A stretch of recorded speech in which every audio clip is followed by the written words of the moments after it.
Here, it has been quite a night, has it not? And there is plenty of political drama yet to come. We're on air with continuing coverage, following every moment as it unfolds and unpacking last night's historic results with our experts.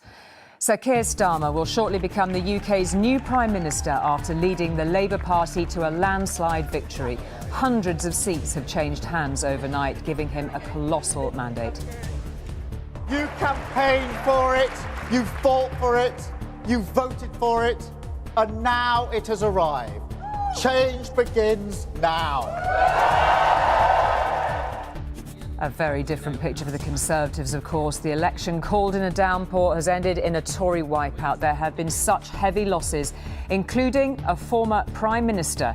And some of Westminster's most high-profile figures. Rishi Sunak has taken the blame. The British people have delivered a sobering verdict tonight. There is much to learn and reflect on, and I take responsibility for the loss. So Ed Davey generated yet more eye-catching images this morning, dancing with delight after a resurgent Liberal Democrat Party waltzed back to Westminster. He says it's their best result for a century. Nigel Farage finally became an MP. Reform now have a parliamentary base and will be a political force to be reckoned with. And seismic shifts in Scotland with an end to almost a decade of SNP dominance. John Swinney's party swept aside by Labour. Well, for the next few hours, we'll be following all the latest events and speaking to the key political players about what happens next. To help, we have teams with all the political parties and in all 4 nations and regions, the end of a marathon for the leaders and for our correspondents. And we will be live in Downing Street, of course, where one Prime Minister will leave for the final time, another will arrive with an in-tray overflowing. We are also, of course, at Buckingham Palace, where the King will say goodbye to one Prime Minister and welcome in another. Plus, I'll be live in Westminster throughout the day, bringing you the very latest on the shape of the new cabinet, the Tory leadership race, and most importantly, trying to find out what this historic outcome means for your future. Meanwhile, I'll be finding out why you voted the way you did and what you want from the new team at the top. And here in the studio talking us through all the detail will be Daniel Hewitt and our long-time election analyst, Professor Colin Rallings, who's been up all night and he's still going and he can put all of last night's results in context. That's all coming up over the next 6 hours. You won't miss a thing.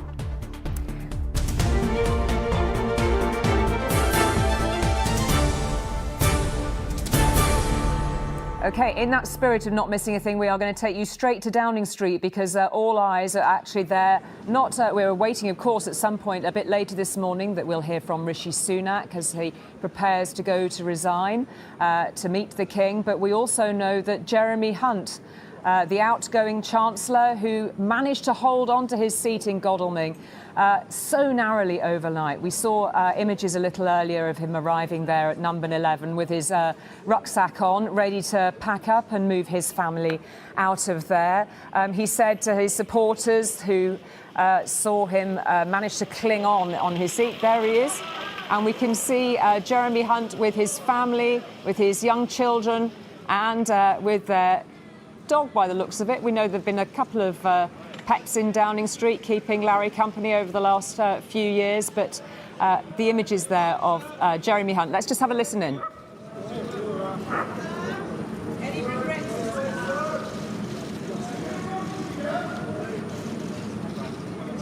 It's a real insight, isn't it, into one of those moments of a family navigating what happens on the national political stage as they prepare to leave number 11. Jeremy Hunt just clung on in Godalming and Ash with a majority of 891. There were recounts overnight. That's going to be one of the shots of the day, really, isn't it? Jeremy Hunt departing with pet in tow. And Libby Veena's there witnessing these images. And that's going to be one of the images of the day, Libby. Yes, indeed. The old guard leaving and the new guard arriving. Of course, Jeremy Hunt lost out in that leadership election in 2019 to replace Theresa May.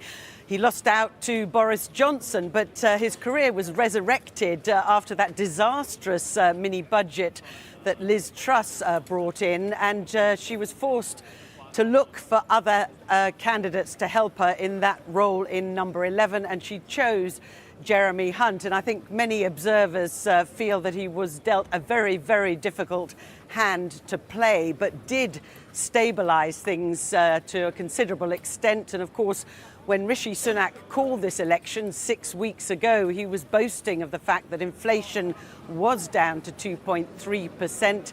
And I think that was one of the Chancellor's key aims when he took the job back in 2022. It was. I was just noticing some of the words that he said when he did his count earlier on, Libby. He was saying on that the election has been a crushing defeat for the Conservatives. But he also said, don't be sad, this is the magic of democracy. And I suppose that's what we're seeing unfold in Downing Street. As you just said, it's that transition of power. Literally, you see a van pull up, a family get on board, and out they go through the gates.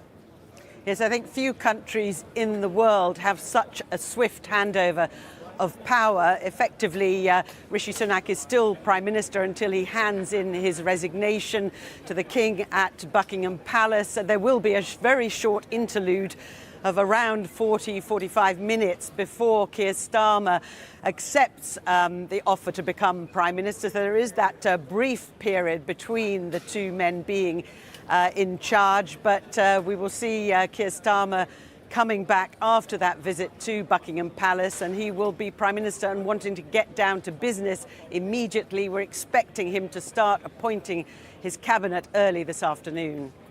Libby, I just wonder what you make of the sort of presence that will still be there of Jeremy Hunt for the Conservative Party as they attempt to sort of regroup and work out where they go next. It was so striking, of course, that he was a leadership contender himself against Boris Johnson.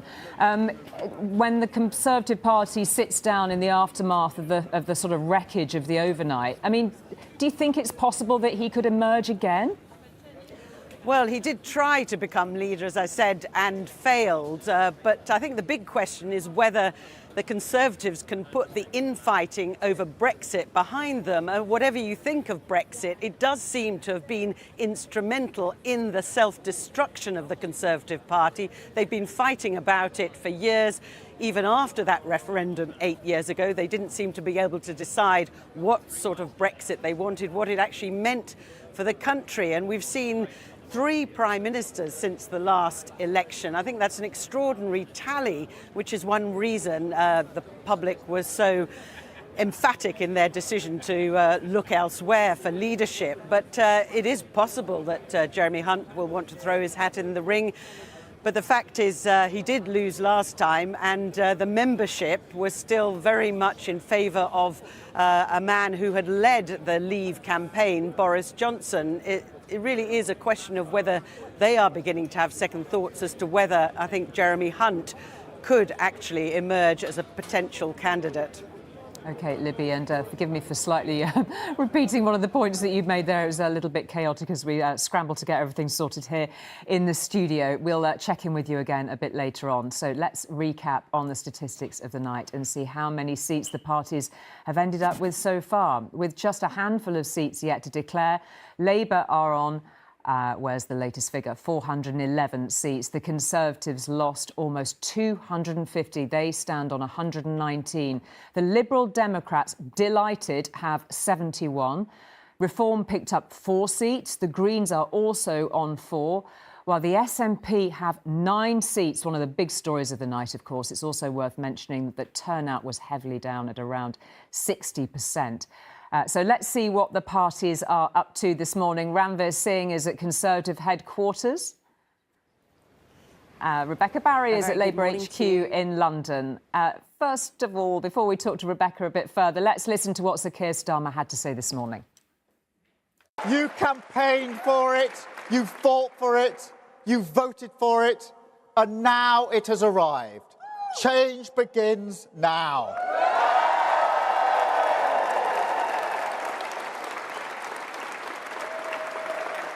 And it feels good, I have to be honest. 4.5 years of work changing the party. This is what it is for.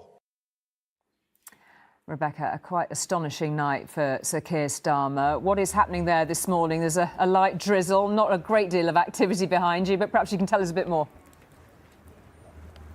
Yeah, it's inside this building that the Labour Party have spent months meticulously planning their route to power. And yes, I think inside here there may be a few members of the team still partying. We've seen a few people coming out with big smiles, hugs. Others might be trying to grab a few hours of sleep after that victory rally in the early hours of this morning.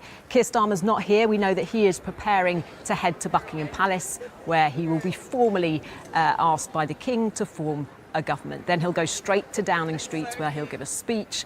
The first Labour Prime Minister for 14 years. There is no denying what he's achieved, decimating a Conservative majority. But I think now the daunting reality, the responsibility of governing begins. And Labour have promised to hit the ground running with their missions, as they call them, to bring economic stability and cut the NHS waiting list. For example, they promised to meet with striking junior doctors on day one. That is today, to try and resolve their ongoing pay dispute. So will they follow through?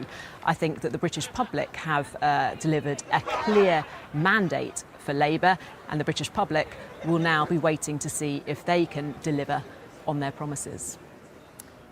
Thanks for the moment, Rebecca. It was a devastating night for the Conservatives. Speaking at the declaration where he did manage to keep his seat, Rishi Sunak took responsibility for last night's electoral mauling. The British people have delivered a sobering verdict tonight. There is much to learn and reflect on, and I take responsibility for the loss. To the many good, hard-working Conservative candidates who lost tonight, despite their tireless efforts, their local records of delivery, and their dedication to their communities, I am sorry. Let's talk to Ranveer Singh at Tory HQ. Ranveer, the outgoing PM visited his troops a little earlier. I mean, he looked devastated overnight, didn't he? Questions immediately turning to what next for the party. Absolutely. This morning it's about sort of 8:10 in the absolute pouring rain, which seemed to match the very moment that he announced the election 6 weeks ago, and the mood this morning. He arrived here and lots of sorry faces eventually started to leave the building. He, of course, will go to make his final speech, Rishi Sunak, at Downing Street, and then he'll have to go and see the King. But, of course, the question will be, will he stay on as leader of the party, and for how long? And actually, it's interesting, some of the speeches being given from those who have lost their seats, some really big names. Jacob Rees-Mogg lost his seat, of course. He said, we abandoned our core voters and they went to reform. And that interesting link between core voters and reform. And then on the other side of the party, Grant Shapps, the outgoing Defence Secretary, he lost his seat. He said, actually, that there's a danger that we now go on a tangent, condemning ourselves and the public to years of lacklustre opposition that fails to hold the government to account. And that idea of tangent, again, suggests, is he referring to reform? There are some big names who have still kept their jobs, of course. You've mentioned quite a bit there of Jeremy Hunt, who was with his family just a few moments ago at number 11. And he, of course, wanted to be party leader a couple of times and failed. He's been in senior jobs for 11 out of the last 14 years. He was head of health. He was health secretary for 6 years. He is probably the most experienced of those who are left. Suella Braverman, of course, is still there. Kemi Badenoch is there. And so the question is really, who's going to win the soul of the Tory party? The last time the Conservatives were out, they were out for 13 years.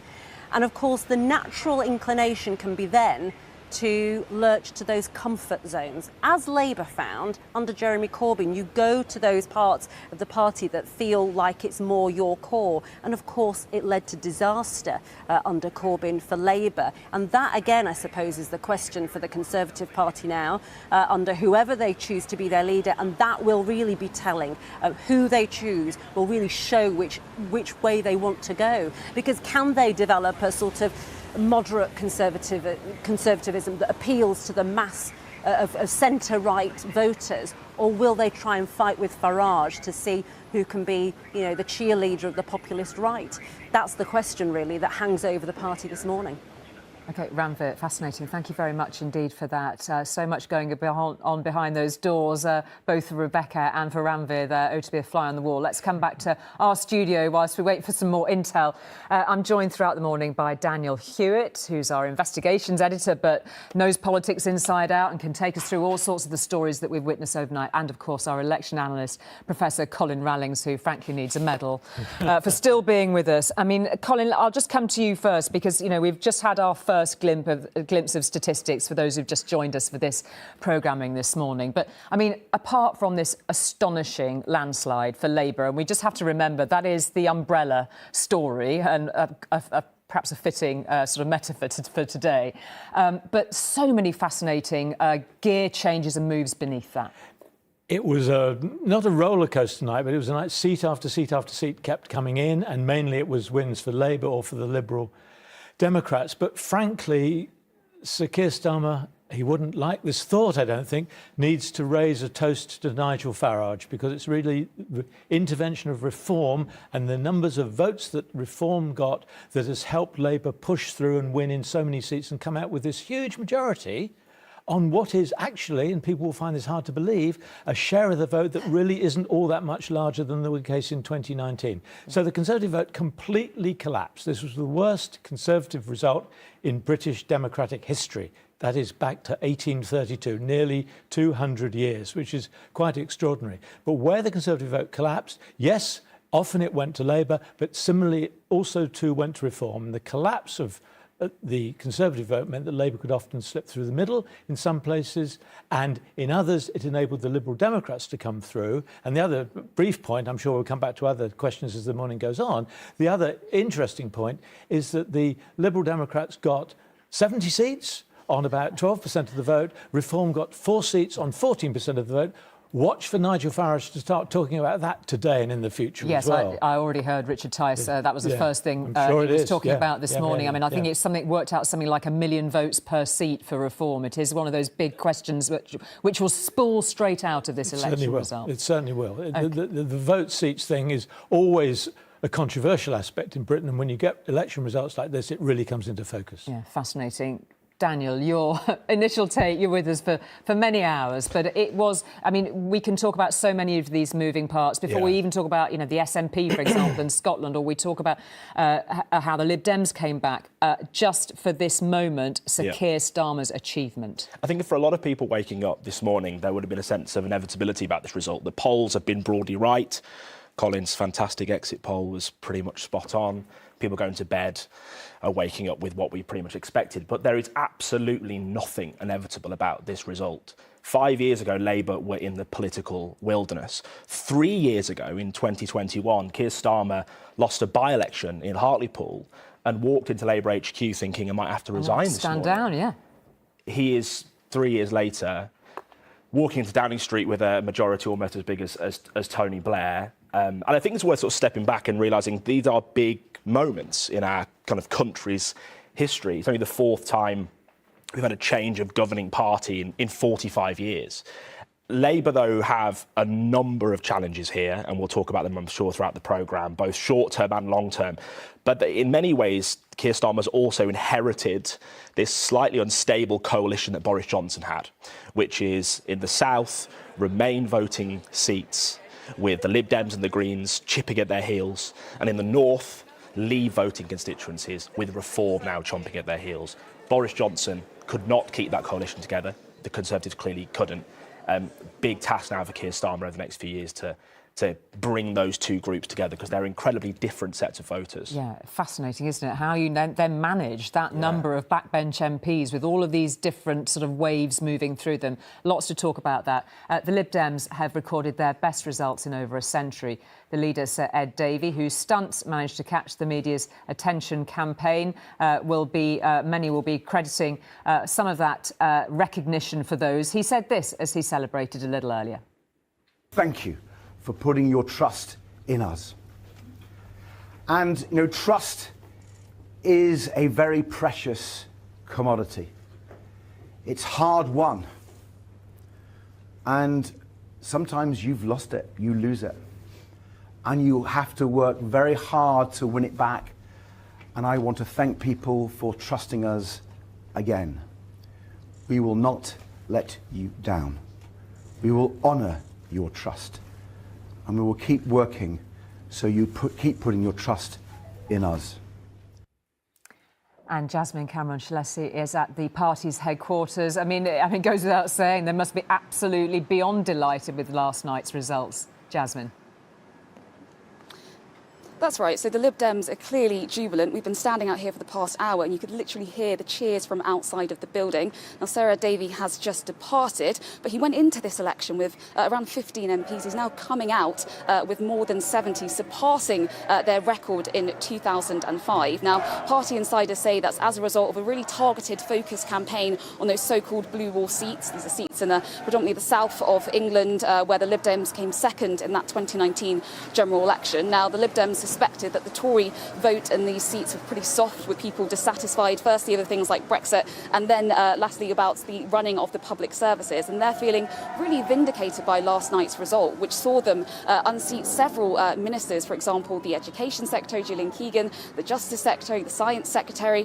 They also managed to win seats formerly held by three Tory Prime Ministers, for example, David Cameron's seat, old seat of Witney, and Theresa May's old seat of Maidenhead. They'll be disappointed that they didn't manage to unseat the Chancellor. He managed to cling on to his seat in Surrey by around just under 900 votes. But ultimately, they're coming out of this the third largest political party, and they'll be very pleased with that result. Indeed, Jasmine, thank you very much indeed for that. And Reform have had a spectacular night, of course. Nigel Farage elected as MP on the 8th time of asking and promising the start of a political movement. To have done this in such a short space of time says something very fundamental is happening. Getting 5,000 people in that room in Birmingham last week, the energy, the optimism, the enthusiasm, the belief that Westminster is just completely out of touch with ordinary people says to me that my plan is to build a mass national movement over the course of the next few years and hopefully be big enough to challenge the general election properly in 2029. Amy Lewis is in Clacton, where Nigel Farage, as we've just reported, is now the MP. I mean, talk about a breakthrough moment, Amy. What comes next? What else are you hearing from it within Reform UK? As you say, it's been absolutely fascinating watching and witnessing the rise of Reform. More than 4 million people voted for them last night, and they had now 4 seats in Westminster. Nigel Farage was out here celebrating last night. He finally became an MP. I did catch up with his team just as they were heading off to have a couple of hours kip, and they told me it was a fabulous night for them, that they couldn't be happier, but they said this is just the start. And now we know during the campaign Nigel Farage kept on talking about wanting to destroy the Conservatives, but now last night, as soon as he was elected, he took aim at Labour, saying he was coming after them. He's ruled out working with the Conservatives, but he has opened the door to Conservatives joining him as he tries to reshape the right of British politics, as he puts it. As to what comes next, we know that he's going to be speaking, we expect, in central London around about lunchtime to the media and to his supporters. We are expecting him to address the issue of voting reform. Of course, 4 million people, as I said, they've voted for reform. It returned 4 seats in Westminster. He's going to say it should have returned more, but I think the interesting and fascinating thing about reform last night is the quandary that it leaves the main political parties in. The fact that obviously we know that voting is volatile at the moment, and yet here you have it, a relatively new party that returned more than 14% of the share. Thank you very much indeed, Amy. Well, one of the night's biggest stories is the changing makeup of Scotland's electoral map and the catastrophic losses for the SNP. The party has been left with just 9 seats, with the resurgent Scottish Labour taking many of the SNP's gains from recent years. John Swinney only took over, of course, as the party's leader and First Minister of Scotland just a fortnight before the Westminster election was called. Our Scotland reporter Louise Scott is in Glasgow, where the SNP had a wipeout in Glasgow for sure, Louise, didn't they? Serious questions about the role of the SNP and, of course, that big question of the future of their dream of independence. The SNP were expecting losses, but wow, not to this level. Labour has doubled their vote share here. When that exit poll came out last night showing the SNP could lose 38 seats, the former First Minister Nicola Sturgeon, who of course was in the ITV studio, said it was on the grim side of even their worst expectations. Labour, they have capitalised on the downfall of SNP in recent years, from that changing leader to the ongoing police investigation, and activists told me that was coming up on the doorsteps, and it's transpired in this complete collapse in the SNP vote. Now, I counted 9 of Labour's seats here had more than a 20% swing from the SNP. That's numbers you expect at a by-election, not a general election. And we'll hear from the Scottish Labour leader and, crucially, the SNP leader within the next half an hour. I think there might be different tones at those events. Notably also the Scottish Conservative leader Douglas Ross. Well, he lost his seat he stood in by less than 1,000 votes.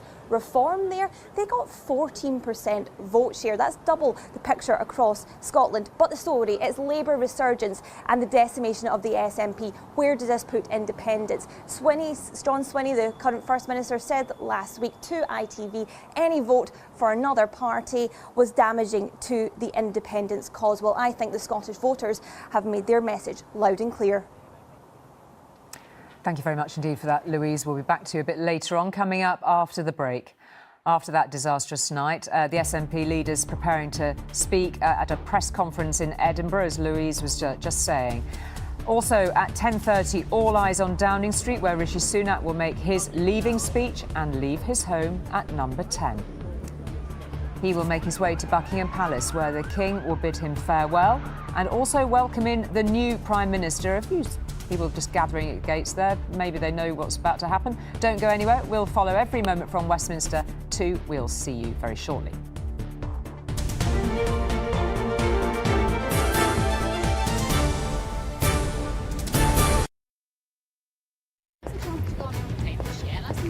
You beauty. Hold it there. Looks like Steve has just had a jam donut cashback flashback. Steve can't believe the amazing cashback he gets using the free Jam Donut app to shop big brand names in store and online. And it instantly adds your cashback to your wallet.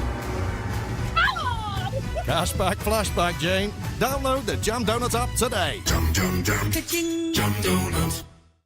Discover a velvety crema and a world of flavour, all at the touch of a button. Tailored to every taste. Nespresso Virtuo. What else? I hope the hotel's nice. It's 5-star all-inclusive, so no worries. Just like an all-clear travel insurance. We need the best cover we can these days with my medical issues. And neither of us are getting any younger.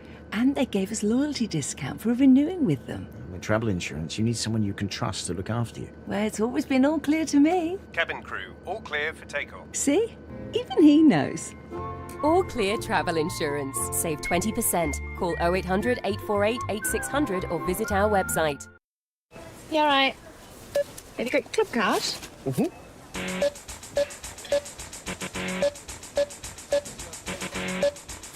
Club card accepted.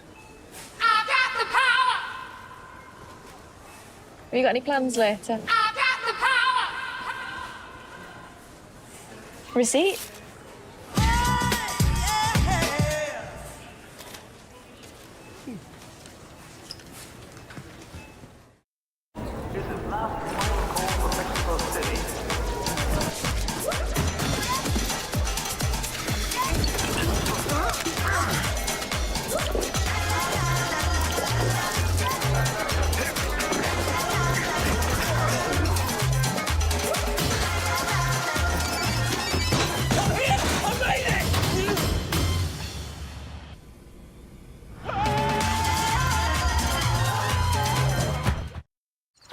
Paddy Power Bingo has free bingo every day. But as Lady Bingerton knows, it's nice to have options. Ladies and gentlemen, suitor number 38. I'm not wag material, mate. Number 3. Oh, catfishing again, I see. Number 66. The only way is exit. It's not just free bingo, you know. Paddy Power Bingo. Free bingo and a house full of rewards. Oh, one for my mum. What if your knee or hip stopped giving you jip? What if you could choose to have self-pay surgery in 4 to 6 weeks from meeting your consultant? What if you could be back to your best sooner than you imagined, or on holiday faster than you dreamt? And what if there were no hidden fees, you could pay on flexible finance and it all cost less than you thought? What if we're called well soon, for good reason? Call our private hospital group today to chat about your choices. The Furniture Village sale is here, and for early birds, the savings are even bigger. Like £400 off the Ezra Power Recliner. But if you get in early, you'll save an extra £200. Don't miss early bird offers at Furniture Village, a world-class family business.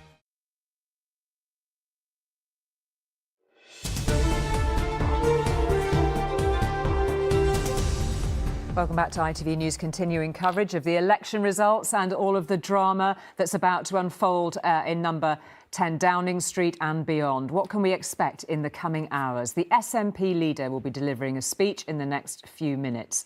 At around 10:30, we are told that Rishi Sunak will leave number 10 and deliver a statement in Downing Street. He will then head to Buckingham Palace for an audience with the King. Sir Keir Starmer will follow not long after, where he will be asked by the King to form a new government.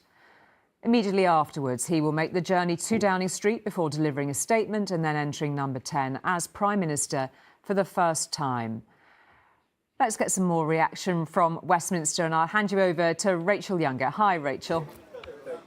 Good morning to you. Well, what a change we are going to see in the Palace of Westminster behind us. Hundreds of new MPs will be sitting on those green benches, which will look unrecognisable, won't they? So many, particularly Labour, of course, weren't even candidates 7 weeks ago. Their lives will be turned upside down. The Lib Dems, well, they're going to need 7 times as much space. And the Greens, well, they'll have somebody to speak to, won't they? Instead of just 1 in there will be 4 of their MPs. And then, of course, those new faces from Reform. Nigel Farage, for the first time, taking his seat on the benches behind us. So you can imagine what it feels like to be in Westminster this morning. There is so much change here and, of course, an awful lot of anger because there are hundreds of Tory MPs who will not be coming back to this place, who have lost their jobs, their livelihoods, and who are furious about what's happened. Now, I'm joined by Shihab, who has been bashing the phones all morning, trying to get reaction from some of those Tories. Just describe the mood that you're sensing, Shihab. There is no way to describe how awful the mood actually is. I've been on the Tory campaign for the last 6 or 7 weeks. From the very beginning of this, Rishi Sunak and his campaign team were adamant that the polls were closed. They didn't. It didn't ultimately happen. And this result is, as we've said many times already, one of the worst they've had since 1832. Now, the MPs I've been talking to, or ex-MPs in some cases I've been talking to, they're sort of split on who to blame here. Some pointing the finger directly at Rishi Sunak. He called this election early. One said to me it's the worst campaign they've seen a Conservative run in their lifetime. Others say you can't blame Rishi Sunak for this. This is because of things that have happened over the last 5 or 6 years or so. It's not just because of Rishi Sunak. You can't say that the last 18 months is the reason why. One actually pointed out that there was no suggestion that going any later, having this election in a few weeks' time or a few months' time would have made any difference. There was no suggestion it would get any better. The thing here is Conservative MPs and candidates and activists are split, they are divided, which is an indication of what will happen over the next few weeks, few months or so as that post-mortem takes place, as they decide the future of their party, because there is no one answer here. There is no one thing that everyone's saying. They're all angry and they're all pointing the finger at different places. And there's going to be a real battle for the soul of this party, isn't there? You know, some former ministers have cautioned you don't want to make quick decisions, that's when you make bad decisions. But the threat from Reform, how much of a battle is there going to be about whether the party moves to the right or comes back to the centre? Absolutely. So that's going to be the big discussion that takes place. We'll be hearing from the ex-Prime Minister, Rishi Sunak, shortly. He'll have to resign, at which point he'll tell us whether or not he's going to stay on as Conservative leader for a little while or if he'll step away straight away. We don't know for sure yet what the timetable is going to be, but the party needs to make that decision, as you say. Do they stay towards the centre? Is that where they go? Or do they shift to the right to take on Reform? Again, I've been asking a number of ex-Tory MPs, ex-ministers, current MPs, where they stand on this. Interestingly, I had a former cabinet minister tell me that the solution is not to shift to the right.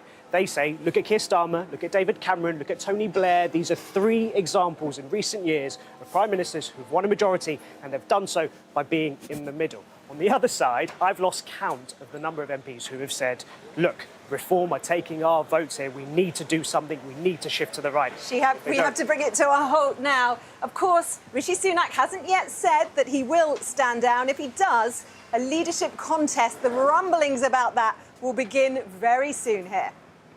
They certainly will. Rachel and Shihab, thank you for that. Just one new result. There's only a handful really to trickle in. Labour have won the seat of Poole from the Conservatives by just 18 votes. I think we can just look at the graphic just to give you the figures. There are just 3 seats yet to declare. And just have a look at those figures. I mean, goodness, that was tight. And I'm just reading, actually, on the Bournemouth Echo website that there's been a number of recounts. And this is where local newspapers, still with their websites, are really an important part of the way we understand and look at these results. Just to get your analysis of that, Colin, look at those figures. Well, through the night, we kept identifying areas that Labour didn't hold even during the Blair years. And along the south coast, there are a number of seats, the winning seats in Worthing, for example, winning both seats in Bournemouth. And here we are just a little further west of there, winning Poole too. And for the same reason as won so many other seats. You see there, the swing from Conservative to Labour looks huge, but that slightly disguises the fact the Conservative vote completely collapsed. Some of it went to Labour, some of it went to the Reform Party, and this is another seat that it doesn't take much imagination to say, thank you very much, Nigel Farage, another seat in the Labour column, another defeat for the Conservatives. Yeah, indeed. So that takes the number of Labour seats, I believe, to 420 on the latest figures. We're keeping an eye very closely on this scene in Edinburgh. We are waiting to hear from the SNP leader and First Minister John Swinney. We're just keeping on this image and talk to Daniel, who's alongside us, because we haven't really had a chance. We've heard from Louise, of course, who did a fantastic job for us, but just to really just chew over this SNP story. I mean, there are so many big stories of the night. This is one of the standouts, isn't it? Yeah, I think Nicola Sturgeon on the Electoral programme last night said it was at the grim end of the potential result for the SNP, really, really grim end of this result. And if you look at the result nationally across the UK, Labour have picked up their big vote share in Scotland. That's where they've really made progress. In England, they've barely added to their vote share, as Colin said earlier. In Wales, I think they've actually gone down. It's Scotland where they've made their progress, and it is at the expense of the SNP for obviously various different reasons to England. But you have a similar situation with an incumbent which has been mired in scandal and stories, a leader that took a gamble that did not pay off and had to stand down. John Swinney coming in clearly just couldn't stem that tide away. And big questions now for the SNP, given they put independence front and centre on that manifesto. I think it was page 2 that says, we will make Scotland an independent country. And some people heading into this election thought that was maybe a smart idea, that it's the one thing they still have. Voters clearly have turned around and said that different. Here's John Swinney. Let's listen to what he's got to say.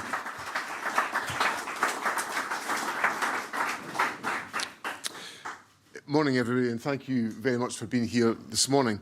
The first thing I want to do is congratulate Sir Keir Starmer on his emphatic election victory this morning and wish him well as he assumes office later on today as Prime Minister. And I'll say more about the working relationship between the Scottish Government and the United Kingdom Government later on.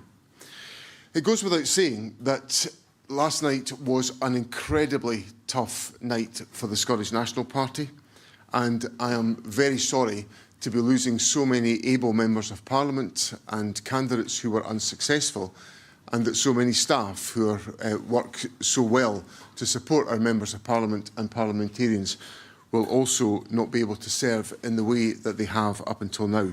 And I'm sorry about the difficulties that will cause for individuals. This tough night adds to what's been a really difficult period for the Scottish National Party, a difficult period that has gone on for some time, and indeed that difficult period has resulted in me becoming leader of the Scottish National Party only 8 weeks ago. But I came into office to fix that difficult period, and I'm committed to doing exactly that, because the Scottish National Party needs to be healed, and it needs to heal its relationship with the people of Scotland, and I am absolutely committed to doing that. I want to make it clear that I take full responsibility for the Scottish National Party campaign and the outcome that has been achieved. That is what leadership is about. You plan your campaign and you take responsibility for it when it's completed. And I take full responsibility for that campaign. But I also, out of that campaign, commit us to listen and to learn from the very obvious setback that we had last night. When I stood for the leadership of the Scottish National Party, I promised to ensure a vibrant internal democracy within the party as a means of creating strength and cohesion within the party. And in the few weeks that I've had to exercise those responsibilities as leader of the party, I have brought people together in the way that I proposed and planned to do. But there is clearly more that is going to have to be done for us as a party to reflect on the election outcome, to reflect on the issues that it raises, and to listen to each other and to learn from each other about what is necessary to be done to strengthen our position as a consequence of last night's setback. We also have to do that in the country as well as a party. We have to listen and we have to learn from the experiences of the election campaign. And I commit us, having brought my party together, to maintain my party's external focus of looking outwards, of engaging with the public in Scotland, to make sure that we listen to the people of our country and we learn from their reflections and their observations on the election campaign. And I think there's two particular areas in which we have to do that. The first is on the question of building trust. The Scottish National Party has built trust with voters in Scotland by making a positive impact on their lives, by changing their lives for the better. We've done that. We've delivered that on a whole host of different policy areas over the time in which we have been in government. So delivering policy commitments that change the lives of individuals are central to how you build up trust with the electorate. And I commit us to ensuring that we focus on that delivery, on ensuring that we deliver the policy commitments that make a difference on the issues that matter to people in our country, and crucially on the issues that are the key concerns that they have, which they articulated to us during the election campaign. So we must work hard to engage with the public, to build trust and to build confidence.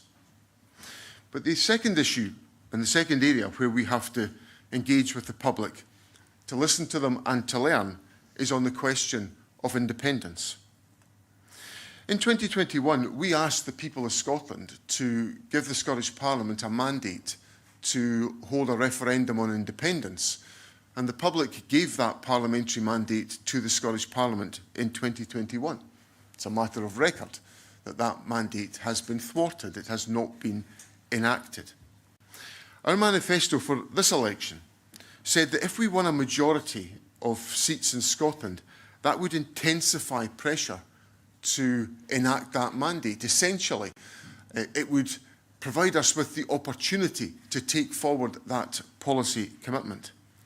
I have to accept that we failed to convince people of the urgency of independence in this election campaign. And therefore, we need to take the time to consider and to reflect on how we deliver our commitment to independence, which remains absolute. And as somebody who's devoted their entire adult life to the winning of Scottish independence, not for an abstract reason, but because I believe it will transform the lives of our people for the better, we need to get that approach correct in the forthcoming period. So I accept that we need to engage with, listen to, and learn from the people of Scotland on how we take forward our arguments for independence. Now, I said that I would say more about the approach to discussions with the United Kingdom government, and later on today, Sir Keir Starmer will become the Prime Minister. I've served in government for many years, and on many occasions, many issues, I have enjoyed a good and positive working relationship with the United Kingdom government. I have to say I've been appalled by the quality of that relationship in the last 5 years in the aftermath of Brexit, where for a whole host of reasons, which many of you will have heard me rehearsing during the election campaign, I have felt the powers of the Scottish Parliament eroded by the response to Brexit. So I want to make it clear, as we enter a new era, that the Scottish Government that I lead will unreservedly be willing to work collaboratively and cooperatively with the United Kingdom Government to take forward areas of mutual and joint interest. And when I look at the policy agenda of my government, which is to eradicate child poverty, to secure economic growth, to achieve net zero, and to improve our public services, I can see an agenda that has the potential for cooperation and collaboration with the United Kingdom Government, because I am certain that both Sir Keir Starmer and me are agreed on the objective of ensuring that Scotland thrives as a consequence of the exercise of power by government. So I hope, in the light of the election result, we are able to embark on a period of cooperation to ensure that Scotland thrives through what is a difficult period, because any analysis of this election campaign will demonstrate that people are hurting at this time. They have been hurting for a long time, in the aftermath of COVID, the aftermath of the implications of Brexit and all the issues that we've rehearsed during the election campaign. And this is the moment to build on that agenda that I have set out. But there is one important factor that has to be addressed, and that is the nature of the public finances. Because I wasn't, during the election campaign, making it up when I said that the public finances are under the most ferocious pressure. That is the way it is, and they have to be addressed. There has to be an injection of resources to strengthen the public finances, or the recovery of our public services will be incredibly difficult. And that's not just an issue for Scotland. That's an issue for Wales, it's an issue for England, and it's an issue for Northern Ireland. It is an issue for all of the component parts of the United Kingdom. So I commit my government today to working collaboratively with the United Kingdom Government to advance that agenda. And my last observation on the election and its conduct before I take some questions this morning is this. One of the outcomes of the election is the strong voting pattern that's been established to a greater or lesser extent in different parts of the country of reform. And the reform to me is emblematic of the polarisation of our politics. So one of the things I committed myself to do when I became First Minister was to work to bring people together, to bring a greater sense of cohesion within our society and within our political discourse. It's been pretty challenging to do that, having come into office 8 weeks ago, spent 2 weeks trying to do it, and then 6 weeks in an election campaign. But on this first so the first reflections on a truly terrible night for the SNP by its leader, John Swinney, First Minister, of course, that he is going to take a time to reflect how to improve and build trust. He called it an incredibly tough night for the SNP. We will have to work out how we take forward our arguments for independence. He also spoke about a willingness for collaboration with the UK government. So a shifting language marking the shift in the reality of politics overnight. We're going to take a quick break now. We're still a few moments away from seeing Rishi Sunak leave Downing Street for the final time. So we'll take a short break. Don't go away.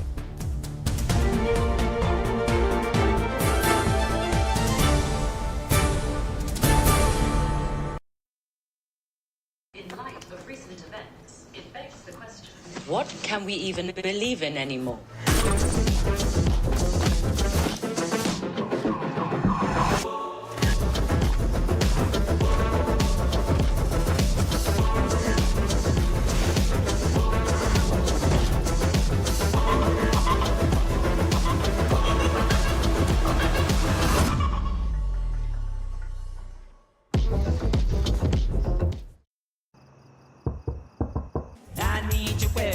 And I want you. I want you every single way, and I need you. I need you every single way. It's love, it's love. New flavours in store now. When pain strikes, take Solpa One. New maximum strength paracetamol in one tablet. Solpa One gets to work up to 2 times faster than regular paracetamol tablets and effectively relieves your pain. Solpa One is only available from pharmacies. For effective pain relief, try new Solpa One.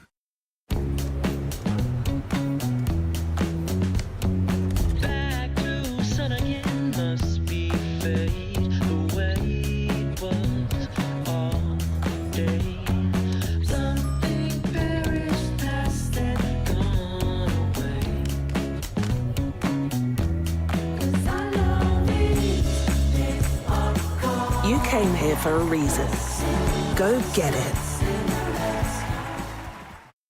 This summer, get PlusNet's full fibre from $24.99 a month and get in the flow with our best ever broadband. That's fast, reliable and great value too. Oh, and no activation fee. Lovely. What a catch. Offer ends 17th of July. Search or call for our best price. That's a plus. Usually I will go and get myself a nice cup of coffee, get my fluffy socks, sit on my sofa, all cuddled up in the corner, legs up, arms comfy, and I start to play. It's my time, it's my me time. While everybody else is doing their things in the house, that's my time for me to enjoy to play. And it's fun. So yes, I like it. Do as Lisa. Search for Happy Tiger Bingo. Happy Tiger Bingo. Low stakes, roaring bingo fun.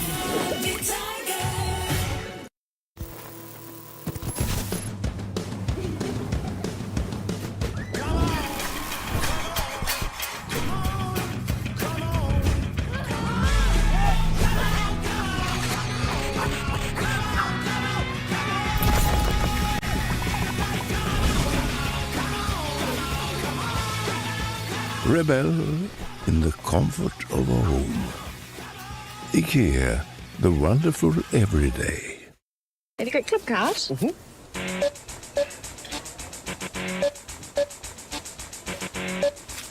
Club card accepted. Receipt?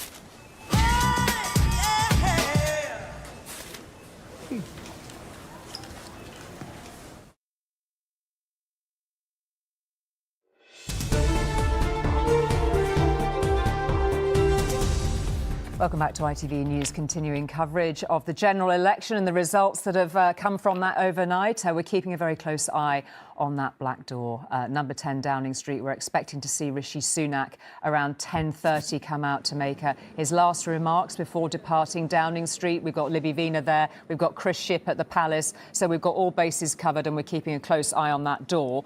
But for the next few moments, I'm very happy to say I've been joined by Tom Baldwin, the former head of communications at Labour and a one-time senior advisor of Ed Miliband. He's also the author of a biography of Sir Keir Starmer. Fantastic read. Tom, great to see you here, and we're keeping an eye on that door. You know how it works on programmes like this.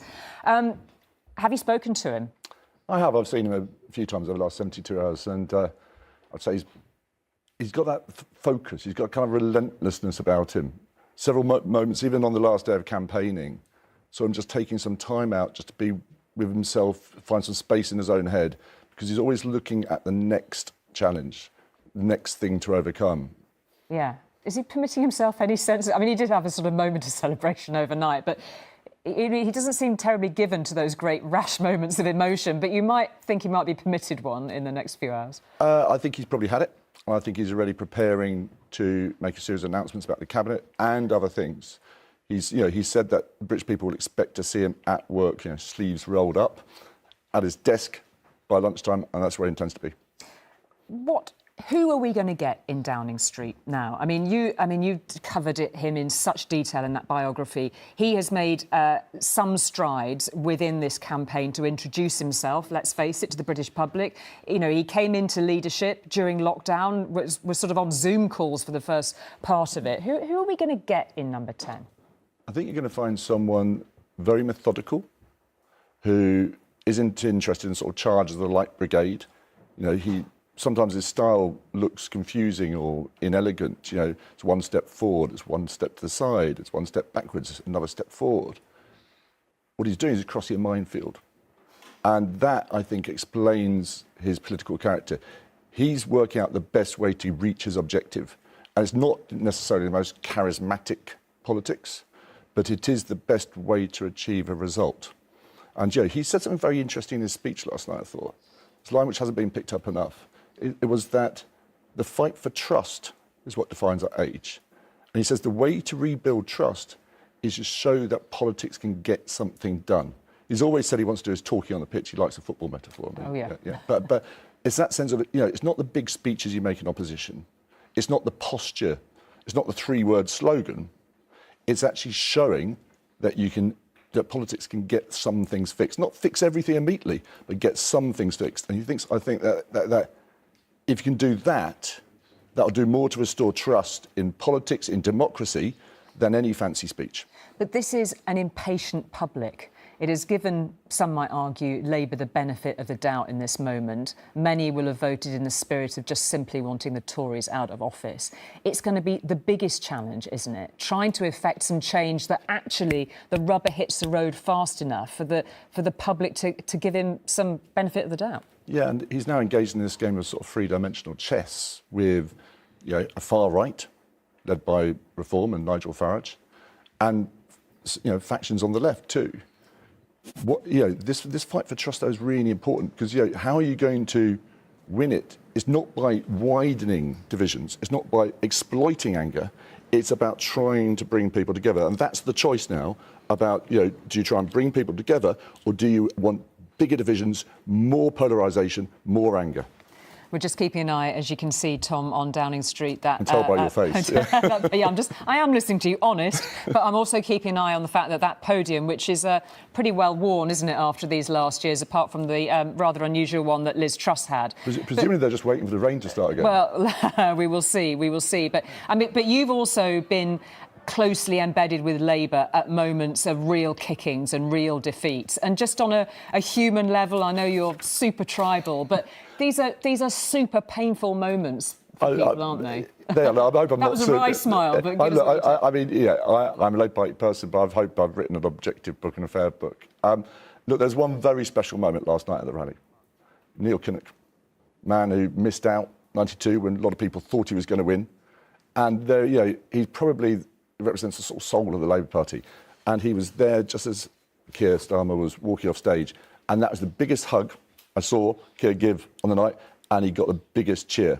There's something about those past defeats which make this one so special for people in the Labour Party. It's only the fourth Labour leader in the party's history to win an election. These things don't happen very often. These are big moments of change. It's only the fourth change of government in half a century. And every time there's a change in government, whether it's 79, 97 or 2010, it changes more than people think. It's not just a Prime Minister leaving Downing Street. We've had lots of those in recent years. This is about a brand new set of faces, a brand new set of ideas, and I think it will provide a sort of electrifying jolt to politics over the next few months. And we will see. Tom, thank you very much indeed for coming to talk to us. The real sort of emotion in your own voice. I suspect you're a bit tired and head full of stuff you've got to write, but really great that you came to speak to us. Thank you. Let's talk to Libby in Downing Street, who is observing all of what we can see on our screen at super close quarters. Libby, what a moment for Rishi Sunak. Disastrous campaign. He took it on the chin, didn't he? Looked defeated overnight. Just talk us through what the atmosphere is like down there and what you're anticipating. Well, I think there is a lot of excitement, particularly from the photographers who are slightly annoyed at the positioning of this lectern. They've been shouting at Downing Street staff to get it moved back so they can get a better shot. I don't know if that's going to happen. I think most interestingly, though, is that there is a man, I don't know if you can see it in your shot, a man standing with an umbrella. So I think that it is unlikely we're going to get a repeat of what happened at the start of this campaign, where the Prime Minister said that he was calling an election and got progressively wetter and wetter as the heavens opened. So I think they're taking precautions that we don't get the same sort of imagery this time. I understand that his wife will be with him, but we probably will not see his two daughters who've been living in Downing Street with him during the time he's been here. It has to be said, a very short premiership, less than 2 years, but certainly not as short in any respect as Liz Truss's 45 days. I think he will be extremely disappointed as to how it has ended. He, after all, did decide to call the election before he had to. He could have called it in the autumn. There's been a lot of discussion about that, but I think given the scale of Labour's victory, I think that he, in his heart of hearts, will have known that the chances of a Tory victory at any stage were highly unlikely. And I think, in a sense, he has reaped the unfortunate rewards of what has been going on in government since 2019, when they won that very handsome majority. The fact is there has been infighting. We've seen two prime ministers come and go. And I think the public essentially are just totally fed up with that Libby, type of instability. Sorry to interrupt your flow, Libby. We've just taken our viewers to the shots that we have from the Mall, and that is the arrival of King Charles III at Buckingham Palace. We understand that he has travelled in from Windsor this morning. I can't quite see that picture, but that's the King's arrival at Buckingham Palace. There we go. Let's just take those images in. I'm just a little bit confused because I can't see where... Oh, he's gone to Clarence House. Chris Shipp is there and can take us through it, because I was just trying to catch those images out of the corner of my eye whilst also looking at Downing Street. Chris, it's all going on, isn't it? So just talk us through the King's moments and what is going to be happening from a royal perspective this morning. You're exactly right, Julian. Well done with the geography. He came down Constitution Hill from Windsor. He went past Buckingham Palace, up the Mall into Clarence House. So he's not yet at Buckingham Palace, but the way things work now, that when he's here in London, his flag goes up, the royal standard goes up above Buckingham Palace, so his court is now in London. And that basically means he is ready here not to do two things today, two audiences. One is to say goodbye to his outgoing Prime Minister, that's his second Prime Minister Rishi Sunak, and then to invite Keir Starmer to come to Buckingham Palace and invite him to form a new government. Now, Julie, I'm sure you've noticed that we don't have an absolute monarch anymore in this country. We haven't had one since the 1600s, but there is one prerogative power that still rests with the King. In other words, a power he can use without anyone's permission, and that is to appoint a new Prime Minister, and that's exactly what he'll do today. So once Rishi Sunak has gone in, I'm told he's been invited his family as well. He can come with his wife and children should he wish to. He will go in through the King's door in the quad there, excuse me, and then he will depart via the garden. Why does he do that? Well, a bit of dignity for the outgoing Prime Minister. Not long after that, Keir Starmer will arrive. In that little period in between, Julia, a very interesting thing, certain powers rest with the monarch, because technically for that period there isn't a Prime Minister, but it doesn't take very long. For example, between David Cameron and Theresa May, there was 32 seconds between one coming and the other arriving. But that's what the King will do today, that private audience in the audience room, where they will in future meet every single week. And once that's done, once he's accepted the commission to be the King's third Prime Minister, Keir Starmer, the new Labour Prime Minister, will go back up the Mall and return to Downing Street. Well, he'll make that big speech. If he wants to, I'm told, there is a room he can use in Buckingham Palace so he can make those final preparations for his speech. But we're waiting for all that to begin. Indeed, and we might just let you go and grab a throat lozenge, I think, Chris. But we'll be back with you very shortly, and let's return now to Downing Street. We can see that amazing scrum of photographers and our colleagues from different media organisations getting ready for the moment. Everybody, I mean, how many times have we stood over these last few years, Libby, and you've done it a lot longer than some of us, in front of that podium waiting for another moment in British history? Yes, and while Rishi Sunak throughout the campaign was saying that he thought the Conservatives could still win. I think in his heart of hearts he knew that it was mission impossible. It was coming at the end of a period of extraordinary instability in British politics, and I think if this election result means anything, it is the desire on the part of voters for some kind of stability going forward. It was a pretty disastrous campaign in its own right. We had him standing here 6 weeks ago in the pouring rain. They've taken the precaution of having someone with an umbrella on standby in case it does start bucketing down again. But then there was that appalling day where he decided to come home early from the D-Day commemorations. I think people found that unfathomable for a Prime Minister representing the country to do something like that. He did apologise, but it was a campaign that was marked by some very ham-fisted moments that I think didn't play well at all with the public. And then at the end, of course, we had that extraordinary betting scandal with revelations or allegations that members of his closest team had actually been betting on the timing of yesterday's election, having already been briefed about it. Now, those investigations are still ongoing, but for a man who stood on the steps of Downing Street under 2 years ago promising integrity, professionalism and accountability, it was a very bad look indeed. And Libby, as I was just saying there, you have witnessed so many extraordinary changes of power, moments of history in that street, and there is no doubt that's exactly what we're going to witness today. Yes, absolutely. I mean, it is an extraordinary thing to see power change hands in this way, and very few countries do it the way that we do here in Britain. But I think it's a moment where democracy is seen to be actually working, where the people have spoken and they've said they've had enough of the Conservatives, they want a new government, and they're getting one. They'll have one in place this afternoon. That's quite extraordinary.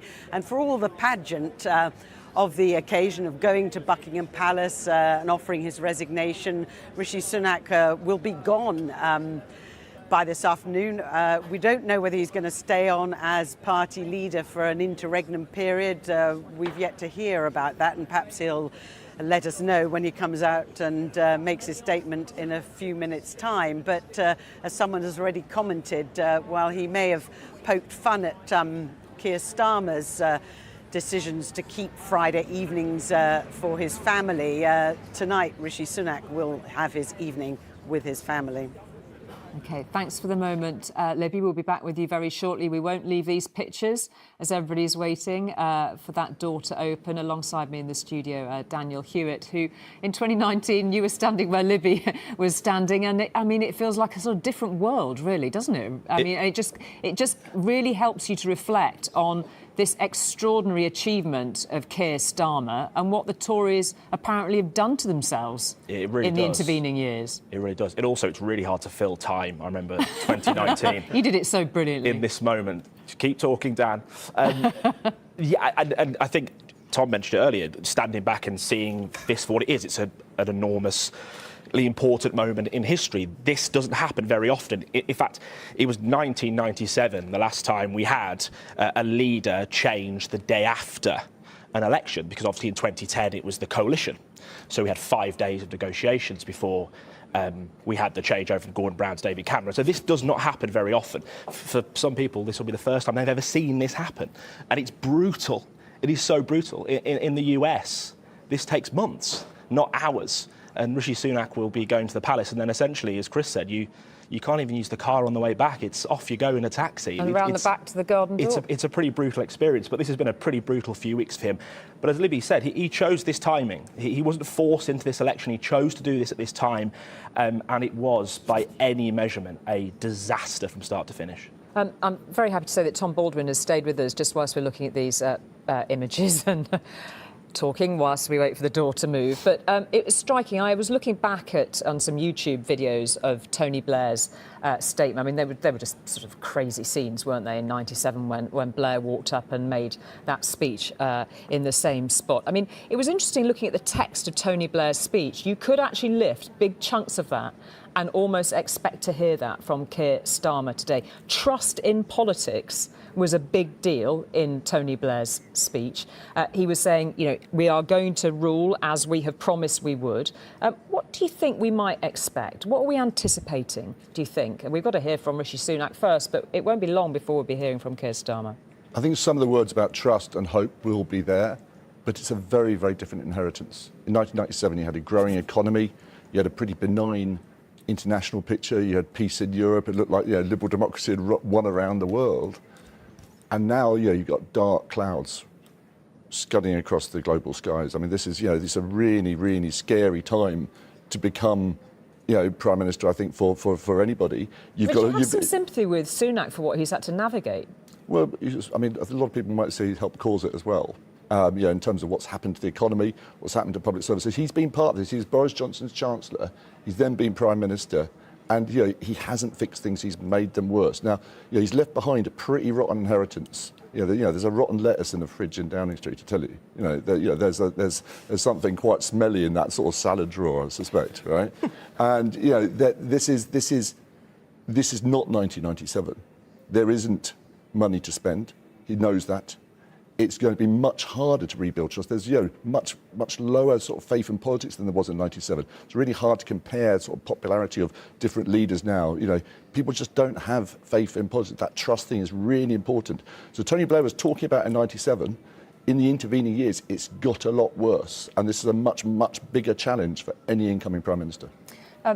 Daniel, just bring you back in there. The other thing that we should look ahead to also is, once Sir Keir Starmer has made his speech, he's behind that door, and I'm keen not to sort of leap over the moment that we will see unfold us in the next few minutes, we hope.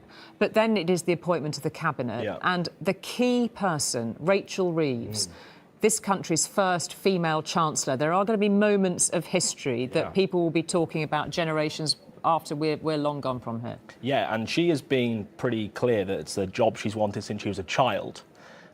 She is 45 years old, Bank of England pedigree. She's an economist. She worked in the US. She's basically, her entire political life has been geared for her for this moment. She wants to be Chancellor. When she's been asked, do you have aspirations to be a Prime Minister one day, she'll always say, Chancellor is the job I want. And she's going to come under a lot of pressure in the next few weeks from ministers who are going to walk into their departments and realise that the things they want to do are going to come at a big cost, and they're going to go to the Treasury and say, this is how much it's going to cost. And Rachel Reeves is going to have some pretty difficult conversations because, as Tom said, money is incredibly tight. And she has said that in the election campaign, she said, stability is change. This is not a party promising to open the coffers here and start spending. They have not promised that. Rachel Reeves has been put there for a reason.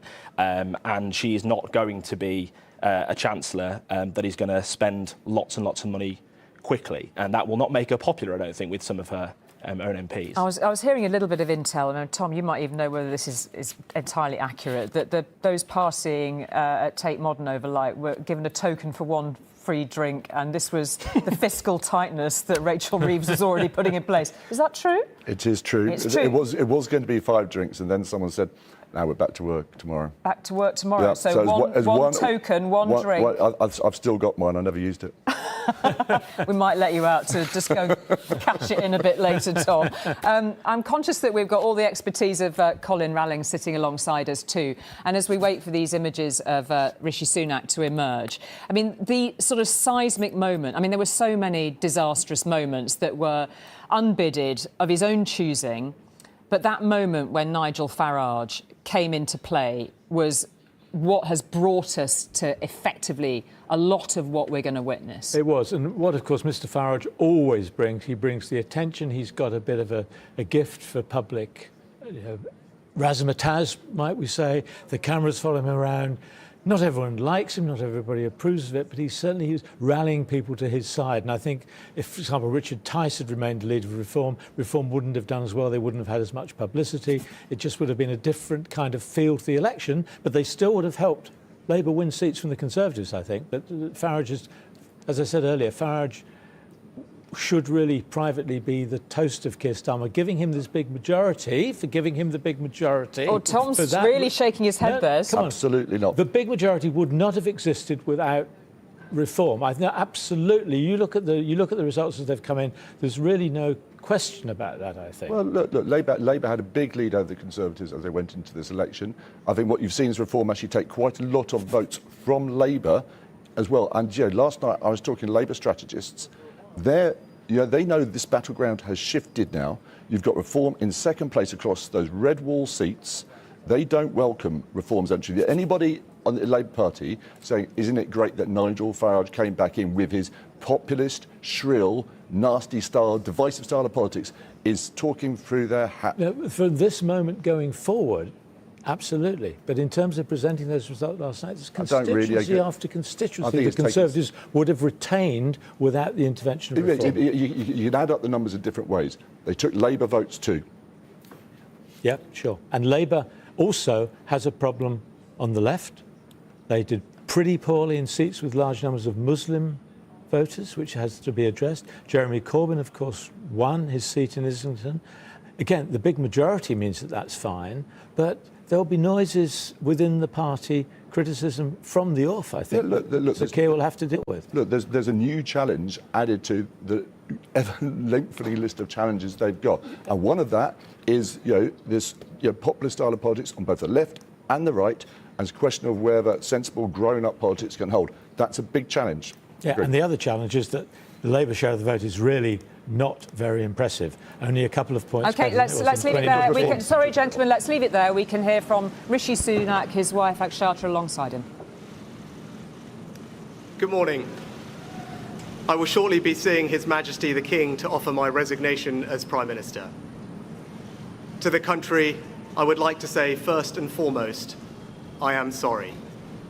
I have given this job my all, but you have sent a clear signal that the government of the United Kingdom must change, and yours is the only judgment that matters. I have heard your anger, your disappointment, and I take responsibility for this loss. To all the Conservative candidates and campaigners who worked tirelessly but without success, I am sorry that we could not deliver what your efforts deserved. It pains me to think how many good colleagues who contributed so much to their communities and our country will now no longer sit in the House of Commons. I thank them for their hard work and their service. Following this result, I will step down as party leader, not immediately, but once the formal arrangements for selecting my successor are in place. It is important that after 14 years in government, the Conservative Party rebuilds, but also that it takes up its crucial role in opposition professionally and effectively. When I first stood here as your Prime Minister, I told you the most important task I had was to return stability to our economy. Inflation is back to target, mortgage rates are falling, and growth has returned. We have enhanced our standing in the world, rebuilding relations with allies, leading global efforts to support Ukraine, and becoming the home of a new generation of transformative technologies. And our United Kingdom is stronger too, with the Windsor Framework, devolution restored in Northern Ireland, and our union strengthened. I'm proud of those achievements. I believe this country is safer, stronger, and more secure than it was 20 months ago. And it is more prosperous, fairer, and resilient than it was in 2010. Whilst he has been my political opponent, Sir Keir Starmer will shortly become our Prime Minister. In this job, his successes will be all our successors, and I wish him and his family well. Whatever our disagreements in this campaign, he is a decent, public-spirited man who I respect. He and his family deserve the very best of our understanding as they make the huge transition to their new lives behind this door, and as he grapples with this most demanding of jobs in an increasingly unstable world. I'd like to thank my colleagues, my cabinet, the civil service, especially here in Downing Street, the team at Chequers, my staff, CCHQ, but most of all, I'd like to express my gratitude to my wife Akshata and our beautiful daughters. I can never thank them enough for the sacrifices they have made so that I might serve our country. One of the most remarkable things about Britain is just how unremarkable it is that 2 generations after my grandparents came here with little, I could become Prime Minister, and that I could watch my 2 young daughters light Diwali candles on the steps in Downing Street. We must hold true to that idea of who we are, that vision of kindness, decency, and tolerance that has always been the British way. This is a difficult day, at the end of a number of difficult days. But I leave this job honoured to have been your Prime Minister. This is the best country in the world, and it is thanks entirely to you, the British people, the true source of all our achievements, our strengths, and our greatness. Thank you. The departing words then of Rishi Sunak, and we will just allow us to take in the atmosphere and watch him leave with his wife. She had the umbrella at the ready, but the sun came out for a moment.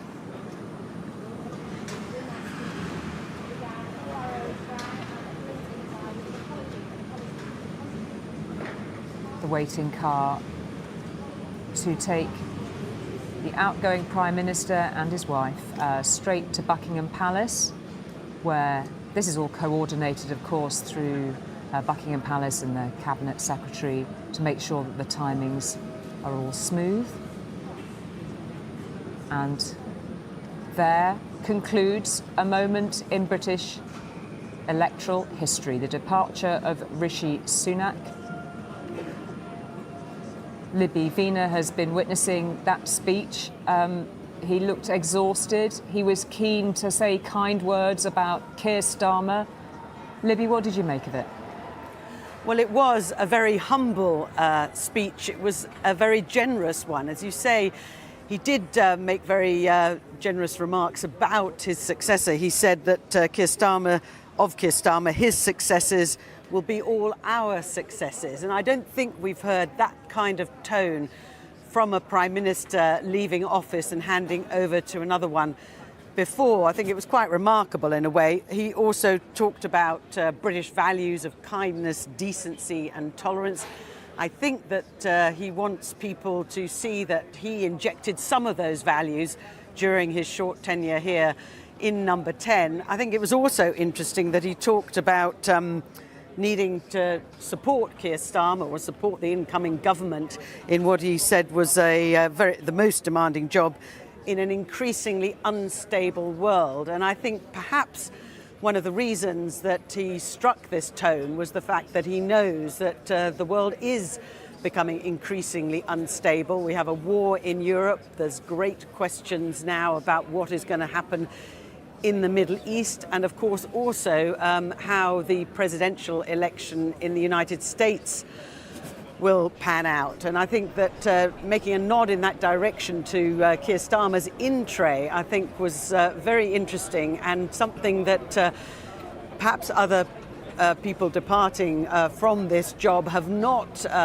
made a nod to. I think it is instructive that he decided to do that, and I think it's a reflection of how he sees darkening clouds over the international horizon, which he feels that we all need to be aware of. Now, as to the fact that he's been rejected so comprehensively by the electorate, he said at the beginning, "I have heard your anger," and he took it on the chin. He said that it was his responsibility. He took full responsibility for the fact that the Conservatives had been so rejected by the public. But as I said, a serious and a very humble speech from a man who was here, as he said himself, for just 20 months. Libby, thank you very much for the moment. We're just getting these images from the Mall. You might wonder why there's not a helicopter normally following these shots, but it's a bit of a grey, cloudy day. Chris Shipp is outside Buckingham Palace. Some rather splendid images of the King's Guard there, just processing up the Mall. The Prime Ministerial vehicle about to speed by, presumably. Chris, just tell us what you can see and what we should anticipate in the next few minutes. Well, Julie, you were talking just now about how this is coordinated between the Prime Minister's office and the King's private secretary, and that coordination was evident when, as we were watching Rishi Sunak's departing speech in Downing Street, we saw the King drive out of Clarence House, where he had a quick private audience, down the Mall, round and in through the North Centre gate of Buckingham Palace, where he'll then go up to the private audience room and await the arrival of Rishi Sunak. As we saw from the car, he has accepted the King's invitation to bring his wife, Akshata Murthy, with him. So they will both be arriving at Buckingham Palace shortly. In fact, I can see some police outriders coming down the Mall at the moment, which means his arrival is fairly imminent. As you know, Julie, not a particularly long way from Downing Street to Buckingham Palace. But in the audience room, initially at least, it will just be the King and the Prime Minister as he bids farewell to that particular office. Here we come. And they are extraordinary moments, these, aren't they, in our own sort of nation's history in a way. But of course, Rishi Sunak has been Prime Minister throughout that span of the King's illness. Those audiences have continued. And these are very sort of personal moments, these interactions between the monarch and their Prime Minister, and especially, presumably, when you have somebody who's feeling pretty bruised and battered, like Rishi Sunak will be in these few moments. Oh, you're absolutely right. And actually, many prime ministers, remember the late Queen had 15 of them, but many prime ministers say how much they value that weekly audience with the King. He has no real power, of course, but he's someone who has seen a lot in his time, both as Prince of Wales and then as King for the last, nearly 2 years now. So those are very important moments, those private audiences, and they never leak. No one else is in the room, no advisors, no principal secretaries, just the two of them where they have that meeting. One thing that's often said at times like this, Julie, is they sort of kiss the King's hands. That really doesn't happen anymore. They will bow to the King when later he will ask Keir Starmer to form a new administration. In fact, Tony Blair, Julie, once wrote in his memoirs that when he arrived to see the late Queen, he tripped over the carpet and nearly fell into her hands at that particular moment. But yeah, it's a very important moment for both King and Prime Minister. OK, we'll just take in these images of the outgoing PM and his wife Akshata being greeted by the King's private secretary. It's Clive Alderton, giving them some moment of cheer and welcome there on a super tough day for them both, no doubt, both on a personal level and in contemplation of what lies ahead for the Conservative Party. So as they disappear inside Buckingham Palace, this is one of those moments where we are literally experiencing that handover, that changeover, where an outgoing Prime Minister offers his formal resignation to the monarch, and it won't be long after that Sir Keir Starmer arrives at the palace for that changeover. We're going to take a short break. Don't go away.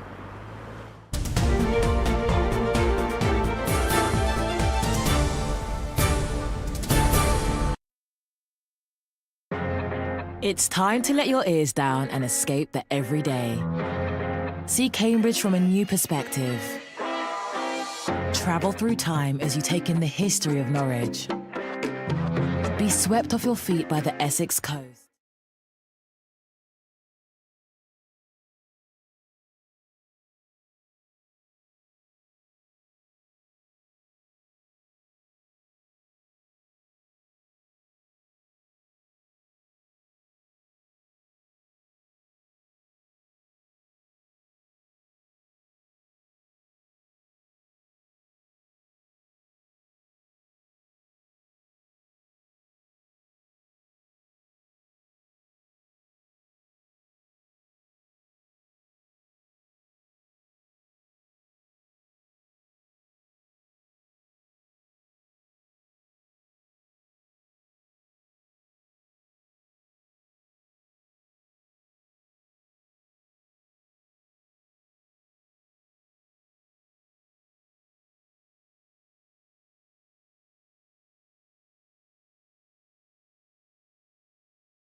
Welcome back to ITV News, continuing coverage of the UK election and the emergence of a new government. In the last few minutes, we have seen Rishi Sunak arrive at Buckingham Palace, and we're just staying on those images as we wait to see Sir Keir Starmer's arrival. We were just hearing from Chris Shipp a little earlier that once Rishi Sunak's audience with the King has concluded, he will be afforded the privacy of leaving the palace effectively by the garden door into the, perhaps having a few moments in those glorious gardens just to take in everything that has just unfolded in the last few hours. And then we will keep our eye very closely on these shots to see if we can catch our first glimpse of the incoming Prime Minister, Keir Starmer, alongside me in the studio to talk a little bit about what we just heard from Rishi Sunak in Downing Street. Justine Greening, former Tory MP, former Education, International Development and Transport Secretary, and also alongside Justine Greening, Henry Hill of Conservative Home. I hope you were just coming into the studio, but you will have caught a bit of what Rishi Sunak said in Downing Street. I mean, sort of where do you start? What did you think of his speech? What's your take on where things go next, Justine? I saw some of it. I think he was signalling that there won't be this rapid leadership contest necessarily, and that he will, for the time being, stay heading up the party, particularly as it gets into recess. And as he's pointed out, you know, there's a much broader geopolitical situation that is deeply concerning for many people. So I thought it was a very measured speech, but clearly an awful lot for him to digest on a personal level on the back of a general election that has delivered catastrophic results for the Conservative Party. I mean, where does it even begin now, do you think? Well, I think the party spent the last several years trying to out-reform, and it's failed. That is a strategy that has run out of road, Julie, and now for the Conservative Party it faces a choice. Does it go back into the mainstream of British politics, an area that is departed in recent years, and really try and take the fight to Labour and the Liberal Democrats, or does it continue this failed strategy of trying to out-Farage Nigel Farage? And, you know, let's be clear, the Reform Party has won seats in this election, fair and square. And for those Conservative MPs that, in case of Suella Braverman, just days before the election wrote supportive articles effectively of reform, for those MPs who've been at Nigel Farage's birthday party, had him on their election leaflets, I think there's a really simple choice. If that's the agenda they support, they should now just join Reform and support Reform and Nigel Farage's party in Parliament. But I think for the rest of the Conservative Party, the task now is to get back into the mainstream of British politics and start actually being a proper opposition. OK, perfect moment to bring Henry in. What are you hearing, apart from people must just have their head in their hands? I mean, where is it likely to sort of move to next, do you think? I mean, it does depend on whether we have a short or a long race, because I think if we had a short race, if Rishi Sunak had gone immediately, every single faction of the Conservative Party has its sort of preferred fairy tale reason for how we got here, in which everything is the fault of the other faction, and we'd have just traded those nonsenses for a few months and it would have been deeply unhelpful. I think the advantage of having a long race is that hopefully the candidates can step back, they can take time to process the result, and they can realise that this is not the result of any individual catastrophic mistake, and there were plenty of those, right? It's not just Liz Truss, it's not just Boris Johnson, it's not just Brexit or doing Brexit badly or doing it at all. It goes all the way back, some of these problems, all the way back to 2010, the failure on housing, the failure on real incomes and stuff like that. Every wing of the party has to own part of this defeat, and until they face up to that, we aren't going to get anywhere. Yeah, and it's interesting, isn't it? Because it's very easy, I suppose, in some people's minds to look at this sort of utterly disastrous campaign from the Conservatives' perspective and say, oh, look what happened in this, look at these moments where it was the betting scandal, whether it's the D-Day decision. It's quite easy to refer to those and not to think back, trace the dots back potentially over the last 14 years and look at those, you know, those crunchy policy issues, levelling up, of which you've championed so long, really, in your ministerial career and after you left. Indeed, and I think Henry's right, actually. I think the challenges facing Britain, that's what we're really talking about, are profound. And at the heart of them is weak social mobility, people feeling like they don't have fair access to opportunity. That's what people voted for Boris Johnson. You know, in places like where I grew up in South Yorkshire, people were willing to vote Conservative to give that a chance. The Conservative Party over the last 5 years failed to deliver on the levelling up agenda. We now have Labour with their breaking down barriers mission, essentially the same issue but with different language. And I think the big challenge for them is now going to be, have they got a comprehensive plan to really shift the dial? But this issue of inequality of opportunity, I think, is a profound one for Britain. It lies at the heart of the political debate and, if you like, the change that people want to see in our country. And until the mainstream political parties can come up with a credible, comprehensive plan on it, I think people will look to those other sorts of parties, whether it's Reform, whether it's even the Green Party. They will look beyond, if you like, conventional politics. And it's vital that we now see much more concrete progress made on this key issue for people across the country. OK, we're keeping a close eye on Buckingham Palace. Rishi Sunak, for those who've just joined us, Rishi Sunak and his wife are already behind its walls, saying, formally resigning for Rishi Sunak and saying their farewells to the monarch. We're keeping our eye on the streets outside because at some point Keir Starmer will arrive too for that transition of power. Henry, I mean, to some of Justine's points about levelling up, you know, those areas will, of course, be chewed over. There were sort of totemic moments in this night, though, weren't there? I mean, not least Liz Truss losing her seat. What are you hearing in terms of, I mean, presumably there's a lot of blame being fired off everywhere, but that was a moment, wasn't it? Yeah, I think it's an interesting thing about how divided the Conservative Party is at the minute, that some of these scalps or near scalps, you know, there's as many Tories who are happy about them as not. Right? On Liz Truss, there are plenty of people who think actually the Tory party is about to go into a really sensitive and important period and it's lost one of the least helpful voices in the parliamentary party. I know a lot of activists were staying up hoping that Richard Holden would miss out because they were so angry about his chicken run to Basildon and Billericay. So, yeah, there were some really totemic moments, but I think the interesting thing is, for half of the party at least, each of those moments was something that was like, oh, well, silver lining. Gosh, it was the feelings of that entrenched. Yeah, for some, obviously, there's not all of them. Every Conservative activist is absolutely dismayed to have the party in its historically weakest position ever. But the feelings are so deep, and it's often not really on policy. I felt there are sort of Tories on the left who see value in colleagues on the right and so on. So it's not really factional, but it's when an individual is viewed to have simply put themselves ahead of the party and sabotaged the party like that, then across the Conservative Party, activists, people who give up their weekends and evenings to try and elect Conservative MPs, are just furious. And that was the main feeling I was getting last night. Yeah, it is. I mean, that you get these raw moments when you know that there have been the foot soldiers out there in the rain, plodding on doors where people might have treated them with contempt, and they've had a hard time. I mean, this is the sort of brutal reality of it. It's not just those moments you see in Downing Street with a Prime Minister saying, I'm sorry, and saying it actually in a pretty profound way, effectively. But it's all these individual lives that have dedicated themselves when they knew it was going to be about as tough as it gets. Yeah, and I think the thing is that often party members get a bad rap on all parties because this isn't a society that really joins things anymore. There are party membership is a minority dispute, but they are the people who keep the machinery of democracy going. Labour, Liberal Democrat, Tory, they're the ones who go out and leaflet, who canvass. We don't have massive state funding for political parties. They are why it works. And on the Tory side, seeing senior members of CCHQ placing bets on the election, allegedly using insider information and all of that, it just feels like a slap in the face to people who give up so much of their time voluntarily to try and return these people to office. They expect, the bare minimum they expect is that those people treat that office with respect and treat their activists with respect. Justine, I mean, there'll be people considering behind the scenes, and there's some fairly obvious names that we'd expect to come forward. Some of them are now out of the picture. Penny Mordaunt, for example. Who would you expect to coalesce around leadership bids at this point? It's almost impossible to say, and I suspect that a period of silence from the Conservative Party, would be maybe the smartest approach for many of my former colleagues to take right now. And I think people really need to digest just how bad this result is. I was listening to some people talk about it overnight, former colleagues, and it was almost like they were talking about difficult local council results. This is a profound result that goes to the heart of a choice on strategy facing the Conservative Party.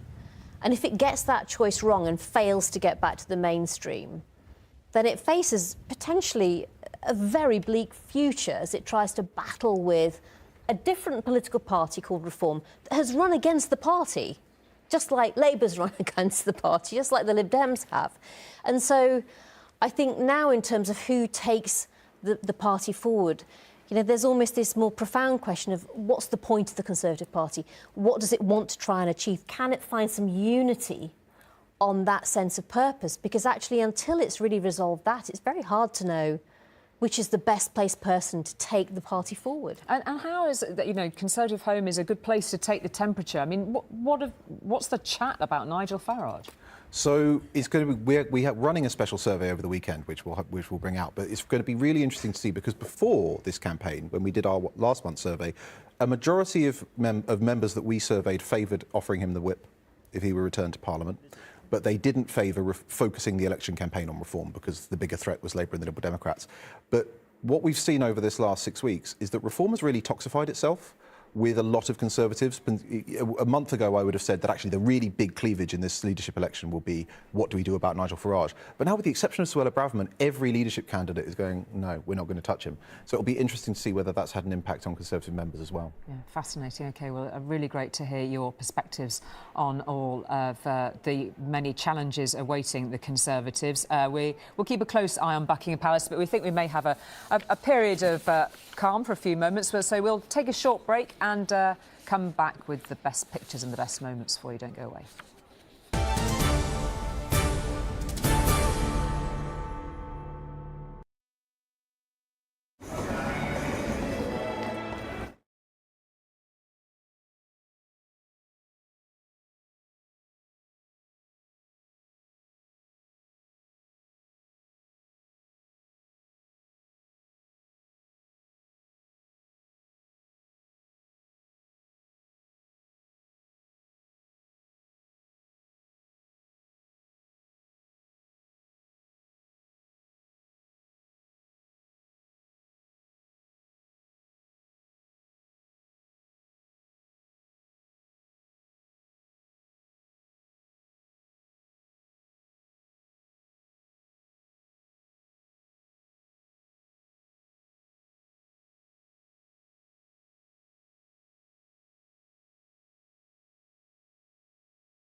Welcome back to ITV's continuing coverage of the handover of power in the UK. Rishi Sunak is currently meeting the King after a disastrous night for the Conservative Party. Speaking in Downing Street just a few moments ago, he said that he would stand down as leader, but not immediately. He said, "I have heard your anger, your disappointment, and I take responsibility. I am sorry," he said. Geraint Vincent now on an historic night and what has been a pretty eventful morning so far. The rain this time stayed away from Downing Street for Rishi Sunak's last speech as Prime Minister, and he arrived at the lectern, a penitent man. To the country, I would like to say first and foremost, I am sorry. I have given this job my all, but you have sent a clear signal that the government of the United Kingdom must change, and yours is the only judgment that matters. I have heard your anger, your disappointment, and I take responsibility for this loss. The democratic dismissal of his government was a brutal business. Ministers in that government, an education secretary and a defence secretary who had majorities in the thousands and thousands, suddenly were no longer even MPs. The ex-leader of the Commons and the ex-MP for Portsmouth North was among the first to offer a reason for it. Tonight, the Conservative Party has taken a battering because it failed to honour the trust that people had placed in it. Conservative humiliation was completed in southwest Norfolk after dawn had broken, where a former Prime Minister stood at the edge of the stage as the loss of her seat to Labour was officially confirmed. Well done. Thank you. Liz Truss left her count after declining to give a loser's speech. We did it!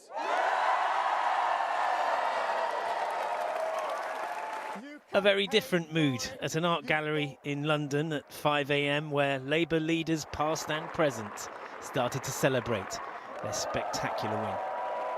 This is what it is for. A changed Labour Party, ready to serve our country, ready to restore Britain to the service of working people. The size of Labour's win was increased by the presence of a new force in British politics. Reform UK ate into the Tory vote in so many constituencies. Clacton was one of them. Nigel Paul Farage is duly elected as the Member of Parliament for the Clacton constituency. It's not just disappointment with the Conservative Party. There is a massive gap on the centre-right of British politics, and my job is to fill it. And that's exactly what I'm going to do. Now then, what sort of night did the Liberal Democrats have?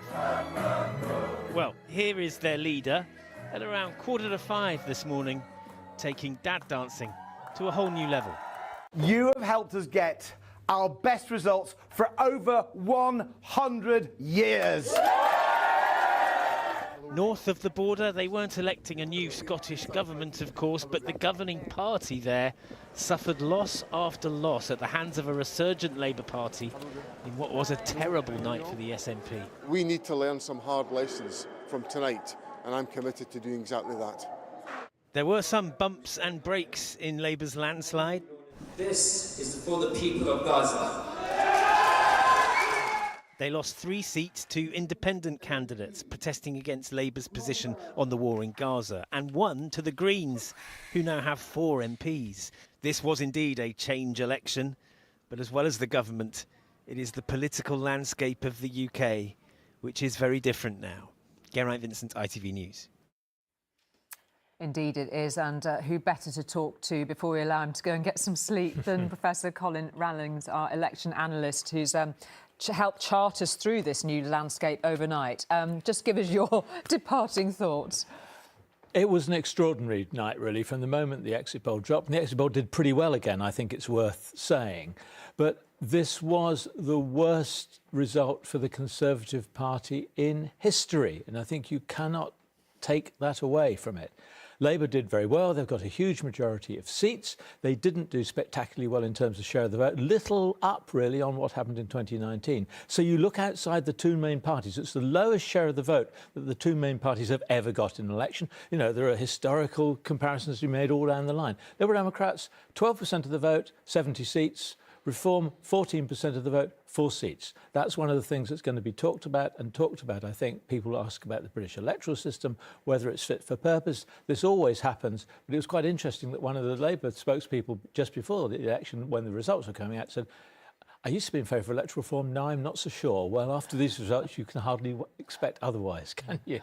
There'll be a lot of discussions about all of that, and you've taken us through it with such flair and expertise as ever, Colin. We will let you go and get some rest.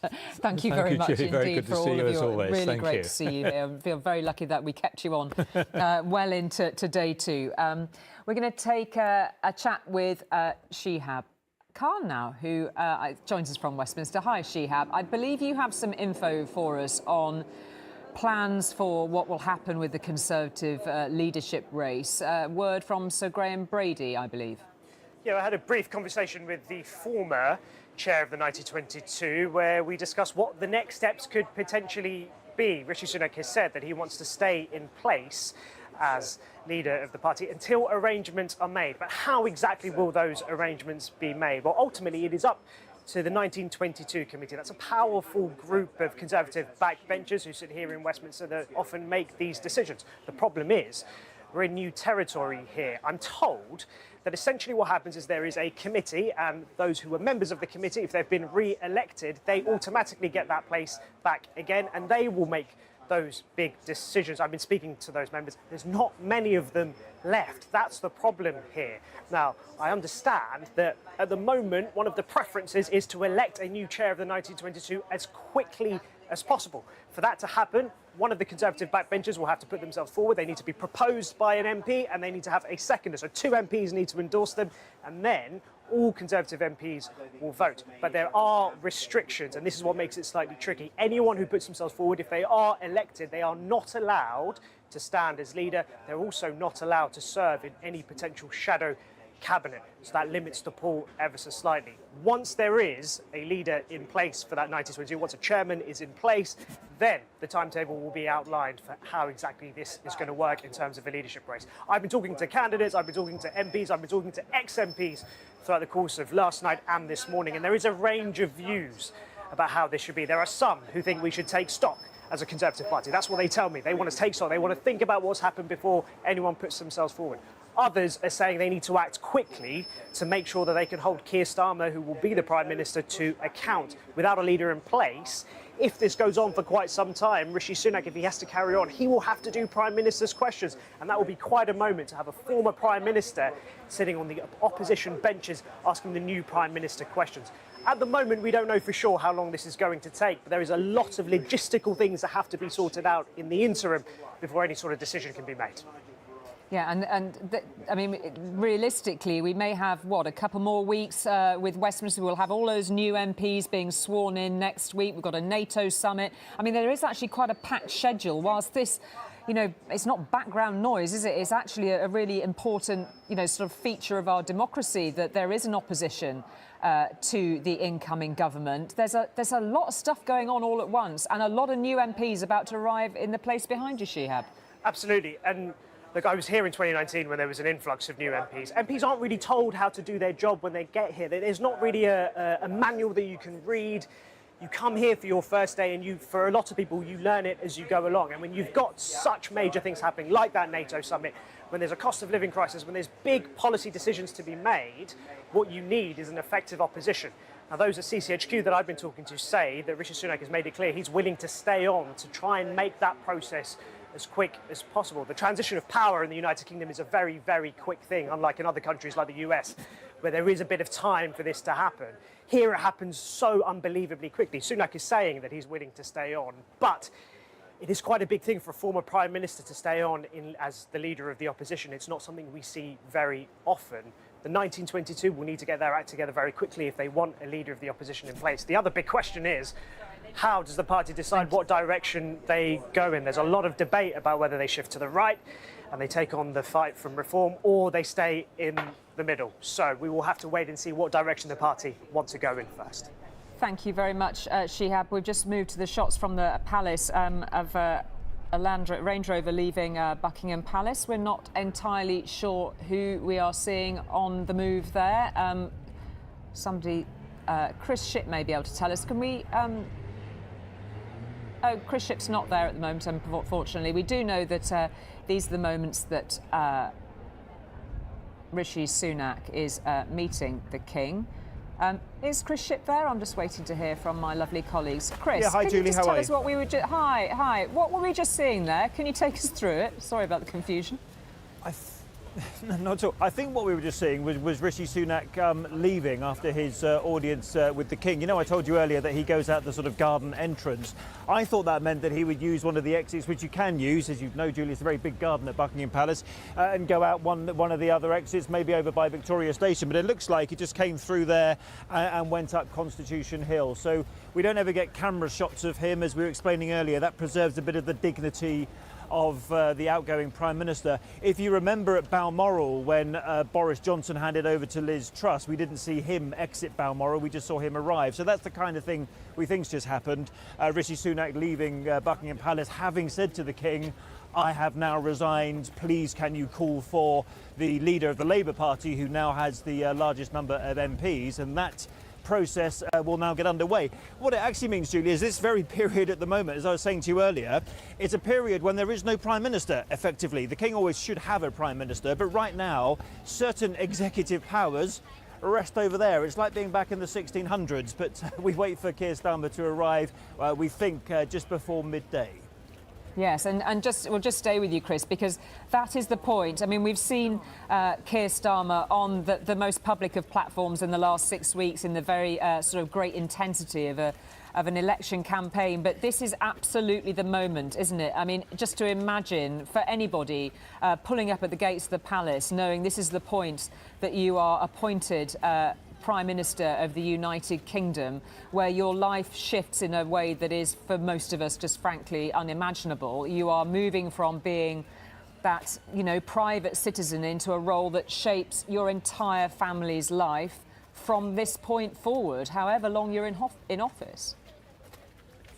Yeah, you're absolutely right. And in fact, Nicola Sturgeon, the former First Leader of Scotland, was talking about this last night, about that moment when you assume power. For her, it was going into Bute House in Edinburgh, and for a Prime Minister, it's that moment when the King says to you, can you command the confidence of the House of Commons? Can you form a new administration? Can you be the third Prime Minister of my reign? And that is a very big moment for Keir Starmer. This all happens before he makes his big speech in Downing Street, a very important moment. And if he so wishes, he gets time to prep for that inside Buckingham Palace if he wants to make any last-minute changes, and his wife, Lady Starmer, will be with him. But that moment when the King asked the Prime Minister to form the new government happens alone, just the two of them in that room, no advisors, nobody else, and that's the moment when it's recorded in the court circular, Julie, as the kissing of the hands. That's just a reference to the type of meeting it is. They don't really do the kissing of hands anymore, but they do bow to the King, and at that moment Rishi Sunak will be the new Prime Minister of this country. Right now, though, there isn't one.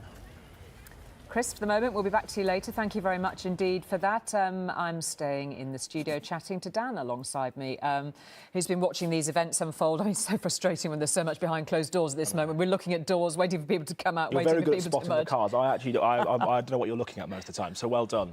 Thank you very much indeed for that. And before we get chatting, thanks for that, Dan. Just before we get chatting, we've had quite a lot, actually, we should touch on.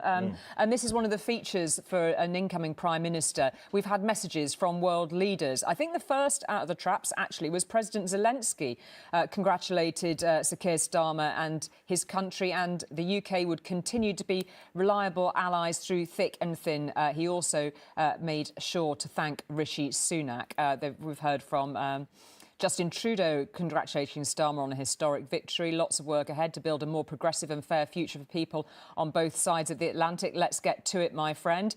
Nothing from the US as yet, as you wouldn't expect at this hour of the day. But actually, it's worth sort of thinking about that for the moment. We are also contemplating a White House as we have an incoming new Prime Minister where it's not entirely clear whether the incumbent is going to stand in the next election, only a few months away.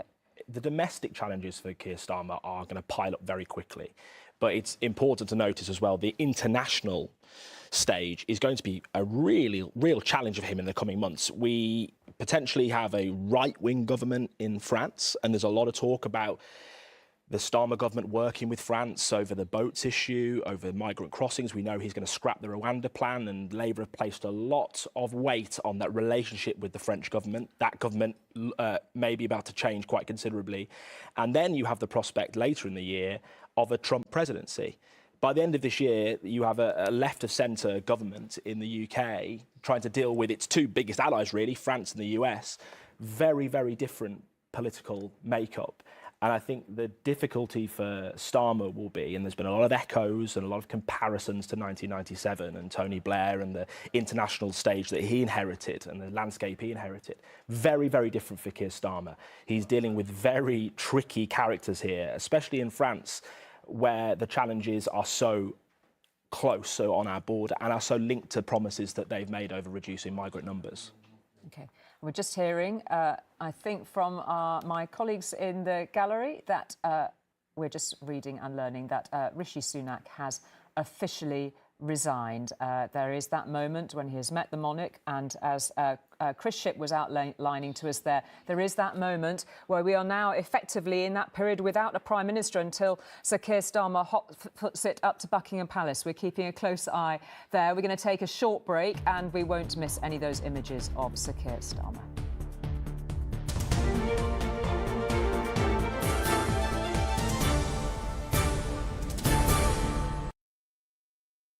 Sleep well.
Welcome back to our continuing coverage. In the next half an hour, we're expecting to see Sir Keir Starmer arrive at Buckingham Palace for his meeting with the King, where he will ask Sir Keir Starmer to form a new government. After that, he'll head to his new home at Downing Street. The result this morning has reshaped so much of the political landscape.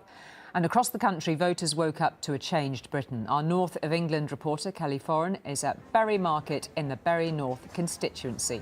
We can just have a look at that result before we hear from Kelly. A Labour gain by MP James Frith, almost 7,000 more than Conservatives, who saw a 20% fall in their share of the vote. Reform picking up 7,000 votes. Kelly, over to you for what people are saying there as they wake up to a new reality, both in Bury and across the nation. Yeah, exactly. And as you say, at the last general election, this was the most marginal seat in the entire country. The Conservatives won back then with a majority of just 105. But things here looked very different overnight.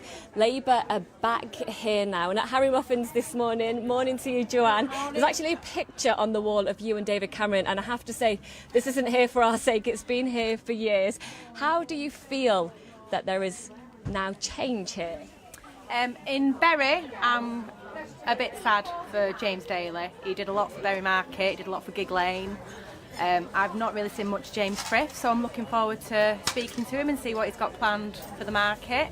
If you do speak to him, what would you be saying? What would you like to see change?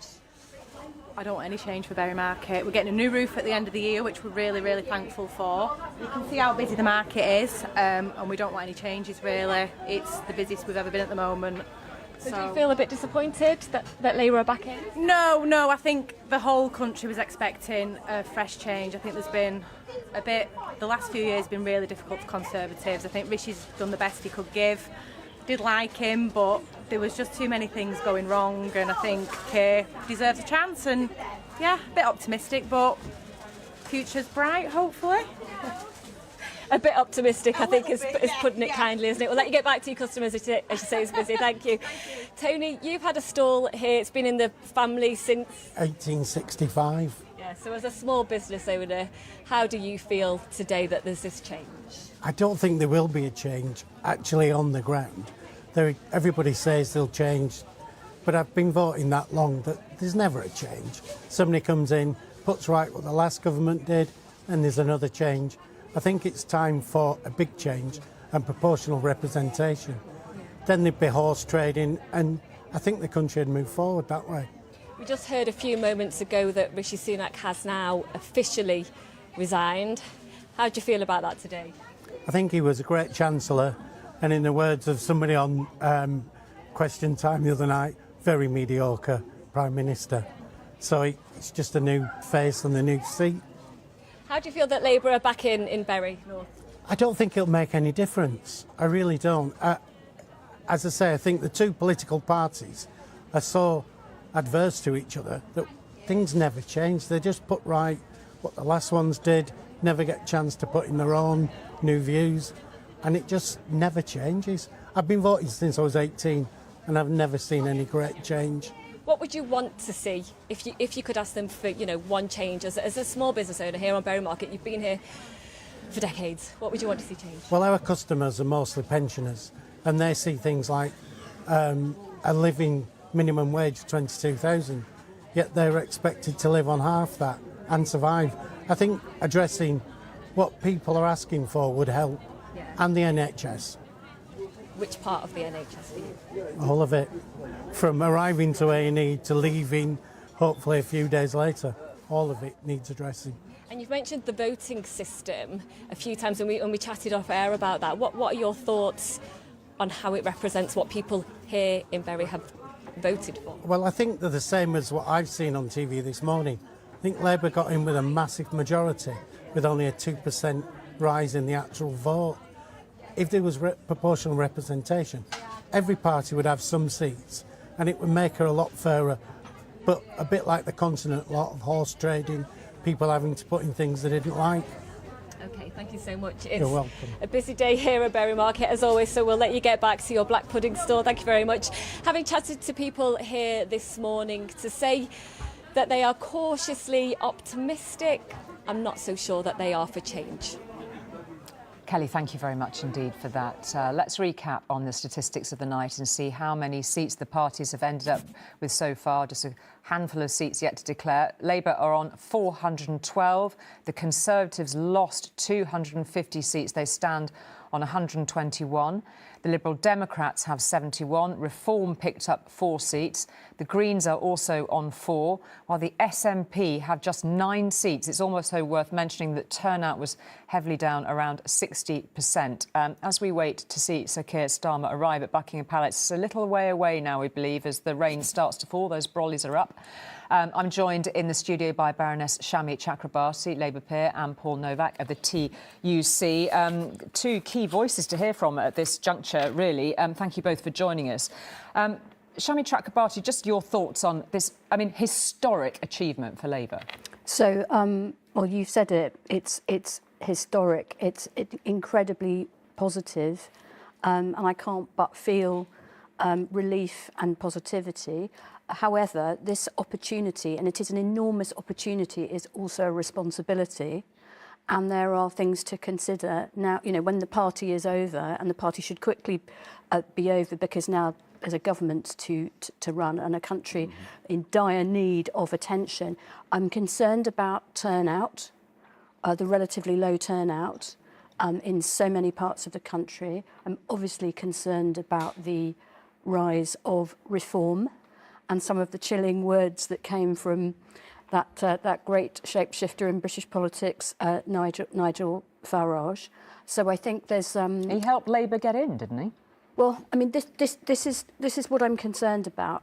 Yes, he and his party did take a lot of votes at this election from the Conservatives, but as he said, I'm coming for you next, and what he does, and whether it's the Reform Party or the previous versions of Faragist politics in Britain, what he does is sow the seeds of division and hate, really, which and when people are feeling alienated and unrepresented and left behind and unheard, he is the Pied Piper who is there to capitalise on that. And so, I'm sure there'll be no complacency this morning in what will emerge as the Labour cabinet. So I think there's got to be, yes, of course, positivity, gratitude for people's votes, but also some real sobriety going forward. I'll come to you in a moment, Paul, but it's worth noting for those who may not remember, you were the Shadow Attorney General under Jeremy Corbyn, very closely aligned to him. You're a close ally of Diane Abbott. Will you thank Keir Starmer for what he's done for the Labour Party? It's not the part of the party that you've been aligned with. Look, I served in a shadow cabinet with Keir Starmer, and by the way, Jonathan Ashworth, who I'm sorry to see.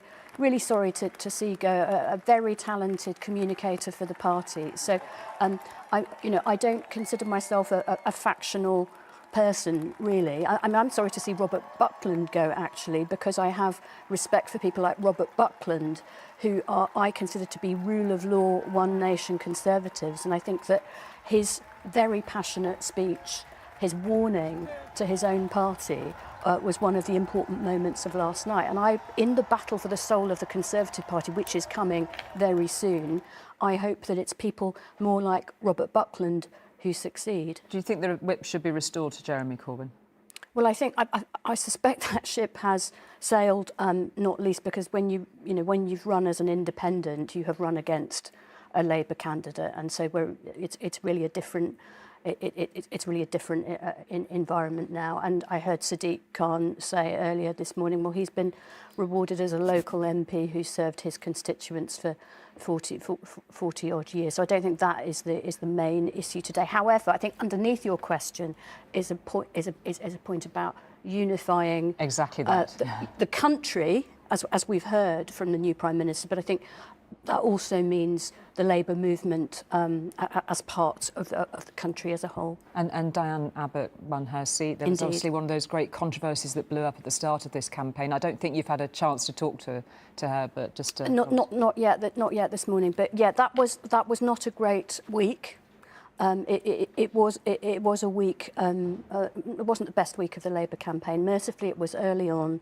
It was resolved with Diane having her wit restored, choosing to stand, and then we were able to move on. And I hope lessons will have been learnt in an otherwise pretty well-disciplined campaign.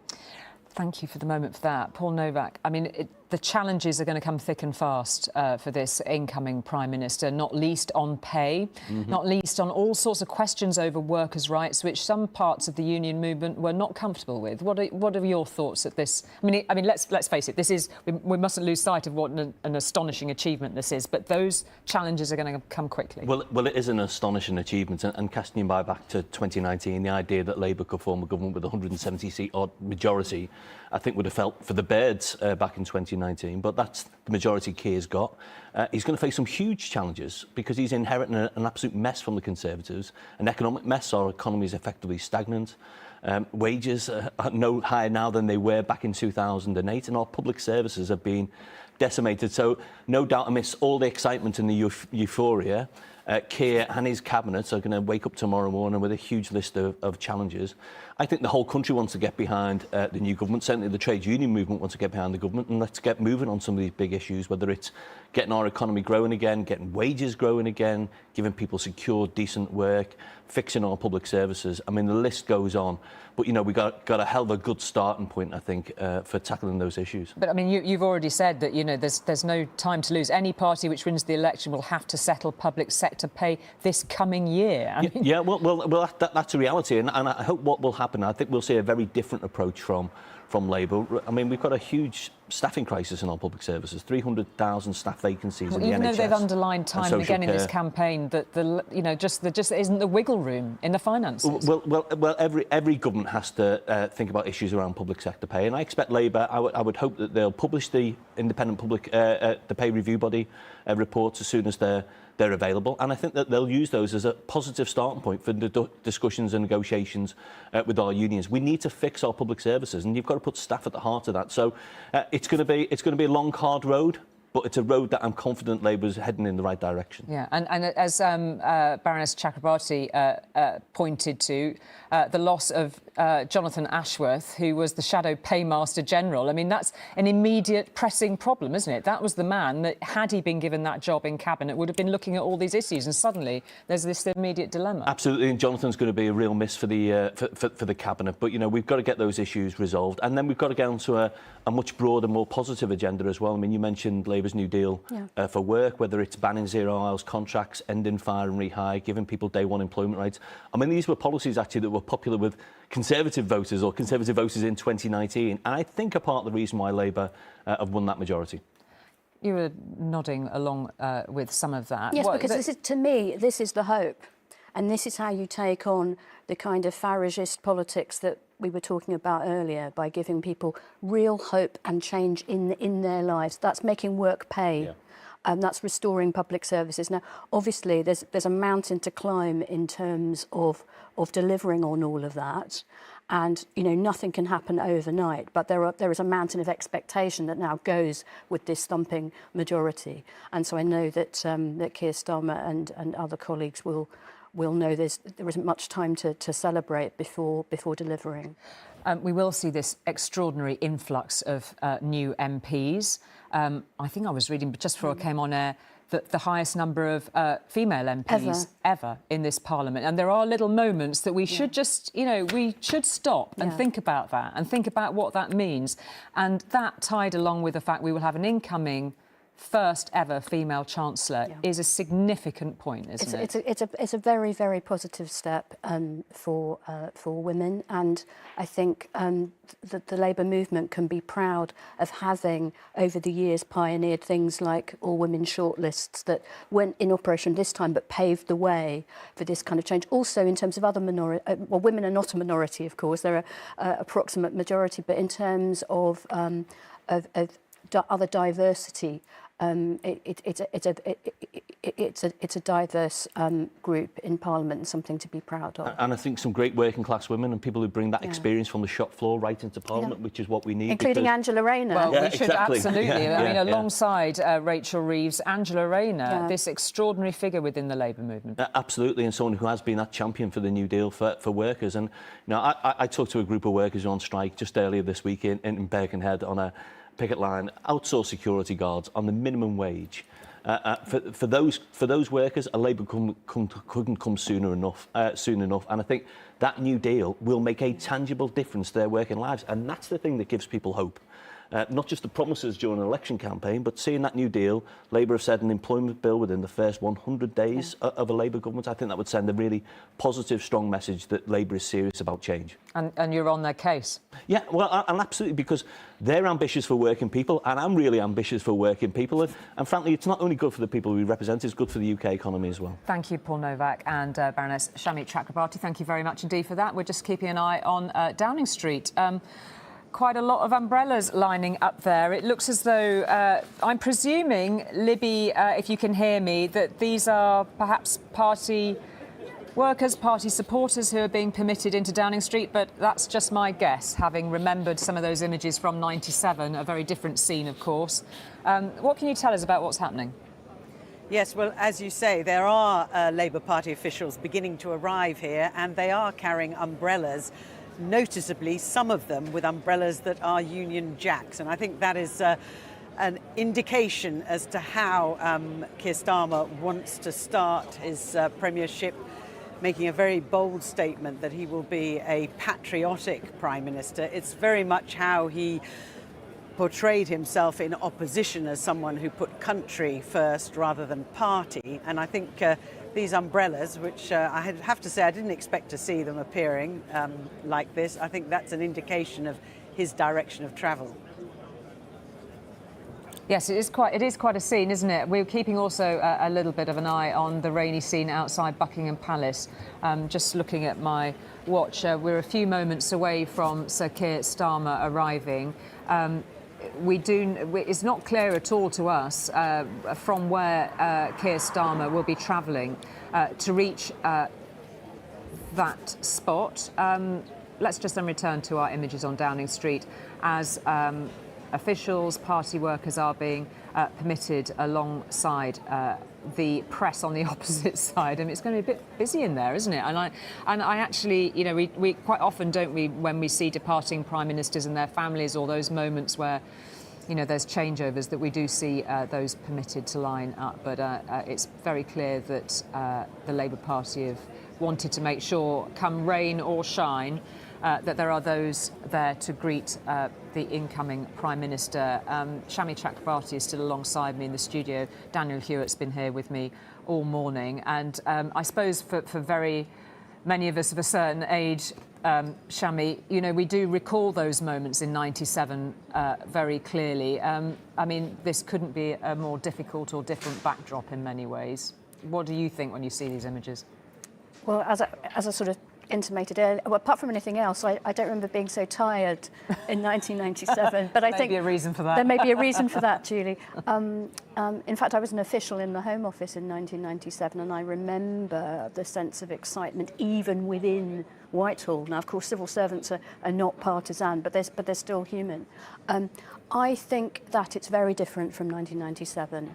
Not least because of what's happening in the wider world. We haven't touched on this yet, but one of the big issues in the in-tray, and of course it emerges as soon as the new Prime Minister walks into number 10, are these phone calls from foreign leaders. There's the famous kind of nuclear letters and so on and so forth. But the world is in such a perilous position at the moment. We've got close allies in Europe and in the United States in their own political turmoil. So, yes, very different from '97, very difficult economically, very difficult in terms of international security and threats to the rules-based order that I noticed Volodymyr Zelensky referred to in his prompt message to Prime Minister Starmer. Yes, it was the quickest one to arrive this morning, notable. Given that it's you we have here to chat to, Baroness Chakrabarti. It is quite something, and many will have different views on this, of course, that after all of the energy and noise we heard around that Rwanda bill, against which you spoke out so regularly and so vociferously, it is quite something to think that that is now simply, that's gone now, that's gone. And there'll be very many that will welcome that. There'll be very many others that pose an enormous question about what happens next then, because it's one of those areas that in the debates, in the interviews that have Keir Starmer's done in these last few weeks, he was pressed on pretty hard, and some were not at all satisfied with the alternatives that he was suggesting. Well, when you're offering a very expensive and legislative gimmick, a quick fix, any alternative message is much harder to deliver. But I think the alternative involves a lot of hard work and sound administration, which is not sexy politics, but actually it's the sort of thing that Keir Starmer in his own working life, pre-political life, is quite suited to because of his time working with the police in Northern Ireland, because of his time as DPP. We've got to have better relations with our European partners so that where appropriate people can be returned. But we've got to sort out administration and casework in the Home Office. The backlog, the infamous backlog.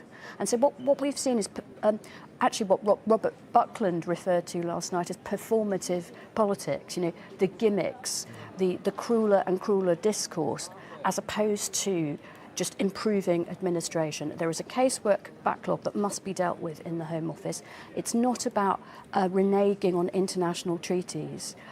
It's about doing your administration and doing it well. It's not sexy, but when it's better, as it was even under the last Labour government, it makes a big difference. Well, it might not be sexy, but then equally, we know that so much of... There's a lovely shot there of, I'm not quite sure whose family that is, that's been allowed up Downing Street to stand awaiting the crowds, but a new generation, as somebody in my ear is observing, and actually, it's a rather charming image, that, isn't it? When we think about the responsibility of office, that little girl will have no idea, perhaps, why she's running up Downing Street in the rain, but she will be talking about that, let's hope, to her family for generations to come, to say, well, somebody took me into Downing Street when there was this Labour landslide. But it does sort of, I don't know, as a mum, that sort of makes me sort of skip a beat a bit, because you just suddenly realise it's that child's future and all of those young people watching. It is now in their hands. You're a father of a very gorgeous little boy, Dan. I don't want to turn this chat sound like a sort of Mothers' Union chat, but yeah. But it does sort of get you, doesn't it? I woke up. I mean, a 9-month-old boy at home. I did wake up this morning before I left home and thought, yeah, this is a moment for you in your life. This is your future. I think Keir Starmer has talked, hasn't he, about his two children and how he wants to protect them and provide them with as much privacy as he can. And the one thing he has said, because his children are a little bit older, he has said if they were 5 years old or younger, in a way this whole upheaval their life is about to undertake, it would be a bit easier. That little girl, it's just a fun day out for that little girl, isn't it? Whereas his children being a bit older, they're aware of what their dad's about to do. They're aware of the attention he's about to get. But yeah, we've talked a lot about 97, haven't we? And that was one of the striking image of 97 was Tony Blair with his incredibly young family. These are huge landmarks. General elections in general, and particularly ones of change, are enormous moments, not just in the lives of activists, politicians and journalists, but in the lives of I can remember being 10 years old in 1979, and what a big what a big general election that was. That was the first woman prime minister, and memorable for that, though controversial in many ways. And yes, it's important to remember who this is all for. Indeed, somebody's very cleverly picked that little shot up for us just as we were contemplating it. I mean, actually, to this point about whether one gets to see the children of prime ministers, I mean, that was a big memory from 97, the whole family on show, and that was before Leo Blair had arrived. I mean, it was notable today that the outgoing Prime Minister, Rishi Sunak, the two daughters weren't... We have seen them in the past, of course. We didn't see them today. Gordon Brown, of course, when he left Downing Street. We've got that charming image of him and Sarah and their 2 boys. But I think maybe because of the pressure on families, the privacy, let's face it, the dangers around politics, things have shifted right the other way again, haven't they? Yeah, and I don't like the reasons for it. I don't like the dangers, but I don't think it's a bad thing that it's no longer expected for wives and children to be trotted out like props in political theatre. I think that's it. And by the way, I really respect Keir Starmer for saying he wants to save where he can a bit of family time on a Friday evening, and the responses to that from the Conservative campaign were not their best bits. OK, thank you very much, Baroness Chakrabarti. Daniel will stay here. We are on this image of the arch into the central quadrangle of Buckingham Palace because we are expecting fairly soon, I would say, that we might get the first glimpse of the new Prime Minister as he arrives in Downing Street. I'm intrigued by our camera picking up a car on another screen that I can see and you can't at the moment. Chris Shipp is there. What can you see, Chris? With my eyes, Julie, I think we've just seen the incoming Prime Minister. Remember, not Prime Minister yet because he hasn't had his audience with the King. He's just driven past us, gone through the North Centre Gate, which is that one on the right-hand side here, and then he'll go into the quadrangle of Buckingham Palace, effectively taking exactly the same route that Rishi Sunak did about an hour or so ago into the quadrangle. He'll be met at the King's door by the King's Principal Private Secretary, Sir Clive Alderton. I can't see the pictures at the moment, Julie. It's all happening behind that palace wall behind me, but I think I can hear in my ear the crunch of the gravel under the cars, and that means Keir Starmer is about to go and meet the King in the private audience room, and that's where he will be invited to form a new government. So the door of the Range Rover opens and Sir Keir Starmer emerges. Our first glimpse on this day 1 of his administration, being welcomed by the King's Private Secretary, Lady Victoria Starmer, alongside him, welcomed in to go to see the Queen, to see the King, to see the King, to be invited to form a new government. And what a moment indeed that must be as he contemplates what lies ahead, as he ascends those steps, and we'll come away from that shot for the moment. And Chris Shipp, it is a moment of history, that, and what happens behind those doors and behind the facade of Buckingham Palace is quite something. Yes, it is, and it is a very sombre moment, and I'm sure the enormity of this moment is dawning on Sir Keir Starmer right now.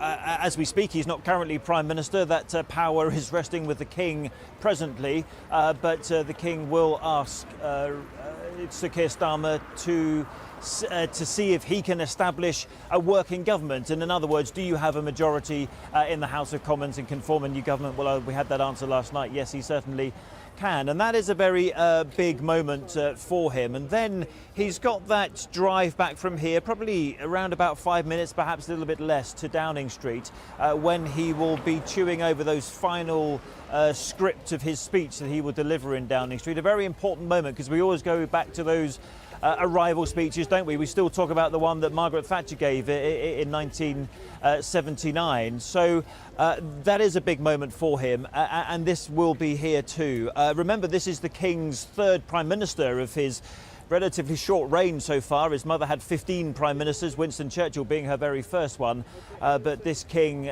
King Charles III, is already on his 3rd Prime Minister. Worth noting too, Chris, that of course when Sir Keir Starmer was knighted for the work that he had done leading the Crown Prosecution Service, it was the King, as he was as Prince of Wales, as somebody wipes the lens of our camera, it's all happening. It was this King who knighted this incoming Prime Minister. That's just right. And don't forget, this isn't the first time that that Keir Starmer has met the King as leader of the opposition. He has fairly regular audiences with him in any case. But now he is Prime Minister. This isn't really a traditional weekly audience. This is the moment when he's asked to become Prime Minister. But his first regular audience will happen next Wednesday, and that'll be one of the regular weekly audiences that they have, just the two of them in the room, and no one gets to find out what they talk about. Thank you very much indeed for that, Chris. So Keir Starmer meeting the King in Buckingham Palace. We're going to take a short break. Do stay with us. We'll see you again in a moment.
Welcome back to ITV News' continuing coverage of the UK election and the appointment of a new Prime Minister. We are still looking at the outside of Buckingham Palace because just a few moments ago we saw the Range Rover pull up in the central courtyard of Buckingham Palace. The Range Rover carrying Sir Keir Starmer and his wife Victoria. Waiting there to greet them was Sir Clive Alderton, the King's private secretary. Sir Keir Starmer had the opportunity to speak to him relatively recently because the palace had rather smartly positioned Sir Keir Starmer to sit next to him at a recent banquet just a couple of weeks ago, so they are well acquainted already. But this is the moment, just a few minutes ago, that we saw Sir Keir Starmer arrive to go for his meeting with King Charles III. Welcome for Victoria Starmer, who must be contemplating quite a different life ahead, though she's committed to staying in her role, working in occupational health in the NHS. We're also keeping a close eye in the other key location today, of course, and that is number 10 Downing Street. The Brollies were up recently there because of a light showers there. Can't quite see Downing Street for the moment, so we can talk to Chris Shipp, who's watching everything coming and going at the palace. And this is where it's all at for this last hour or so, this transfer of power. We may get a photograph at some point, we presume, of Sir Keir Starmer with the King, Chris, but it is quite a thing to witness. Yes, we will get that photograph, which is the first official meeting between the King and his new Prime Minister. That will come out quite imminently, and we'll keep a close eye on that for you. As you say, everything at the moment is focused on here and the private meeting that is going on there. And as you were just talking about, Julie, there was, when we went into Buckingham Palace a few weeks ago, when the state visit of Japan was happening, we were struck by the fact that when we saw the table plans before everyone came in their finery to have that banquet, that Sir Keir Starmer was sitting right next to Sir Clive Alderton, the King's principal private secretary. And we were wondering, well, are these two men going to meet in a couple of weeks' time? And so they did. This morning, when Sir Clive welcomed the leader of the Labour Party in the quadrangle of Buckingham Palace there. So yes, they have been acquainted. They had a long chat at that state banquet, of course. But you know, the moment now is not about the advisors. The moment is about the King and his new Prime Minister. He will ask Sir Keir Starmer if he can form a new government, and he will reply yes. He will take the commission, if you like, to form a new government. And this thing about kissing of hands, a lot of people ask me, do they actually kiss the hands of the monarch? Well, they used to. They don't do that anymore, but it's always recorded in the court circular, which will either go up later this afternoon. Just keeping an eye on that police car going past me, but it looks like there's nothing to do with it. Recorded later this afternoon or tomorrow that the Prime Minister kissed hands on appointment. It just means that that type of meeting was the one where he became the Prime Minister. And we were just saying, the third Prime Minister of King Charles's reign. That's all happening behind me at the moment. Sadly for the crowds that have come here, a lot of them come here at this time for changing the guard. Didn't happen today, and all they've got is a couple of car movements going in and out. You could say that's quite historically significant, but if you came here for changing the guard, well, your pictures aren't going to look as good as they might have done otherwise. OK, Chris, for the moment, thank you very much. You are our eyes and ears down there, so we will be back to you pronto if there's any significant development. Let's take you, for the moment, though, back to Downing Street, which we've seen filling up with a few crowds there, and it looks like the sunshine's coming out, Libby. Just take us through what you can see. Yes, Sir Keir Starmer, in his victory speech, did say that he was offering people the sunshine of hope. And appropriately, perhaps, or luckily for him, the sun has just come out. We're expecting him here in Downing Street imminently with his wife, Victoria. And members of the extended Labour family are already here. There are some very young relatives of Labour grandees who are gathered outside number 11. You've probably seen some pictures of them earlier. And then along the street from me, you can see a lot of people who have been instrumental in getting this far. I mean, it's an astonishing thing to reflect on that 3 years ago, Keir Starmer actually considered throwing in the towel after that loss of Hartlepool in the Hartlepool by-election.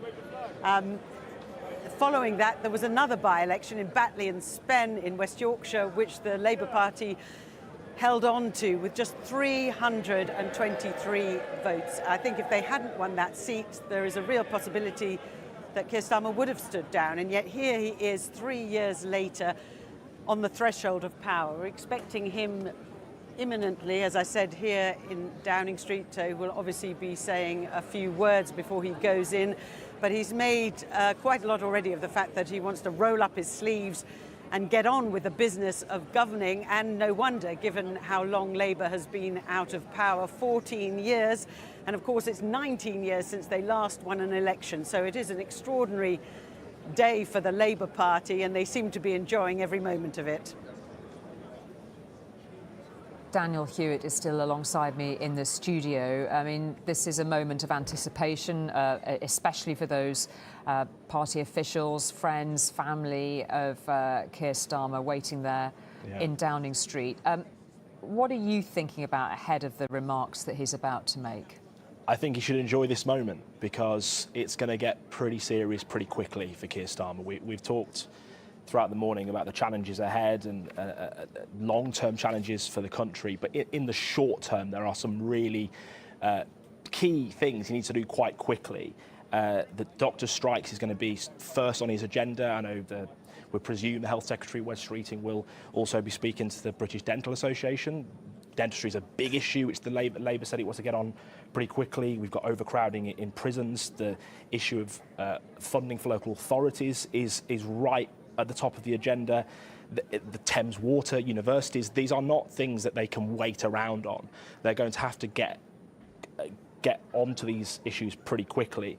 And we talked briefly earlier about Rwanda. It's going to be a pretty awkward call to Kigali as well, because that scheme will be scrapped pretty quickly, as well as the calls to, we presume, the White House and to other members in European countries. That's going to be a pretty awkward call for Downing Street to have to make. They will make it.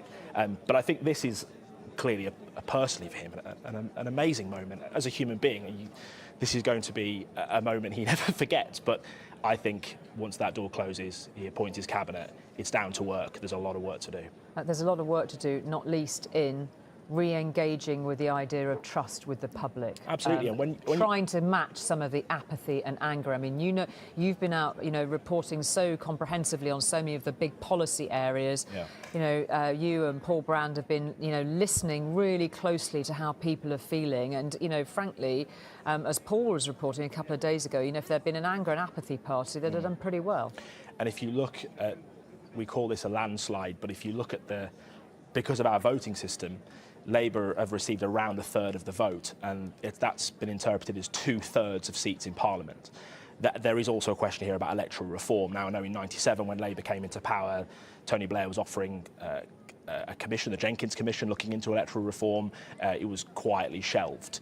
Can Labour afford to do that? There's going to be talk here and calls here for another look at the electoral system. Because I travelled the country and I didn't get a sense there was much love for this Labour Party and much love for Keir Starmer. This feels like the kick the Tories out election, which, when you talk about lending votes, Boris Johnson talked about lending votes in 2019.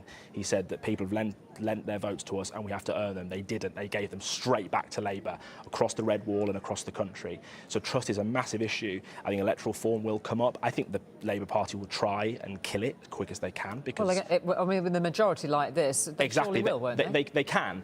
But there is going to be an election in 4 or 5 years' time, and can they go to the country with a record of improving this country? Because if they don't, we see how volatile the electorate is. Is there a safe seat left in this country? Is there any loyalty towards these two parties? I don't think there is. And so if Labour don't perform, if they don't tackle the issues that people really care about, cost of living, NHS and others, this could be quite a short-lived premiership. And that's a mad thing to say when we're talking about an enormous majority. But there is no guarantees left in politics. It feels like it's on fast forward at the moment. I have to agree with that rather brilliant analysis, actually. Yes, there's nothing to be taken for granted. If I look back at the things people were saying about the Johnson reign that began in 2019, and we were told it would be 20 years, etc., etc., I think what has happened subsequently certainly backs up your theory that people no longer, as they did when we were young, perhaps when we were children, vote from across the generations for their party. Much more volatile, as is the economy, as is the world around them. And I think, in addition to delivering and making people's lives better in the bread and butter ways of NHS, housing, cost of living crisis and so on, I think there needs to be a change of tone. because I think one of the things that I have been hearing from people who are not politicos time and again is it's one rule for them and it's another rule for us, and that is a refrain that refers to arrogance, that refers to corruption, that refers to so many things. And so when you are attempting to deliver, you need to be careful about how you speak to people as well. Don't overpromise, don't demonise your opponents even. There's a lot that we can learn from the last few years. Let's just interrupt you there. Here is our first image then, just within the last few moments. The first image of Sir Keir Starmer meeting King Charles III. He has been invited to form a government. That is a image which will go down in history as we await to see the images of him emerging from this meeting. We'd seen the pictures of Sir Keir and Lady Victoria Starmer arriving a few moments ago. Chris Shipp, I think, can talk us through this image. We come to expect these, but they are still quite a thing when we spot them. Yes, I was just looking at it as you were, Julie, and yes, that is a moment in history. This is the private audience room inside Buckingham Palace, and you will remember quite how these kind of pictures can go down in history. If you remember the one, of course, of Liz Truss meeting the late Queen just 2 days before she died. So that is a very significant moment. It means that we do now have a new Prime Minister, and Keir Starmer is the third Prime Minister of King Charles's reign. I'm just checking my feed to see if we've had anything yet from Buckingham Palace to confirm that. We haven't, but that photograph is pretty much it. That means that Keir Starmer has become Prime Minister, and shortly we will expect to see him leave now in the Prime Ministerial car with a police escort, which I noted he didn't have on the way in as he makes his way back to Downing Street. It's actually quite sunny here at the moment, Julie, but I've just been checking the Met Office weather radar app, and if I were advising Keir Starmer, I'd say to get the speech done before 1 or 1:15, because otherwise he risks having another Rishi Sunak moment in Downing Street. But the weather's certainly on and off. At the moment it's on, and me and all the other people here are dry, but don't expect that to last. OK, never we look so eagerly at the weather when we're looking at those Downing Street shots. They seem to have punctuated these last 10 years or so, don't they? But we will just keep that image on the screen at the moment. Daniel's alongside me, and of all those little moments, you know, when we went on air with the, the exit poll last night, some of those key punctuation points during the night, Liz Truss losing her seat, Jacob Rees-Mogg, those moments where you saw that Nigel Farage, 8th time of asking, got his seat in Parliament. That is one of the other images that will define what we've seen in terms of history unfolding. Yeah, it's the image I think everyone would have expected to see throughout this campaign. I mean, no one, I think even inside the Conservative Party, no one expected Rishi Sunak to be the man shaking King Charles's hand today. But for Keir Starmer, it is quite a moment, and for the country, it is quite a moment. As we've said on this programme, these moments don't happen very often. This is the fourth kind of changing of the political guard in almost half a century. This is a Prime Minister, the seventh Labour Prime Minister in history, by the way, and to give you a little stat, we've had 7 Tory Prime Ministers since 1990. So Labour Prime Ministers don't come around very often. So when they get the chance to meet the King and shake his hand, they'll take it. We'll then keep an eye on the camera position to the left of that screen, because we're not expecting, Chris, are we, that this is a meeting that necessarily takes very long. But that's, one of the features of how quickly power is transferred. And once Sir Keir Starmer emerges along those steps and into the waiting now Prime Ministerial vehicle, what a journey it will be indeed for him. Yeah, a journey to take a lot in. I don't know how much sleep Sir Keir Starmer has given himself overnight. We saw him at various stages, firstly at his count and then that other speech he made in central London, and now meeting the King at around about midday. Whatever sleep he's had, he's going to need all the energy and sophistication he's got in order to deliver what will become a very significant speech and a moment of history. As you were just saying, Labour Prime Ministers don't come round very often, and this is a significant moment, a significant landslide for him. And I think he'll be reflecting on that campaign, yes, but also the big job that's ahead of him and all the things that we didn't get to talk about in the campaign, and all the questions that were perhaps slightly swerved by various political leaders. The big task of government begins now, and it's only when you've accepted that commission from the King and you've driven back to Downing Street, you make the speech, and then you go in through that famous black door, the enormity of that moment will really dawn on Sir Keir Starmer, that this is it, the talking's over, the doing begins. And I was struck by how Nicola Sturgeon, the former First Minister of Scotland, was talking about that very thing last night. You know, you've blamed everyone else for everything that's gone wrong. Now it's all your responsibility, and that's a lot to take in on that very short drive between here at Buckingham Palace and Downing Street. Indeed. Libby Vina is at Downing Street with the crowd awaiting the new Prime Minister there. Libby, I'm hoping that you can hear me. It'll be it's quite a balancing act for Sir Keir Starmer, this first speech as new Prime Minister, given this pretty disheartening campaign in many people's eyes that we've witnessed, and given, what this country's been through in the last few years. Yes, I mean, I think it's pretty extraordinary that we are now seeing Sir Keir Starmer about to walk in to number 10. He's a very, very enigmatic politician, came to politics late, in fact, having been a prominent barrister and director of public prosecutions. Incidentally, he had, of course, had a formal meeting with the now King when he was Prince Charles, when Keir Starmer received his knighthood 10 years ago.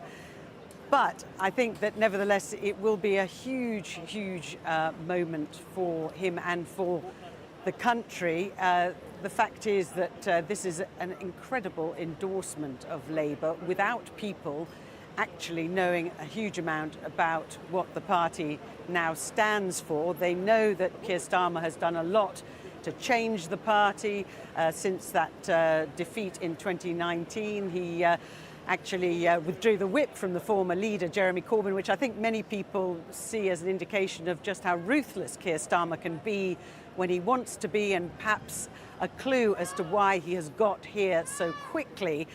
Nevertheless, he will have a job to bring Labour together to ensure that he can govern in the way that he wants to. He clearly has moved his party a long way to the centre, but I think ideology is less at the forefront of his mind at the moment than the country's real-world problems, and those countries include a huge level of debt, the fact that prices are still rising, there is still a cost of living crisis, there is a war in Europe, the war in Ukraine. There are many, many problems that he will face when he walks through that door. And as I say, he has made a big thing of wanting to roll up his sleeves and just get on with it. Thank you, Libby. Stay there for us at the moment. We will just keep our camera on this image because we just want to catch that first glimpse of Sir Keir Starmer when he emerges. Alongside me, still in the studio, is Baroness Shami Chakrabarti, joined by Baroness Elena Kennedy Casey, Labour peer, of course, and colleague long-standing of Sir Keir Starmer when he was a young barrister too. Helena Kennedy, welcome to you. I mean, you know him personally. Lovely to see you here. It's lovely to see you. I mean, you know him in ways because of that early professional contact that you had with him. You saw him growing into that role as a barrister. I mean, it's quite astonishing, I suppose, through your eyes to be contemplating these images. Yes, our chambers is called Doughty Street Chambers, and so we're now sort of saying from Doughty Street to Downing Street is an incredible journey. And he was a very bright young pupil barrister. Pupil barristers are the people who are in training. And he came to us as a pupil. In fact, before we set up Doughty Street Chambers, we were all in Dr. Johnson's buildings with John Mortimer, the famous writer of Rumpole. And sorry, thank you, Helena. We can see these images then. A shake of the hand and a kiss on the cheek for Sir... shaking the hand for Keir Starmer and Lady Victoria. And we will stay with these images. The Prime Ministerial vehicle now about to leave the hushed confines of the inside of Buckingham Palace. and the new Prime Minister is on his way, crunching across that red gravel, about to emerge to the eyes of those who've gathered around the gates of Downing Street. A few of those have gathered knowing that this is a highly significant moment. A new Labour Prime Minister, a landslide, a huge majority, which gives him the potential to make some change. That was his slogan throughout this campaign. There are those now waiting with bated breath to see, with some of those outlines that he gave the United Kingdom, whether he can actually deliver. So we have those images now from the helicopter, the clouds having cleared a little, enough to be able to get these shots. Chris Shipp will be getting a good view of this now.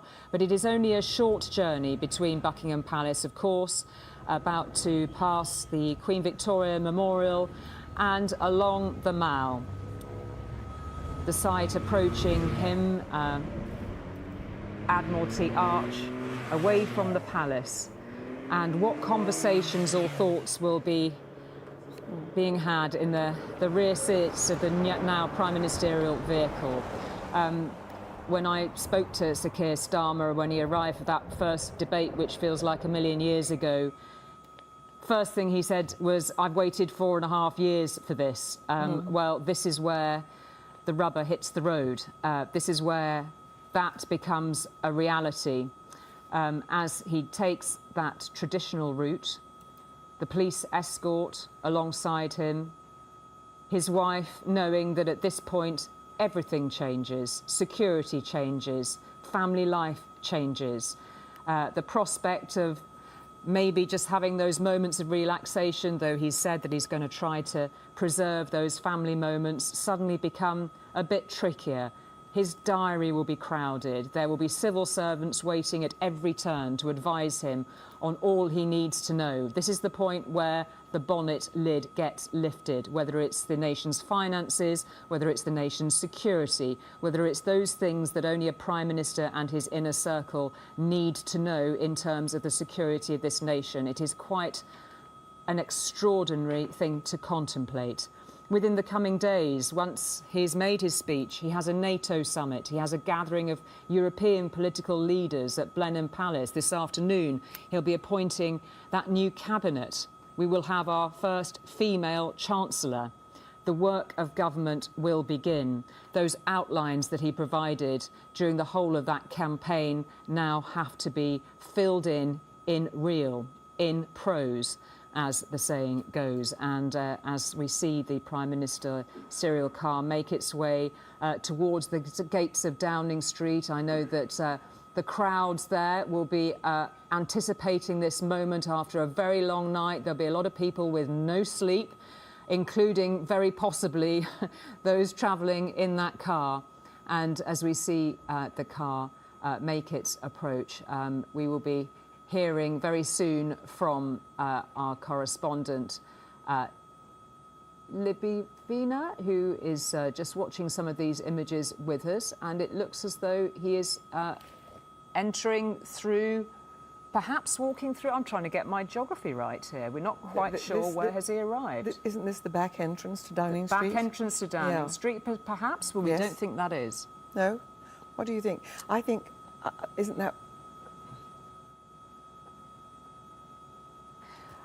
Well, I presume he's about to be greeted by the Cabinet Secretary. We can see, I'm very grateful to Victoria Starmer for wearing a red dress, because we can spot her from the helicopter. But we're just waiting to see whether they are now taking a few moments to gather their thoughts. There we can see Horse Guards in the centre of shot there. Libby Vino, that's not the arrival we were expecting of the new Prime Minister. Perhaps you can take us through it. We aren't clear where Sir Keir Starmer is going to come into Downing Street. I don't think he's going to be walking up the street from Whitehall as Tony and Cherie Blair did back in 1997. I think it's going to be a different sort of entrance, possibly coming from the Foreign Office, which is just opposite yeah, that's number what 10. We're hearing, Libby. That's what we're hearing. possibly that way. I think it'll be, he will be greeted by much cheering and enthusiasm from all the Labour Party workers and family and friends who are gathered here. But I think that he is keen to present a very low-key image, perhaps not the kind of celebratory themes we saw back in 1997. I think there is a very different atmosphere. The country's in a very different place.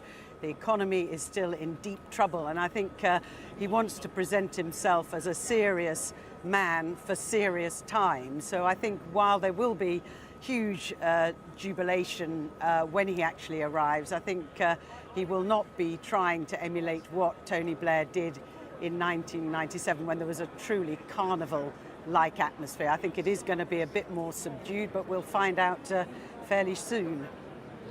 It was interesting. We did actually see the shots of him being greeted on arrival, and it is that moment when the civil service sort of purrs into action to help him orchestrate these coming moments, but make sure that things move along safely, securely, and allow him to get on with the work of government. Yes, but of course, having been Director of Public Prosecutions, he does know how government works, because in that role he had weekly meetings with civil servants. So he was present at many of the committees where decisions were made, where instructions from the government of the day were discussed. So I think in that way, although he's not a very experienced politician, he does know about the workings of government. And of course, he has also worked abroad a lot in that role as a senior barrister prior to being DPP, defending people who were on death row in various countries in the Caribbean, in Africa. He knows perhaps a lot more than many previous leaders of the opposition have known before they took over the reins of power. So I think he has experience which is relevant, but as everyone says, nothing can really prepare you for taking on this huge role where you have to be across everything 24/7. Thank you, Libby. I know you'll keep your eyes peeled and let us know what's happening in Downing Street. Just to return to Baroness Helena Kennedy, you perhaps couldn't hear what Libby was saying there, but she was outlining the role that clearly when he was DPP had, dealings with the civil service every day. But that transition from being a barrister to DPP and then into politics, it has been I hate to use the word, that extraordinary journey, but there is a gear change. There have been questions about whether he was actually ready for that blast of hard politics. Just chart that a bit for us. Well, funnily enough, I was the other day talking to Dominic Grieve, who was the Attorney General when Keir was the Director of Public Prosecutions, and he said there would be weekly meetings of the permanent secretaries of all the different departments, and Keir would be there as one of those, as a senior civil servant. So he really understands the machinery of government rather well. And Dominic Greaves, who is a Conservative and was a Conservative Attorney General, his view was that he was very respected, was on top of his brief, and really was learning fast how things work. This is somebody who's got a very capacious brain. He's a very clever man, and I think that to be a Prime Minister you really do need to be clever, and big mistakes are made when people are not clever enough, and I think he is very clever, and I think that he is going to be on top of this fairly quickly. He was not political in the way that many who have been parliamentarians for many, many years before they become a leader of a party. I mean, it's just as a footnote, I mean, he only became an MP in 2015. That's right. But then, at the same time, he had the experience of running the equivalence of a big government department in the way that a minister, a Secretary of State might, because that's what, he was employing, thousands of prosecutors. He was having to deal with matters up and down the whole country relating to law and making the decisions at the high level about, which were fine decisions about what was in the public interest, what wasn't, what was prosecuted and what not. And he was having to interact on often international things too. So he's had a different kind of experience, but I think that may enrich his what he brings to the table as a Prime Minister, because sometimes simply being in Parliament doesn't give you the great experience that people imagine. I would also put a word in for my former colleagues in the civil service. who have, who take a lot of abuse. They've been called the blob and all these things by certain elements in the Conservative Party. There'll be a lot of goodwill there, and a lot of support and expertise that can be harnessed. And of course, it must be guided by the new political administration with its missions and priorities. But there are people who can be, treated with respect. And rather than called names, there's a lot of potential there and goodwill, I think. The fact remains, though, you can have been extraordinarily successful in other roles. You can have had, a great high-flying career where you've shone and you've been gilded, and doesn't necessarily make you a good Prime Minister. Well, but nor does being a jobbing MP turn you into the sort of person who can also be a great leader. And I mean, let's be clear.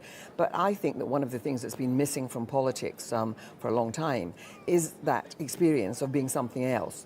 Too often we've had people who have gone from university where they've done PPE at Oxford, where they then go into a sort of quasi-political role where they're a researcher for a think tank. They then move to being something with at the bottom ends of some sort of parliamentary thing, and then they decide to get a seat and they go after it, and their career has been determined throughout to be a politician. They don't bring any of the richness of having to work with ordinary folk, having to deal with the world out there. He was a lawyer who was dealing with, the trials of serious issues, but also dealing with the humanity that's underpinning that. So I feel that we want more of that. We want business people who have had business experience. We want people who've done real things. OK, apparently they were having a meeting inside Admiralty House. Daniel was just telling me alongside. Thankfully, there's that red dress again, so we can tell that they're on the move. Apparently, we've learned from the Labour Party that Sir Keir Starmer will drive into Downing Street, be driven into Downing Street. As we can see, whatever they popped in there to do, to have a conversation, a meeting, a brief consultation before they arrived in Downing Street. We can follow the car now as if they're about to get moving. If you wouldn't mind moving, that would just be great, wouldn't it? We could just get going. And we can just stay on that shot and wait for the moment. There is always that camera shot, isn't there, that is facing directly at the streets of Downing, the gates of Downing Street. Daniel, help me out here. You've been standing there narrating. He's on the move. He's on the move. I wondered if it was still raining, how that would have worked umbrella-wise. Would he have held his own? Would someone else have held it for him? Someone have held it over him? Those conversations have gone. The sun has come out. I mean, if Rishi Sunak would have... Oh, God, how he wished the sun had been shining 6 weeks ago when he announced that election. The rain has cleared for Keir Starmer as he enters Downing Street. Interestingly, the government website has formally announced that the King has approved the following appointments. In announcing Keir Starmer as Prime Minister, there is no mention of Sir in that announcement. So Right Honourable Keir Starmer as Prime Minister and First Lord of the Treasury. I wonder whether that's going to be a theme, whether he now drops the Sir in his official government business. OK, let's just stay with these images, because at any moment now we will be able to bring you the shot from our camera in Downing Street as the car turns into those black gates, and what must be going through Keir Starmer's mind as he makes this journey. Let's take it in. Oh.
Smiles, applause, flags, hugs, handshakes.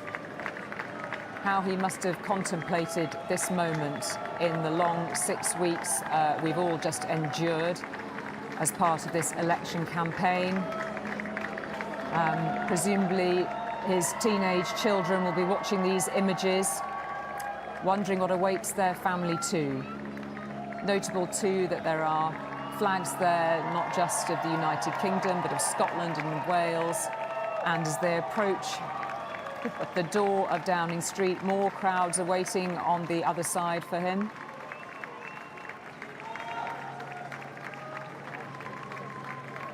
Notable, of course, that we haven't seen Lady Victoria Starmer very often in this campaign.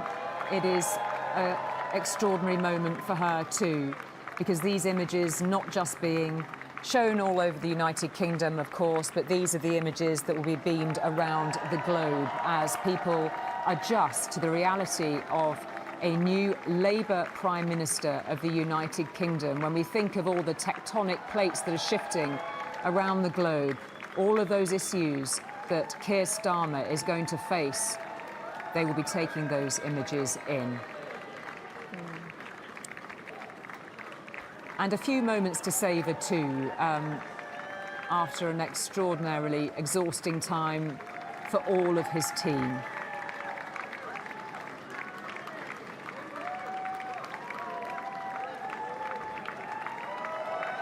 And it is quite a gear change, isn't it, from these crowds who are so, every single one of them wants their moment, a hug, a smile, a handshake. It is a moment of, for them, great celebration, and I know that Helena Kennedy and Shami Chakrabarti along me, you'll be spotting a few faces that you know in that crowd. But it's also a moment where any second now, Keir Starmer is going to have to turn the corner from those, great moments of uplift, celebration and joy at this astonishing achievement to a moment where he has to approach the podium and make a speech for the whole nation.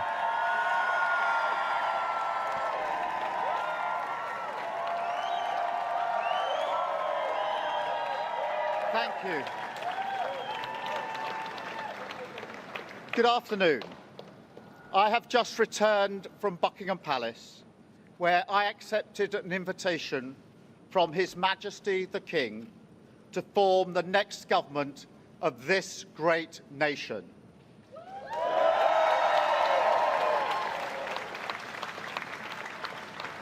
I want to thank the outgoing Prime Minister, Rishi Sunak. His achievement as the first British Asian Prime Minister of our country, the extra effort that will have required should not be underestimated by anyone. And we pay tribute to that today. And we also recognise the dedication and hard work he brought to his leadership. But now our country has voted decisively for change, for national renewal, and a return of politics to public service. When the gap between the sacrifices made by people and the service they receive from politicians grows this big, it leads to a weariness in the heart of a nation, a draining away of the hope, the spirit, the belief in a better future, that we need to move forward together. Now, this wound, this lack of trust, can only be healed by actions, not words. I know that. But we can make a start today with the simple acknowledgement that public service is a privilege and that your government should treat every single person in this country with respect. If you voted Labour yesterday, we will carry the responsibility of your trust as we rebuild our country. But whether you voted Labour or not, in fact, especially if you did not, I say to you directly, my government will serve you. Politics can be a force for good. We will show that. We've changed the Labour Party, returned it to service, and that is how we will govern. Country first, party second.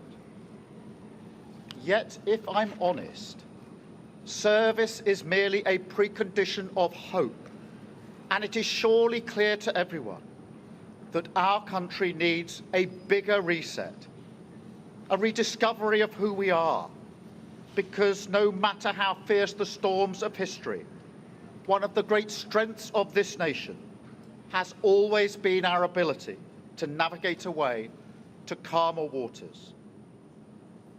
And yet this depends upon politicians, particularly those who stand for stability and moderation, as I do, recognising when we must change course. For too long now, we've turned a blind eye as millions slid into greater insecurity. Nurses, builders, drivers, carers, people doing the right thing, working harder every day, recognised at moments like this before, yet as soon as the cameras stop rolling, their lives are ignored. I want to say very clearly to those people, not this time. Changing a country is not like flicking a switch. The world is now a more volatile place. This will take a while. But have no doubt that the work of change begins immediately. Have no doubt that we will rebuild Britain with wealth created in every community, our NHS back on its feet facing the future, secure borders, safer streets, everyone treated with dignity and respect at work, the opportunity of clean British power cutting your energy bills for good. And brick by brick, we will rebuild the infrastructure of opportunity, the world-class schools and colleges, the affordable homes that I know are the ingredients of hope for working people, the security that working-class families like mine can build their lives around. Because if I asked you now whether you believe that Britain will be better for your children, I know too many of you would say no. And so my government will fight every day until you believe again. From now on, you have a government unburdened by doctrine, guided only by the determination to serve your interest, to defy, quietly, those who have written our country off. You have given us a clear mandate, and we will use it to deliver change, to restore service and respect to politics, end the era of noisy performance, tread more lightly on your lives, and unite our country. 4 nations standing together again, facing down, as we have so often in our past, the challenges of an insecure world, committed to a calm and patient rebuilding. So, with respect and humility, I invite you all to join this government of service in the mission of national renewal. Our work is urgent, and we begin it today. Thank you very much.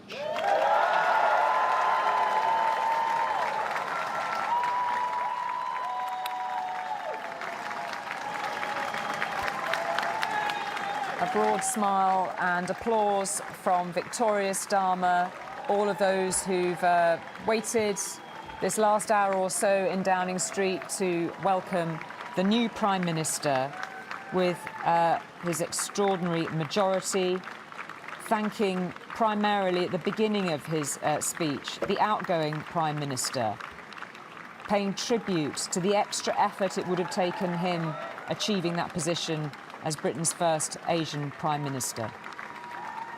He then spoke very clearly, though, then about a mission of national renewal. He talked too about speeches we've heard before on the steps of number 10 Downing Street, where workers across the country have been promised much, he argued. He said they were then ignored. This Labour Prime Minister then pledged that they would not be.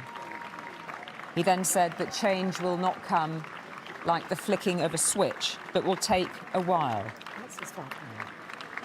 But he said that this was an incoming government of service, unburdened by doctrine. He said, "We will tread more lightly on your lives, 4 nations standing together again." Let's just take in some of the scenes in Downing Street.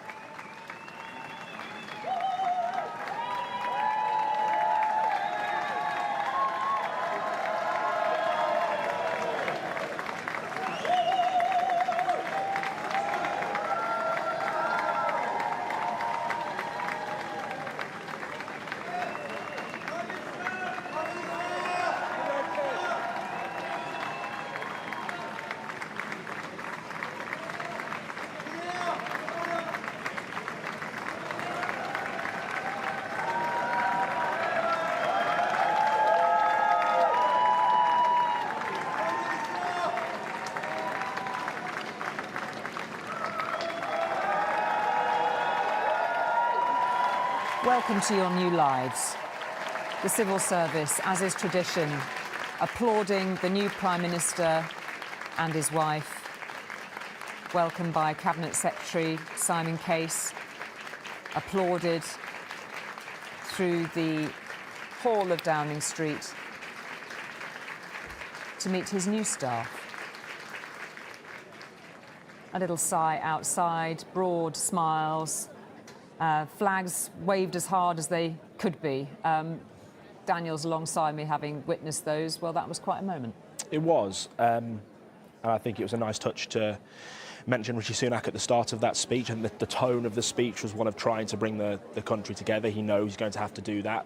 Frankly, so few of the country actually voted for Keir Starmer to be Prime Minister. He has this enormous majority in Parliament, but actually the vote share was around 35-36%, pretty low, and that's those on a lower turnout of 60%, so he knows he's got to reach out. I thought the tone of the speech also was very much laying the groundwork for this is not going to be a quick change. He mentioned it's going to take a bigger reset than you think. This will take a while. He's laying down rolling the pitch there for the issues this Labour government's going to have to deal with are going to take some time. And if you remember back in 2010 when the Conservative government came in, they were very successful in creating this narrative that the Labour government had left them with no money, and that reputation hung around the Labour Party for a decade. I wouldn't be surprised in the next few days if we start to see Labour ministers and Labour spokespeople start to say, well, we've looked under the bonnet here and it's a lot worse than we thought, because they need to buy themselves time here because the challenges ahead for them are vast. He touched upon some of them on housing, on the NHS, on the economy, and this Labour government, this Labour Party is pinning so much on economic growth to pay for some of the things it wants to do. That is not going to be easy. So I thought that speech was interesting in the sense that trying to buy himself time quite quickly. OK, let's speak to Libby, who would have been just a few feet away from the new Prime Minister. What did you make of it, Libby? Well, I think it was an extraordinary moment. During the campaign, Keir Starmer was at pains not to raise people's expectations, A, of victory, and B, of what a new Labour government might be able to achieve. But I think his tone was different. He did suggest that you couldn't just flick a switch and things would change overnight, but he signalled that he intended to fix things in the longer term. And I think one of the most interesting phrases that he used, he talked about it was the end of the era of noisy performance, and he promised to tread more lightly on people's lives. I think the clear message there was we will be talking less about ourselves and trying to do more for you. And I think for the public who have voted for him, I think that will be music to their ears. He did also have a message for people who hadn't voted Labour. He said that the government would be at their service perhaps even more so than those who had voted Labour. And I think this is a very distinct change in tone. It was also a speech full of hope. In many ways, Keir Starmer has been a very uncharismatic leader. Many people around the country don't really know much about him, might not even recognise him in the street. But I think he did change his tone today. I think he did raise his game. There was an American politician who once said, campaign in poetry, govern in prose, and even admirers of Keir Starmer have often said that he tended to do everything in prose. Well, I think he changed that today. I think it was a very moving speech, and one that suggested that he knows how much needs to be done, that he isn't going to be able to change things overnight, but he does intend to rebuild opportunity, as he said, brick by brick. Libby, stay where you are. I know you're going to keep us company for a bit of a while yet, but it is quite something to see these images. I mean, gosh, you can really see how tired people are. Sort of people with their arms thrown around one another, slowly making their way back up Downing Street, having witnessed them.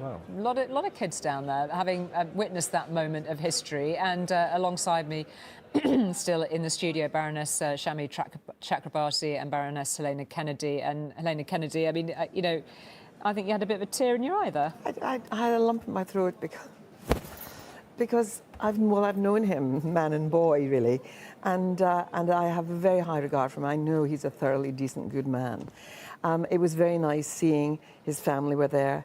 It was seeing Victoria's father was there, Vic's father, who's quite disabled, and there was a chair and he had a stick. And also there were some people from Chambers. Not everyone in our Chambers is a Labour person, but there were, and his pupil master, Edward Fitzgerald, a very great lawyer, was there. I saw them embrace, and one or two others who are also lawyers. I'm sort of, you know, the matriarch of Chambers. I'm of that generation where I'm the sort of mother of Chambers, and it is wonderful to see this man who was always incredibly clever. We always used to fight to get him to be the person who worked with us on a case, you know, those of us who were senior lawyers. And he is really brilliant. He is quite closed in many ways, you know, because I think of his childhood. I think of his mother. I knew his mother, and his mother was a lovely woman. His father was more aloof. But his mother was a very warm-hearted person. I just think he would have loved his mother to have seen this happen. But of course his parents are no longer alive, but Vic's mother's dead, but her father was there. It was lovely to see that. Yeah, it's fascinating because you are spotting people that we really never. You don't know, of course. But I mean, I think that speaks to a really interesting point that suddenly it's not just close family; it's this whole network. When somebody comes to this job at this particular age and stage with his hinterland, there will be people there that. I mean, we've not seen that expression really on Keir Starmer's face for the whole of this campaign, but that only comes when you spot somebody who's known you a long time, right? And you see their children go to local schools in Camden Town, both of them, and those will be people who, some of them will be people from the Parents Association where they go to parents meetings, because I can recognise local people, and of course you know, there are people there from organisations that he has helped and supported over his life. No, it's wonderful to see, and I'm sure there are some people who are colleagues of Vic's from the Royal Free Hospital. She's very committed to her job there. So was she realistic? I mean, apparently she's pledged to carry on in that role. Do you think that's realistic? Listen, who knows as things happen? I mean, I think that Cherie Blair. I mean, this is reminiscent. I go back so long. I remember back in '97, and it's very reminiscent of that. Except that it doesn't have there was a great eruption of happiness and so on. I think the nation is feeling absolutely worn out. There isn't an institution, Julia, that isn't on its knees. You know, from education to the National Health Service to the transport systems to universities. There isn't a bit. You know, local authorities going bankrupt. And it was the right speech. To return to the speech for a moment. Yes. I think it was the right speech in terms of the tone and the notes that it needed to hit for this moment, rather than the slightly more exciting, euphoric moment of 1997. It was the right balance between humility, sobriety, service and hope. Yeah. There's got to be, that is the cocktail, isn't it? You've got to have enough hope, but not not excite expectations to the point of fever where they would be dashed too soon. This is not a shallow man, and I'm sure that his wife will try to keep her job going. Whether it will be possible in the fullness of time, who knows? But and they're going to be very protective of a normal family life if you can do that. I don't know whether that even is possible, but I do know that he is serious, and he will not be. There will not be the flamboyance of Boris and the noise of all of that, or the madness of the Liz Truss period. This is going to be about sanity, and I think it will be a much more sober sort of government, and that might be less interesting to the media, but it will be perhaps more reassuring to the general public. Just to return to that speech, Shami Chakrabarti, as you were pointing to, I was quite struck too. It'd be interesting, Daniel, to get your views on this. You know, that part of the speech, he says, especially if you did not vote Labour, my government will serve you. I mean, he will be very conscious of the reality of the stats. I mean, let's not get away from it. This is an astonishing achievement. But the turnout, the stats, you know, the fact of those 4 reform seats, they will all be in his mind as he makes a speech like and this. Rightly so. He knows what challenges electorally lie ahead, and that's before you've even got to the policy positions that he took that he now has to pursue for real. So sensible to respond to those realities in that way, in that sober, humble way. And I think it's always right for the leader of a country to talk to people that didn't vote for them, whether they stayed at home because they're so alienated by politics, or whether they voted for somebody else. You know, we lost a few very talented colleagues, as we mentioned earlier, Jonathan Ashworth, Thangam Debbonair, and so I think that was the right tone at this time. Yeah, I mean, there were those moments in the night. I say bleary-eyed. Those moments where, I mean, I'm sure that the nation were saying, you know, there was a way in which some people deserved to go. But there was also a sense of just wanting renewal, wanting something different. And I think that he is going to be mindful of that and seek to deliver that. Yeah, this is the moment, though. Behind that door, we saw that great traditional welcome. We know that the civil servants, all of those that worked so hard in Downing Street, would have been made sure that the departure of Rishi Sunak and his wife was made as gently and as warmly as possible. And then they have to flick a switch, for sure, don't they? And make sure that next team gets in, they're welcomed. There'll be people already say, you've got this to do, this to do, this to do. Yeah. I mean, it is a moment where you have to steady your nerves for the overwhelm. And there'll be some people who work in Downing Street that were really fond of the Sunaks and that have worked with them for nearly 2 years, and they know them pretty well, and then they have to compose themselves because suddenly the new lot are in. So it's there's lots of human moments in those moments. The job hits you pretty quick. I mean, there's the whole issue of the kind of nuclear codes and the letters that the Prime Minister have to write. I think partly done by the civil service on purpose to kind of really put the cold water over you. You're the Prime Minister now. This is a really serious situation. Not that you need to tell Keir Starmer of a serious situation. He's a very serious man. You mentioned about the speech. He said, especially those who didn't vote for us. He really made a point of saying to those people, that speech is not the place to start laying out a plan of government detail. That will come in the coming days in the King's speech. At some point, though, Keir Starmer is going to have to lay down some details here, because it was a pretty light on detail, that manifesto. It wasn't particularly controversial. Big ambitions, very little detail. At some point, he's going to have to start laying out what he's going to do, and that will start to upset some people.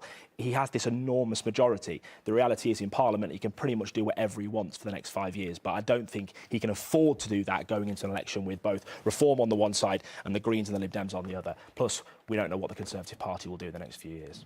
OK, well, what a moment. The new Prime Minister now behind the black door in Downing Street. He's now beginning the work of government. We're going to take a short break. Don't go anywhere. We'll see you again in just a moment.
Welcome back. In the last few minutes, we've seen Keir Starmer, the new Prime Minister, arrive at Downing Street with his wife Victoria. In a speech outside Number 10, he said the work of change begins immediately and he promised to rebuild Britain. My government will fight every day until you believe again. From now on, you have a government unburdened by doctrine, guided only by the determination to serve your interest, to defy, quietly, those who have written our country off. You have given us a clear mandate, and we will use it to deliver change. Keir Starmer's just speaking a few moments ago. Well, world leaders have been sending their congratulations to the new Prime Minister. President Zelensky of Ukraine, of course, posted on social media earlier. He said, "I wish the incoming government every success in both domestic affairs and in solidifying the UK's leadership on the world stage. I look forward to working closely together on strengthening the Ukraine-UK partnership and restoring international peace and security." The French President Emmanuel Macron wrote this: "Congratulations, Sir Keir Starmer, on your victory. Pleased with our first discussion. We will continue the work begun with the UK for our bilateral cooperation, for peace and security in Europe, for the climate and for AI." He is under some pressure, of course. Perfect moment to speak to our Europe editor, James Mates. Well, what a lovely sight that is. Not just you, obviously, James, but by the by the centre of Paris. That's always a lovely sight. Too much. What's Labour? A few hours on air, that's what happens. What is Labour's relationship going to be like with our closest neighbours across the Channel, and not least with this extraordinary position that Emmanuel Macron has put himself in? Yeah, I mean, the contrast is really interesting.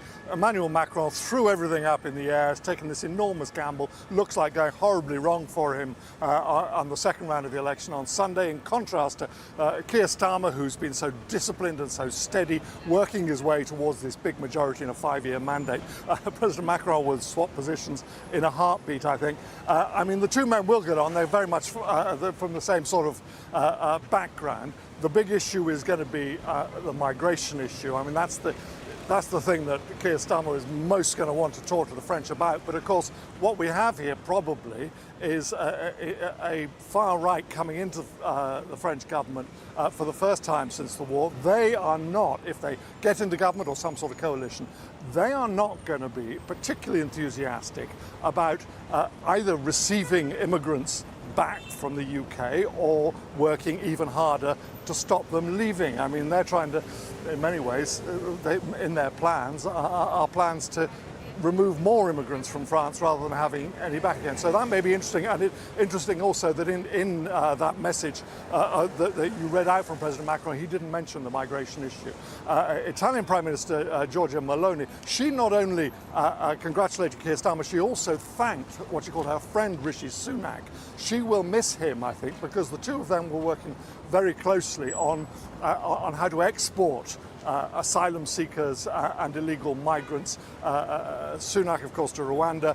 The Italians next month, as soon as next month, they could start sending people to camps in Albania. And Sunak, in many ways, gave her a bit of cover for that policy. As for the rest of the EU, well, they're going to get a chance to assess Keir Starmer. There's a European political community, which is this sort of bigger version, talking shop version of the EU that meets every year. It's hosted in the UK in a couple of weeks' time, and obviously Keir Starmer will be there, and that'll be his first chance to meet most EU leaders, who I think privately will be pretty pleased that the Tories aren't in government anymore. There have been long Brexit years of lots of bruising rhetoric and arguments, and they will be looking for a fresh start, even if I think they're really not particularly optimistic that there's going to be a big leap forward in UK-EU relations, and certainly not a rapid UK move back towards the EU in some way, shape or form. But I think the whole tenor of the conversation to be had will be much, much more friendly, much more cooperative, much more likely to produce something. But also in the clear knowledge that the far right across Europe, I mean, you obviously picked out that, you picked out France very obviously, of course, but in other places in Europe too, this is now the coming issue, isn't it? Within Germany, within other nations in the EU. The nature of the EU with which Keir Starmer will be doing business is in flux and shifting. Yes, the EU has always basically been a cooperation of the centre-left, centre-right ever since it was formed. Those two central blocks have between them run things, and in many ways they still do. When they parcelled out jobs last week at their summit, they excluded the far-right government of Giorgia Meloni from those discussions and kept those big jobs of presidents of the Commission and the Council and the High Representative. They kept those within that sort of centre-left, centre-right grouping. But the tide is moving irresistibly. We've seen Italy. There's a far-right part of the government in the Netherlands. We know about Hungary and Slovakia. And then we're going to see what happens here on Sunday. And then, of course, there's Germany and the growing rise of the AfD. That is definitely the way things are going. And they will have looked at 15% almost for reform here in the UK, a country which has never had a big representation of a party further right than the Conservatives. I mean, they will be mightily relieved that there is, for the next 5 years, with a strong majority, a centrist government in the UK, that they will think will stabilise possibly things a bit, even if the UK isn't part of the EU. But in many ways, right now, the UK is the outlier. James, thank you very much. We'll talk to you again later on, I don't doubt. Thanks very much indeed for that. Well, both sides at the Atlantic are, of course, going to the polls this year. The decision in Britain the decision has now been made by Britain. Now questions await the future of the United States, of course. We can join our US correspondent, Dan Rivers, in Washington. How is this going down in the US? This is against the backdrop of us not even being entirely sure that President Biden will be in that race come November.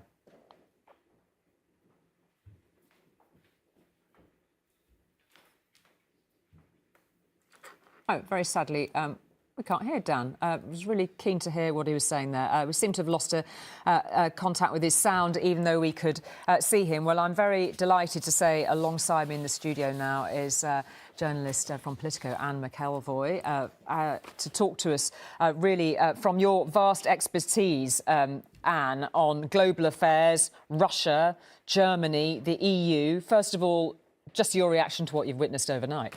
Well, I mean, it's obviously a considerable result for Keir Starmer, and I think where it pitches him as far as the international response is concerned. We've seen what people think nationally. You can argue about, was it enthusiasm? Was it just anyone but you? The famous rom-com seems to have now be afflicting the Conservative Party. There's very much a rout feeling to this result. Abroad, I think there is just a vague curiosity about Keir Starmer. He doesn't have foreign policy profile. When I interviewed him for Politico last September, in his first big foreign policy interview, you could see he was working hard at it. He had a lot of notes. He was getting used to it. But he wasn't someone who could just come up with an opinion on pretty much any country you threw at him. That obviously has to change when you become Prime Minister, and it needs to change very fast. He has that very difficult situation that the Biden administration does look like it is waning. Whether or not President Biden is replaced, this really is an encouragement for a possible return of President Trump. So you would have a misalignment between centre-left, to say the least, in the UK, and certainly further right than centre-right and Donald Trump in the US. That will be interesting to handle. The EU, I think, will be very happy on the whole to see a rather traditional Remain sort of chap in number 10. But again, it doesn't really answer the awkward questions. We're not particularly aligned there. The more he tries to get a bit closer to the EU but says he doesn't want to rejoin, the more European capitals will say, well, that's what we always thought. You always want to do it both ways. Are you going to be one of those guys? Fascinating. And we also should touch on the fact that he's due at the NATO summit, 75th anniversary of NATO next week. I mean, those moments on the global stage at such an event when defence is one of those priorities, for all of these big democracies, is going to be quite a moment in their test. Absolutely. I'm going out to the NATO summit actually in Washington, not least to keep an eye on this. It'll be the first outing there also for the new Defence Secretary, John Healey. And I think what will happen there, again, I think you'll get a warm welcome. He's very solid on Ukraine and he's keen, I think, by going to show that he takes defence seriously. But where's the spending commitment? Really, what America, particularly in that big backing for Ukraine, relying on allies, but they want to see the money. And show me the money will be the refrain. You get a warm welcome, it lasts about half an hour, and then it's down as NATO after all. You know, it's really about brass tacks and about brass currency to keep this project on the road and to be part of the top table of NATO. Now, I think that's going to be a real challenge. It's something Keir Starmer didn't really want focus on in the campaign until Rachel Reeves, the new Chancellor, does her first budget, but you can see that's going to be hard fought inside cabinet. Yeah, and there's an immediate review of the defence position. The incoming, one presumes, Defence Secretary John Healey has already talked about that. We're just running these images once again from Downing Street. You know, keep our eyes on the main story of the day whilst we contemplate these issues. But this is big and pressing, and it was one of those big gauntlets that the outgoing Prime Minister put down very firmly. That commitment to defence spending. If we get an incoming President Trump, after the pressure he put on NATO members beforehand, I mean, how sustainable will that position be? I think in the end we're going to have to go to the 2.5% basic target, because I think whoever is in the White House, it is the price of admission. If you were seen now to resile from that, there's one thing Keir Starmer really needs to watch, Julie, is that he's seen as a benign character, but perhaps a little unreliable because people don't know him. And so if he starts out by saying, well, I'm fully behind Ukraine and I've taken my party back firmly to a pro-NATO position, way away from the wilderness of Jeremy Corbyn, but also a lot of people in his own new cabinet have had little wobbles about NATO, not on Ukraine, but NATO, and on nuclear armament. Well, some have taken quite different positions. They've taken different positions. They've flipped and they've flopped. And you could say they've got themselves back to the position that now looks called for in the wider world, if you take that consensus view. But that needs to be proven. You really do have to show that you can deliver on that. So he doesn't need also, I think in Labour there's often a worry about just going along with what the Americans say. But there is also a danger in being seen to be an unreliable ally. Not because anything terrible will happen to you, they'll just ignore you and someone else becomes ally number one, you know. France and Germany both have problems at the moment, as you've just reflected in your coverage. But, you know, we're not guaranteed to have that essential special relationship with the US. You do have to keep working at it. Really interesting to see, to be a bit more positive here. I think Keir Starmer is aware of this, how he's going to manage that, how he's going to get around some paradoxes and things that he's said and his cabinet have said before, and where we go now. Yes, not least the incoming potential Foreign Secretary, Anne McElvoy. Great to speak to you. We're going to rejoin our US correspondent, see if we can actually hear him this time. I hope we can speak to you properly now, Dan, smiling away for us. Anne McElvoy, you know, that her concluding thought there was really about that special relationship. It's that corny phrase, and I know a lot of Americans roll their eyes about it, but it is a reality, isn't it? And it is rather unquantifiable at the moment, given the backdrop in the US against which this momentous result for Labour has occurred. Yeah, I mean, I think it's fair to say that Keir Starmer doesn't have a high profile here in the US yet. But as you were hearing, look, he will have a very public, high-profile introduction to the international community on Tuesday at that NATO summit, the 75th anniversary of NATO. He'll get that photo opportunity with Joe Biden. Obviously, America is incredibly preoccupied with questions about Joe Biden's frailty and his mental acuity and whether he's going to go all the way in this presidential race. So there hasn't been the focus on the UK election that perhaps there would be more ordinarily, but I think, you know, that he will get that profile. David Lammy, who we assume will be the Foreign Secretary, has been here many times. Rachel Reeves has been here many times, who we think will be the Chancellor. They both have deep contacts here. I think there are kindred spirits within the Biden administration here. I think they're on the same page when it comes to many international issues, when it comes to dealing with Ukraine, with Gaza, with China. and so on. But as was being mentioned there, the big question in all this is all that about to go out the window if we get a Trump second term, and how is Keir Starmer going to steer that special relationship through what could be potentially some exceptionally difficult and challenging choppy waters on foreign policy. So we'll have to wait and see. Interestingly, I don't think Keir Starmer has actually ever been to the US since he's become Labour leader. So this will be a really big, important moment next week when he finally gets to meet Joe Biden, as well as all the other key leaders in NATO.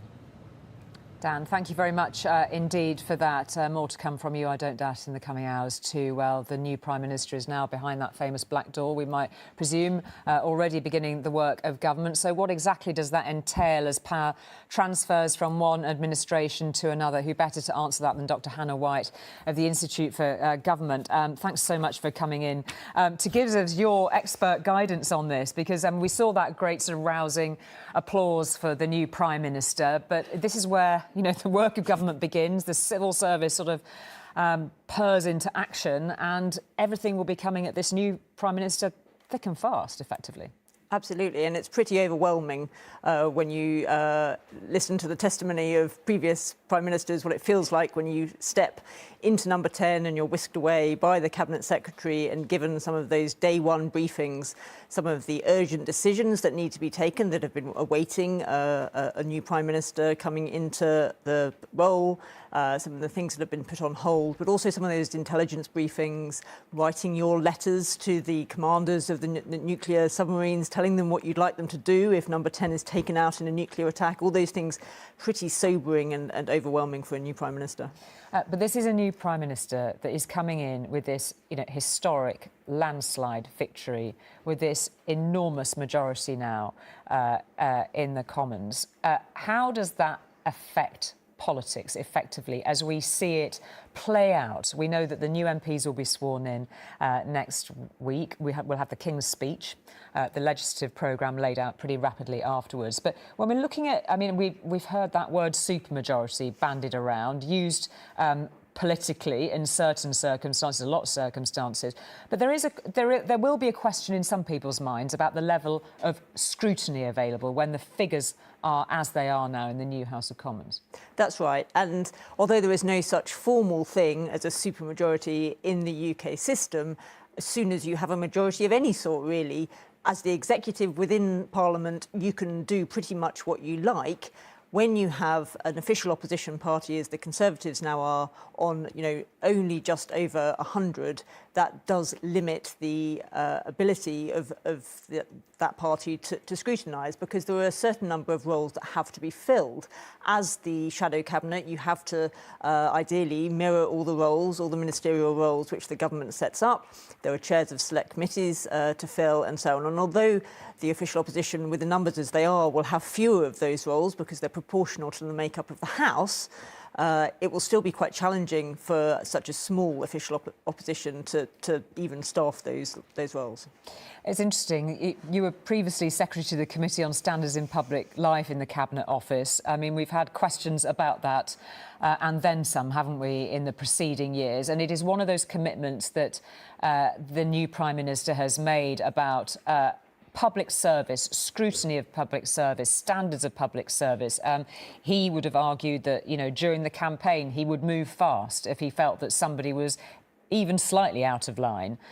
You do set yourself up to a pretty high standard when you've arrived in office proclaiming that. Exactly, and Rishi Sunak made that mistake, if you like, that on the steps of Downing Street at the start, he said he was going to lead a government of the utmost integrity and professionalism, and then that came back to bite him, because every time there was a standards issue, people said, well, this doesn't match with what you said. So I think it is absolutely crucial for Keir Starmer to be really decisive. We're told he can be pretty steely, and so we'll need to see whether that is true, that when he sets standards, if people fall short of those standards, that there are consequences for that. And that is the only thing that will persuade people that actually this lot is any different to the last lot. Fascinating. Hannah White, Director of the Institute for Government, thank you. And for all of your behind-the-scenes expertise from all of your colleagues who have helped us preparing for election night and beyond, thank you very much indeed for joining us. After this short break, we'll be handing over to Mary in Westminster with the results and a roundup of the day so far. That's coming up in just a moment.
A new Prime Minister and a new promise. The work starts today. Keir Starmer says change is urgent as Labour celebrates a landslide victory. Of service in the mission of national renewal.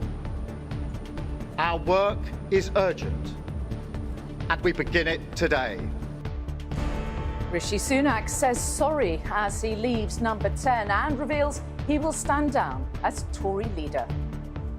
I have heard your anger, your disappointment, and I take responsibility for this loss.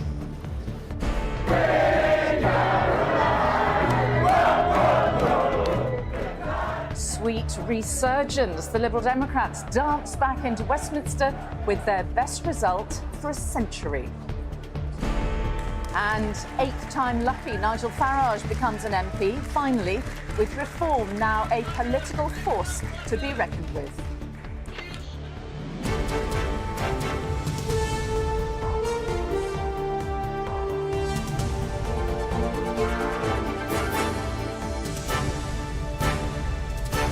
This is ITV Lunchtime News with Mary Nightingale from Westminster.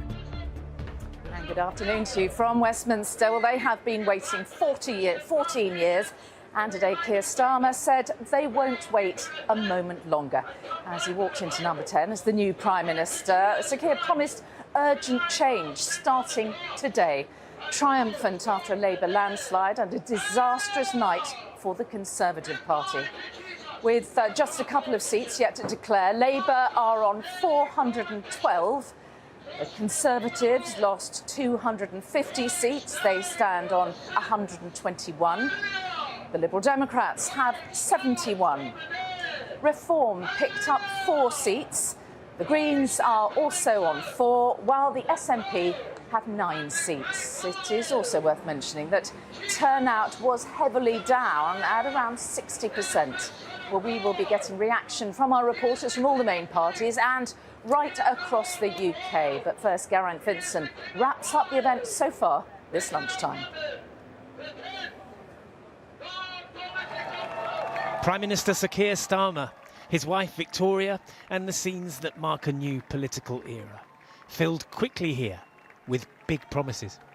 I have no doubt that the work of change begins immediately.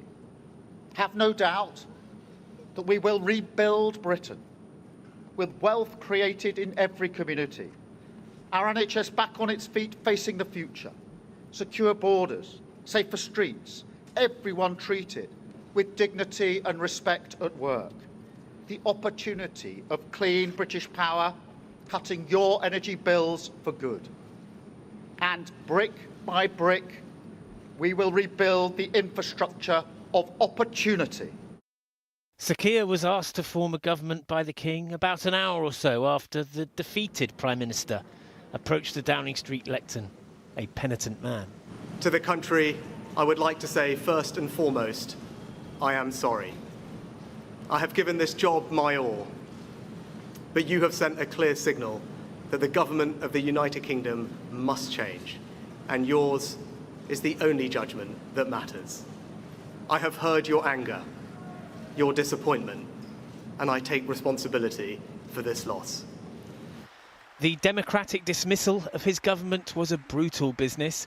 Ministers in that government, an education secretary and a defence secretary who had majorities in the thousands and thousands, suddenly were no longer even MPs. The ex-leader of the Commons and the ex-MP for Portsmouth North was among the first to offer a reason for it.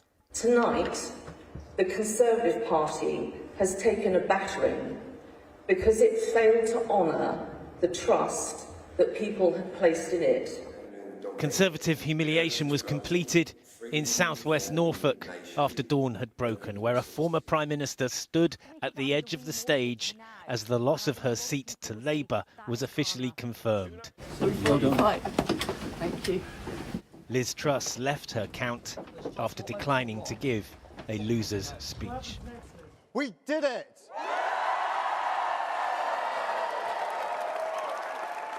A very different mood at an art gallery in London at 5 a.m, where Labour leaders past and present started to celebrate their spectacular win.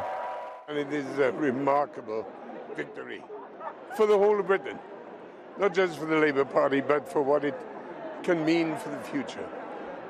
You've got a tear in your eye. It means a lot to you. Oh, yeah. The size of Labour's win was increased by the presence of a new force in British politics. Reform UK ate into the Tory vote in so many constituencies. Clacton was one of them. Nigel Paul Farage is duly elected as the Member of Parliament for the Clacton constituency. There is a massive gap on the centre-right of British politics, and my job is to fill it. And that's exactly what I'm going to do. This Labour government will be in trouble very, very quickly. We will now be targeting Labour votes. We're coming for Labour, be in no doubt about that. Now then, what sort of night did the Liberal Democrats have? Well, here is their leader at around 4:45 this morning, taking dad dancing to a whole new level. You have helped us get our best results for over 100 years. North of the border, they weren't electing a new Scottish government, of course, but the governing party there suffered loss after loss at the hands of a resurgent Labour Party in what was a terrible night for the SNP. We need to learn some hard lessons from tonight, and I'm committed to doing exactly that. There were some bumps and breaks in Labour's landslide. This is for the people of Gaza. They lost 3 seats to independent candidates protesting against Labour's position on the war in Gaza, and 1 to the Greens, who now have 4 MPs. This was indeed a change election, but as well as the government, it is the political landscape of the UK, which is very different now. Geraint Vincent, ITV News. Our political correspondent Libby Vina is in Downing Street for us. Sir Keir said it, didn't he, Libby? The work starts right now, so it's already getting underway then for the new Prime Minister. Yes, indeed. I have to say, for an unshowy politician, there was plenty of show here in Downing Street today, centring on this extraordinary Labour victory. Not only have they been out of power for 14 years, they haven't actually won an election for 19 years, and this was a landslide on the scale of 1997. No one thought that Keir Starmer could rebuild the Labour Party so quickly and restore its electoral fortunes, but he has done just that, and the mood here in Downing Street, I think, reflected that. We had several generations of Labour politicians' families here. For example, the daughter of Lord Kinnock was here waiting for him and his wife to arrive after they had been to see the King. Now, he himself was quite modest in what he said were his ambitions for the country, but he did have a very clear message in terms of a change in style. He said, I think most pointedly, he said this was the end of the era of noisy performance and promised to tread more lightly on your lives. He said things wouldn't be fixed quickly. He said you couldn't do things just by flicking a switch. But he also suggested that a huge amount of work needed to be done and that he was prepared, in his words, to rebuild opportunity brick by brick. It was quite a stark contrast to the message from the outgoing Prime Minister Rishi Sunak, who was very, very humble in his speech, saying effectively that he was sorry, and he said that he had heard the people's anger. Right, Libby Vina in Downing Street, thank you. Well, Keir Starmer said it was an end of noisy performance. On current evidence, I'm not sure that's exactly the case. There's a bit of religious fervour behind me right now, so excuse me if it's interfering with your listening. But it was a stark night for some of Westminster's most well-known faces. Perhaps the biggest name, the former Prime Minister Liz Truss, lost her Norfolk seat. There were also a record number of cabinet ministers ousted, including the Defence Secretary, Grant Shapps, Gillian Keegan, the Education Secretary, and Penny Mordaunt, who was thought to be a possible Tory leadership contender. But it wasn't just the Conservatives either. The SNP's Joanna Cherry was among their 38 losses. Even Labour couldn't avoid a few shots. Jonathan Ashworth, one of their big names, losing his seat to pro-Palestinian candidates. Rishi Sunak took responsibility for last night's electoral mauling, promising to step aside for a new Conservative Party leader. But with some of the leadership hopefuls no longer actually in Parliament, what actually happens next? Well, Shihab Khan is here. The possible candidates have really thinned out, haven't they, after last night? Yeah, you saw there's a number of big beats, people with significant amounts of experience within the Conservative Party who won't be in that building behind us. It means they've lost experience, they've lost knowledge, and they're going to have to basically start fresh. But there are still a number of people in there. I've been speaking to candidates, I've been speaking to MPs this morning about who they think should potentially take over when the time comes. Rishi Sunak said he wants to carry on until they've got a plan in place. And there are a number of names being put forward. There are those on the right of the party who are talking about Suella Braverman. She's run before. They think that she would be the right person to take on that threat from Reform UK. On the other side, there are people who have served in senior positions. Jeremy Hunt, he was Chancellor. The likes of James Cleverly, who's been Home Secretary and Foreign Secretary. There are people with big experience, but then there's also, I've heard a few names who haven't served at all in senior roles. They think a fresh start might be the good thing to do.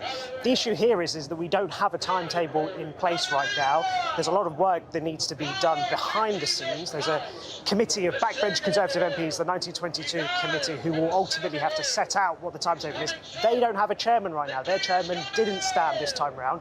They've also lost a number of their executive committee who helped to design exactly how this works. So that process also needs to take place. There's a lot of work to be done before we know for sure who's going to run and how long it's going to take before the Conservatives have a new leader in place. So give me a sense of what's going on behind the scenes. Is it kind of jockeying for position even now? The jostling began, I guess, last night, didn't it? Well before last night. So while we were on the Conservative campaign, I was with the Prime Minister, or the ex-Prime Minister, I should say, as we were travelling around the country. We were hearing that some of those who were interested in running were reaching out to candidates. They were offering their support. If they were in a safe seat already, they were offering to go out and help in a way that Rishi Sunak, they say, wasn't. So this has already been going on for quite some time. Fascinating. Shihab, thank you. Well, from paddleboarding to bungee jumping, the stunts have paid off for the Liberal Democrat leader, Ed Davey. His party have pulled off their best results in over a century. Jasmine Cameron-Cheleshi is at the party's headquarters. Jasmine, the Lib Dems must be feeling delighted, aren't they, this morning?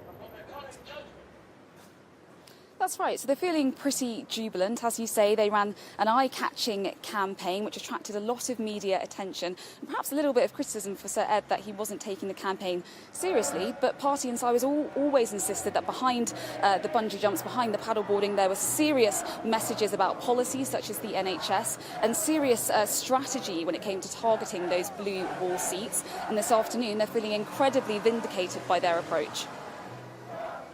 We're already now turning our mind to how we win people's trust in seats that we didn't win.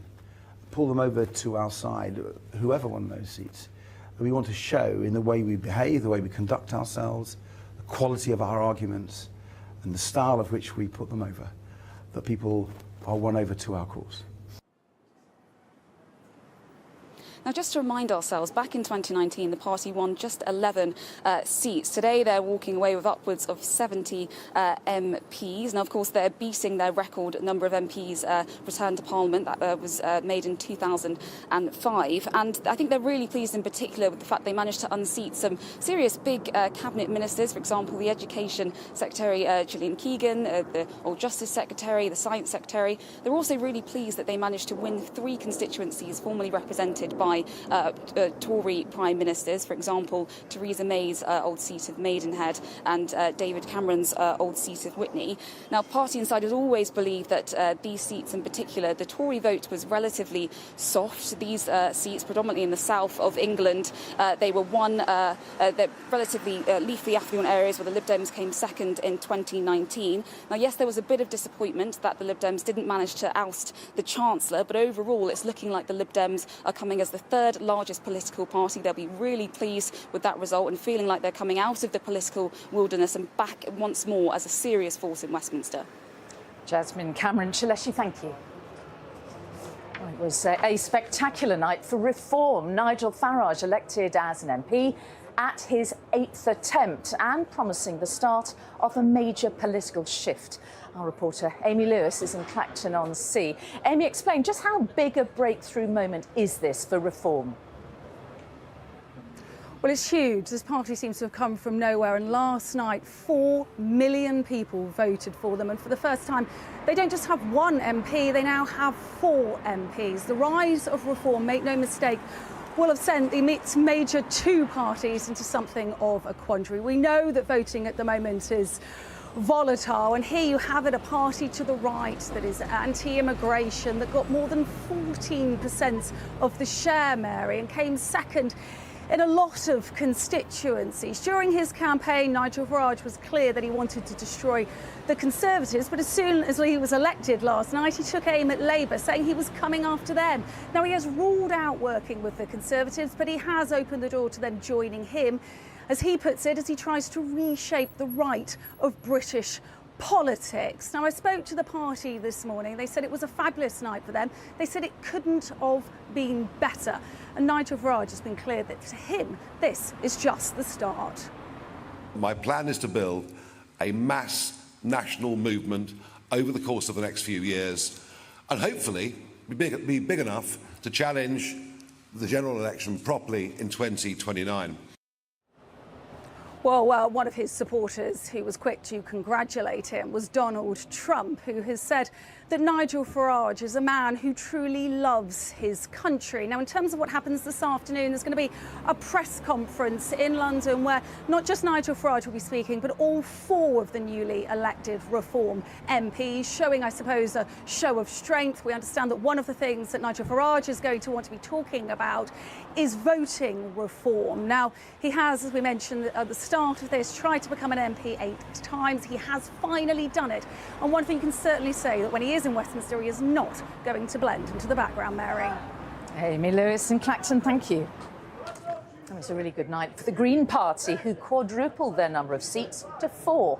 Joint leaders Carla Denyer and Adrian Ramsey were both voted in. The party took Bristol Central, Waveney Valley, North Herefordshire, and it held on to Brighton Pavilion. It was the most successful election night ever for the Green Party.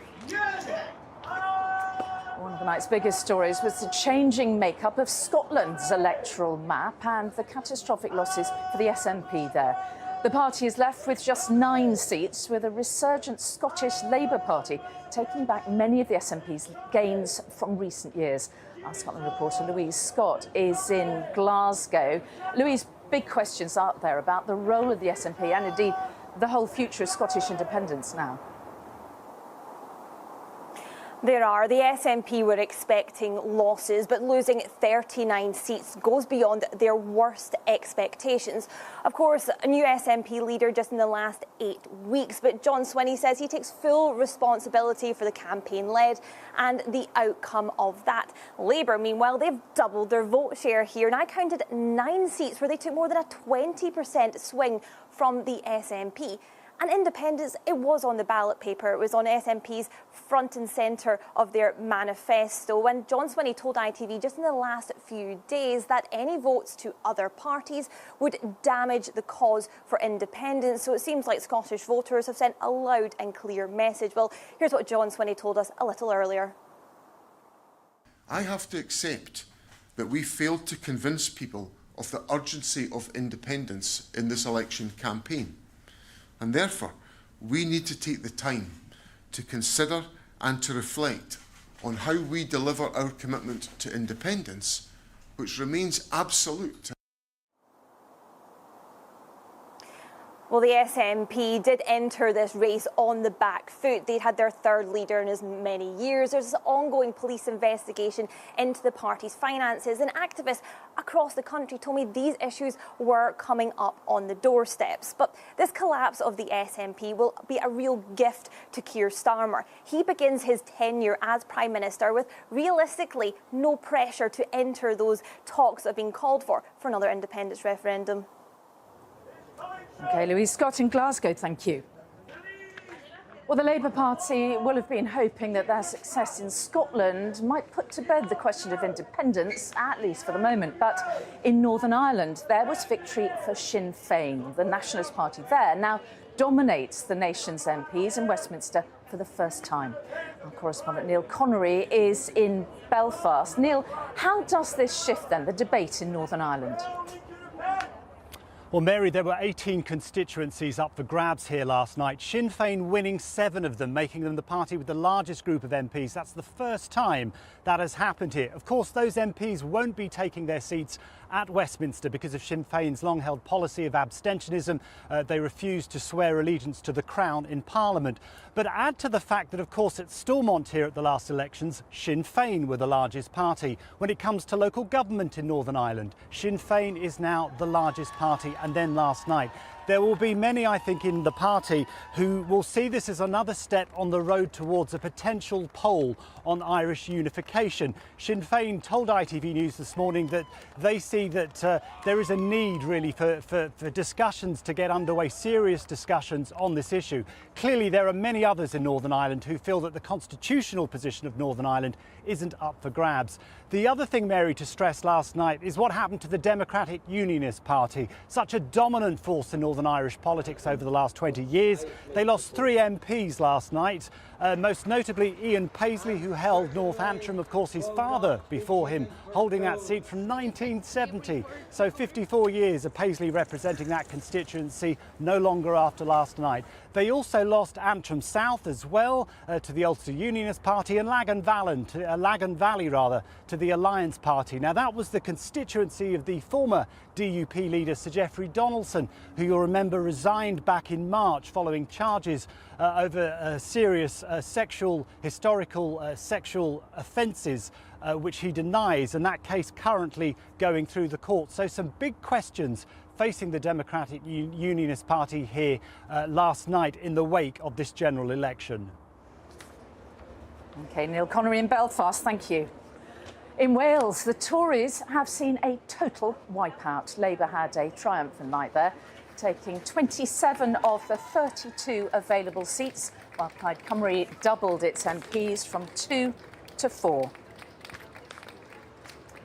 But today, it is all about Labour, of course, and in the next few minutes, we're going to be finding out who will be in Keir Starmer's new cabinet. And our political editor, Robert Peston, is here. Is it possible to expect a surprise? Will there be any surprises? Well, there has to be one surprise in the sense that the Shadow Culture Secretary, Thangam Debonair, lost her seat to the Greens in Bristol, so they will have to find someone to take that role. There had been a bit of speculation before the election that a veteran from the Blair years, Douglas Alexander, who has won a seat in Scotland, is back in Parliament, might be promoted to the cabinet straight away, and there is a vacancy there. There's also not exactly a cabinet role, but there's a senior role available from the fact that John Ashcroft, one of the more unexpected results of the night, lost his Leicester seat because of the surge in support for a candidate who criticises Keir Starmer's policy on Gaza. But in terms of the big jobs, when we start to see people walking down Downing Street in just a few minutes, I'm expecting them to be filled by the big beasts we've seen in the shadow cabinet. So the deputy will be the deputy leader, the deputy prime minister will be the deputy leader of the Labour Party, Angela Rayner. We will see the first Chancellor, who's a woman in 800 years of that post, Rachel Reeves. We'll see Yvette Cooper, again a veteran of the Blair years, who's consistently really been at the top of the party now for many, many years. She'll be Home Secretary. And David Lammy, who actually on our overnight show last night said that he was having preparatory conversations with Lord Cameron, the Foreign Secretary, last week. He'll be the new Foreign Secretary.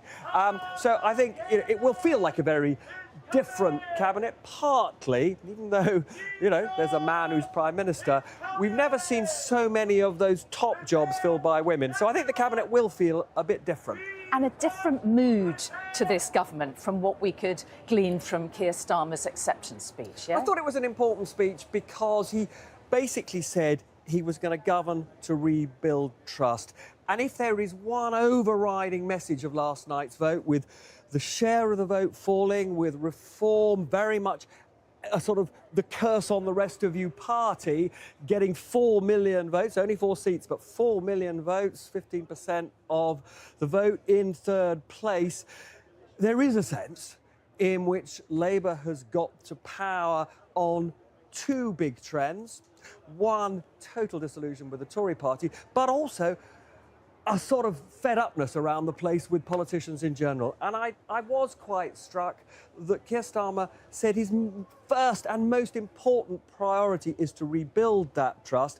And then talking to his colleagues, they also say, although Reform has now done damage in this election to the Tory party, they know. They take Nigel Farage at his word that Nigel Farage is coming for them. They've got to take Reform head on now. I wish we could talk all afternoon. We're right out of time. Robert, to be continued. Thank you.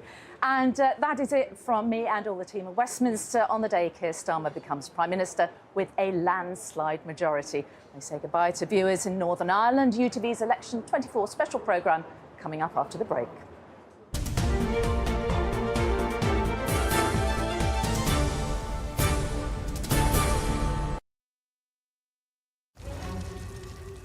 In my Legoland, I'd race to the finish line with turbo banana power!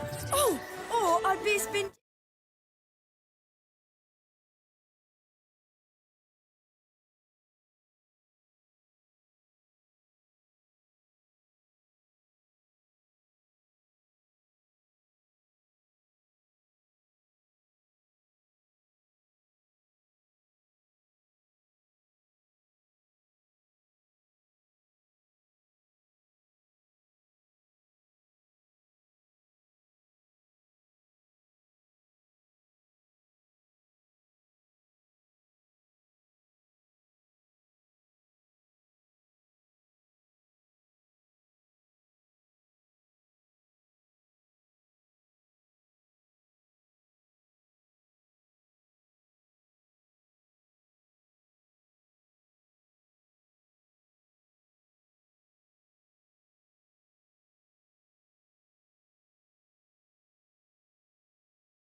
Welcome back to our continuing coverage of the aftermath of...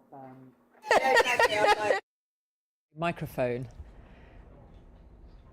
I think I might restart because I don't think you could hear me. We've got my microphone now. Welcome back to our continuing coverage of the aftermath of Labour's landslide victory in the general election, just coming up to 2 o'clock. This is what the results look like with just 2 seats yet to declare.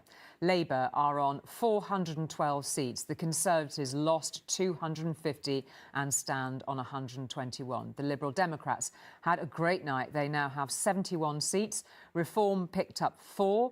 The Greens are also on 4 seats, while the SNP had a dreadful night. They are left with just 9 seats. In the next hour, we're expecting Nigel Farage to hold a press conference, and as we move into the afternoon, we're having our own little reshuffle in the studio. Our UK editor, Paul Brand, alongside our election analyst, Professor Jane Green from Nuffield College, Oxford. They were up all night. I'm almost running out of gas and I have more sleep. But it's so great to see you both. Just give us your first take. I mean, I suppose, you know, as we've been discussing this morning, you have got this overriding story of this astonishing victory for Labour, with all the figures that go with it, with the speech that we've heard in Downing Street, with the outgoing we've seen of Rishi Sunak you know, about an hour before that. That is the overriding picture. But the gears that are shifting underneath that are fascinating. So your first take on that, Paul? Yeah, it's also almost sort of like a twin picture here for me. And Jane is the expert when it comes to elections, of course, and the psephology behind it. But in terms of a political journalist's view of all of this, you've got the story of Labour's landslide, as you say, Julie, an extraordinary story for them to have come back from their worst defeat in 1935 back to this massive majority, the biggest since Blair. But at the same time, you've got this massive fragmentation, I think, of the party system. I mean, we used to talk about Britain as a 2.5-party system when you chuck in the Lib Dems for good measure. Now we've got what? We've got the Greens on 4 seats, we've got Reform on 4 seats, the SNP's dropped down to 9, I think it is, and all of these independents that have been elected overnight too, which is really, really difficult as an independent candidate to break through in our system, and yet we've got a clutch of them, 6, I think, is the latest count. So it just feels like this dual pattern going on here, and probably actually, Jane, I think you would agree, when you break it down and you look at the vote share, that's when you start to see what's going on. Labour have done incredibly well on a very small share of the vote, which is why we're seeing smaller parties punch through at the same time. Take us through it, Jane. So this is the most disproportionate election, which means it's the election in which the votes to seats is the sort of biggest divergence that we've ever had. It's also the most fragmented our system has ever been in terms of the seats for the smaller parties and the fragmentation that's happening away from the two major parties. So it is utterly extraordinary to have a fragmentation story, which is saying a rejection of the two mainstream parties, and yet with this largest majority since Blair for Labour. And so translating their vote share into this enormous seat share because of the splintering on the right of the Conservative vote, because Labour's made so many gains in Scotland, because so many things were on a knife edge, because of tactical voting that's benefited the Liberal Democrats, and also because Labour has managed to have a lower, or quite a low share of the vote, considering that seat share, but to spread it very evenly across the country. And so I think Keir Starmer was really ruthless in doing that. So many of Labour's strongholds have seen drops in the vote share, but actually then the evenness of their vote has made it possible for them to have this enormous majority given their vote share. So there's lots of firsts in this election. We've gone back, I think, in many respects to kind of pre-Brexit kind of trends where the UK party system was fragmenting more. We were starting to reject the two major parties. On average, you know, over elections, we saw a couple of elections after Brexit where that trend stopped, and I think we're back to that. Yeah, it's fascinating. I mean, I just remember that 2015. A lot of the narrative around that was, well, look at that 7, you know, you had 7 party leaders. It was that moment when we suddenly thought, right, what's happening to the UK now? Where is all of this going? And then it's sort of, it was interesting. Then you had the Brexit impact, and now we're sort of finding our sort of way back to that. But I think so. But less tribally, potentially, as well. So I think less tribally over time on average. So, you know, we as kind of an electorate have become less attached to the mainstream political parties. That's a kind of generational story, younger people coming into the electorate with fewer attachments than their parents had. We're also seeing more switching between elections. Now, the height of that switching, the volatility was in 2015. It was dropped off a bit in 2017, dropped off a bit in 2019. We're back. We're back to probably the highest amount of switching we've ever seen in British election study data, and also a very low turnout. So we probably, I think, got the lowest share of the vote for the two major parties, one of, if not the most low turnouts in an election, the most fragmented election, and the most disproportionate election. Yeah, and I think underneath a lot of that, Julie, is apathy and anger, right? And that's what's partly what's going on here, is the low turnout because people don't feel particularly enthused by the options. They were definitely angry when we were going out and speaking to them as part of the pieces that we did with Jane during the course of the election. Definitely angry with the Conservative government, but no massive enthusiasm to go and vote for Labour. They wanted a change, and lots of people obviously have gone and opted for Labour as the obvious alternative party. But there was no massive enthusiasm. People weren't queuing up to vote Labour. Some of them have opted for other parties instead as a way of expressing their desires. But I think overall, really, what we're seeing here is that sense of apathy and that sense of anger play out in these vote shares. OK, for the moment, both of you, thank you very much. You've given us our first big take as we embark on the afternoon before us. The new Prime Minister is now in Downing Street. beginning to form his cabinet. That's one of the things we're going to be keeping a close eye on for you this afternoon, is who's arriving, who's filling those roles that we will entirely expect, of course, that we can be pretty sure that Rachel Reeves, who's been Keir Starmer's shadow chancellor for most of his time as Labour leader, is likely to go straight into that role as chancellor. If it is her, she has a very full in-tray with so many challenges, not least delivering that all-important economic growth. Our economics editor, Joel Hills, has been looking at what the new government faces. Labour put the economy at the heart of its manifesto. It's made promises, and now it has to deliver on them. Rachel Reeves will be the first female chancellor to walk through the doors of number 11. One of the first decisions she'll have to make is when to ask the Office for Budget Responsibility to prepare its forecasts for the economy and the government's finances ahead of a budget. Now, the process will take 10 weeks, which means the earliest a budget can be held is late September. And that is when we will find out if any tax and spending changes that weren't in the manifesto get announced. Labour's pledged to kickstart economic growth, and goodness, the economy needs a kick. Between 1992 and 2007, in the John Major and Tony Blair years, economic output per person in the UK grew by almost 46%. In the 15 years since, from Brown to Sunak, it's grown by just 4%. If we want to raise living standards, if we will need to get this number higher, Labour says it will do this by delivering political stability after several years of upheaval, by encouraging business investment and by reforms to improve productivity. We're told reform of the planning system will see 1.5 million new homes built in the next Parliament. That's a run rate of 300,000 a year. We've not seen development on that scale since the 1970s. Keir Starmer says he's prepared to make enemies, and that's good because the changes he proposes will cause upset. Labour plans to restore mandatory housing targets on councils, which the last government ditched because they were so unpopular. It plans to build on the green belt, using land like this on the outskirts of Birmingham here. It's a worse wasteland of sorts, and Labour will tell you it's more grey belt than green belt. But Labour hasn't said how much of the green belt it considers to be grey or how many homes it wants to build there. Labour also promises to build a series of new towns. How many? Where? We just don't know yet. North Stowe near Cambridge was the last new town to be built. It's 7 years old and it's struggled to grow. It still doesn't have a GP surgery. Now, in addition to the budget, Rachel Reeves will need to deliver a spending review by the autumn. The Institute for Fiscal Studies calculates she'll need to find an extra £23 billion a year by the end of the next Parliament just to avoid deep cuts to investment and spending on public services. This at a time when prisons are full, NHS waiting lists are rising, councils, colleges, universities are all struggling financially. Where will the money come from? Where might the axe fall? Labour spent the entire election campaign refusing to engage with these questions. Labour's solution? We're back to where we started. Kickstart the economy. It's looking for economic growth of 2.5% a year. If we get it, the need for tough choices does disappear. But the OBR doesn't think we're going to get anything like 2.5% this year, next year, or at any time in the next Parliament. And if the growth Labour is banking on does not materialise, then manifesto promises will have to be broken. No return to austerity, get debt falling, no increases to taxes on working people. Some of these will have to give.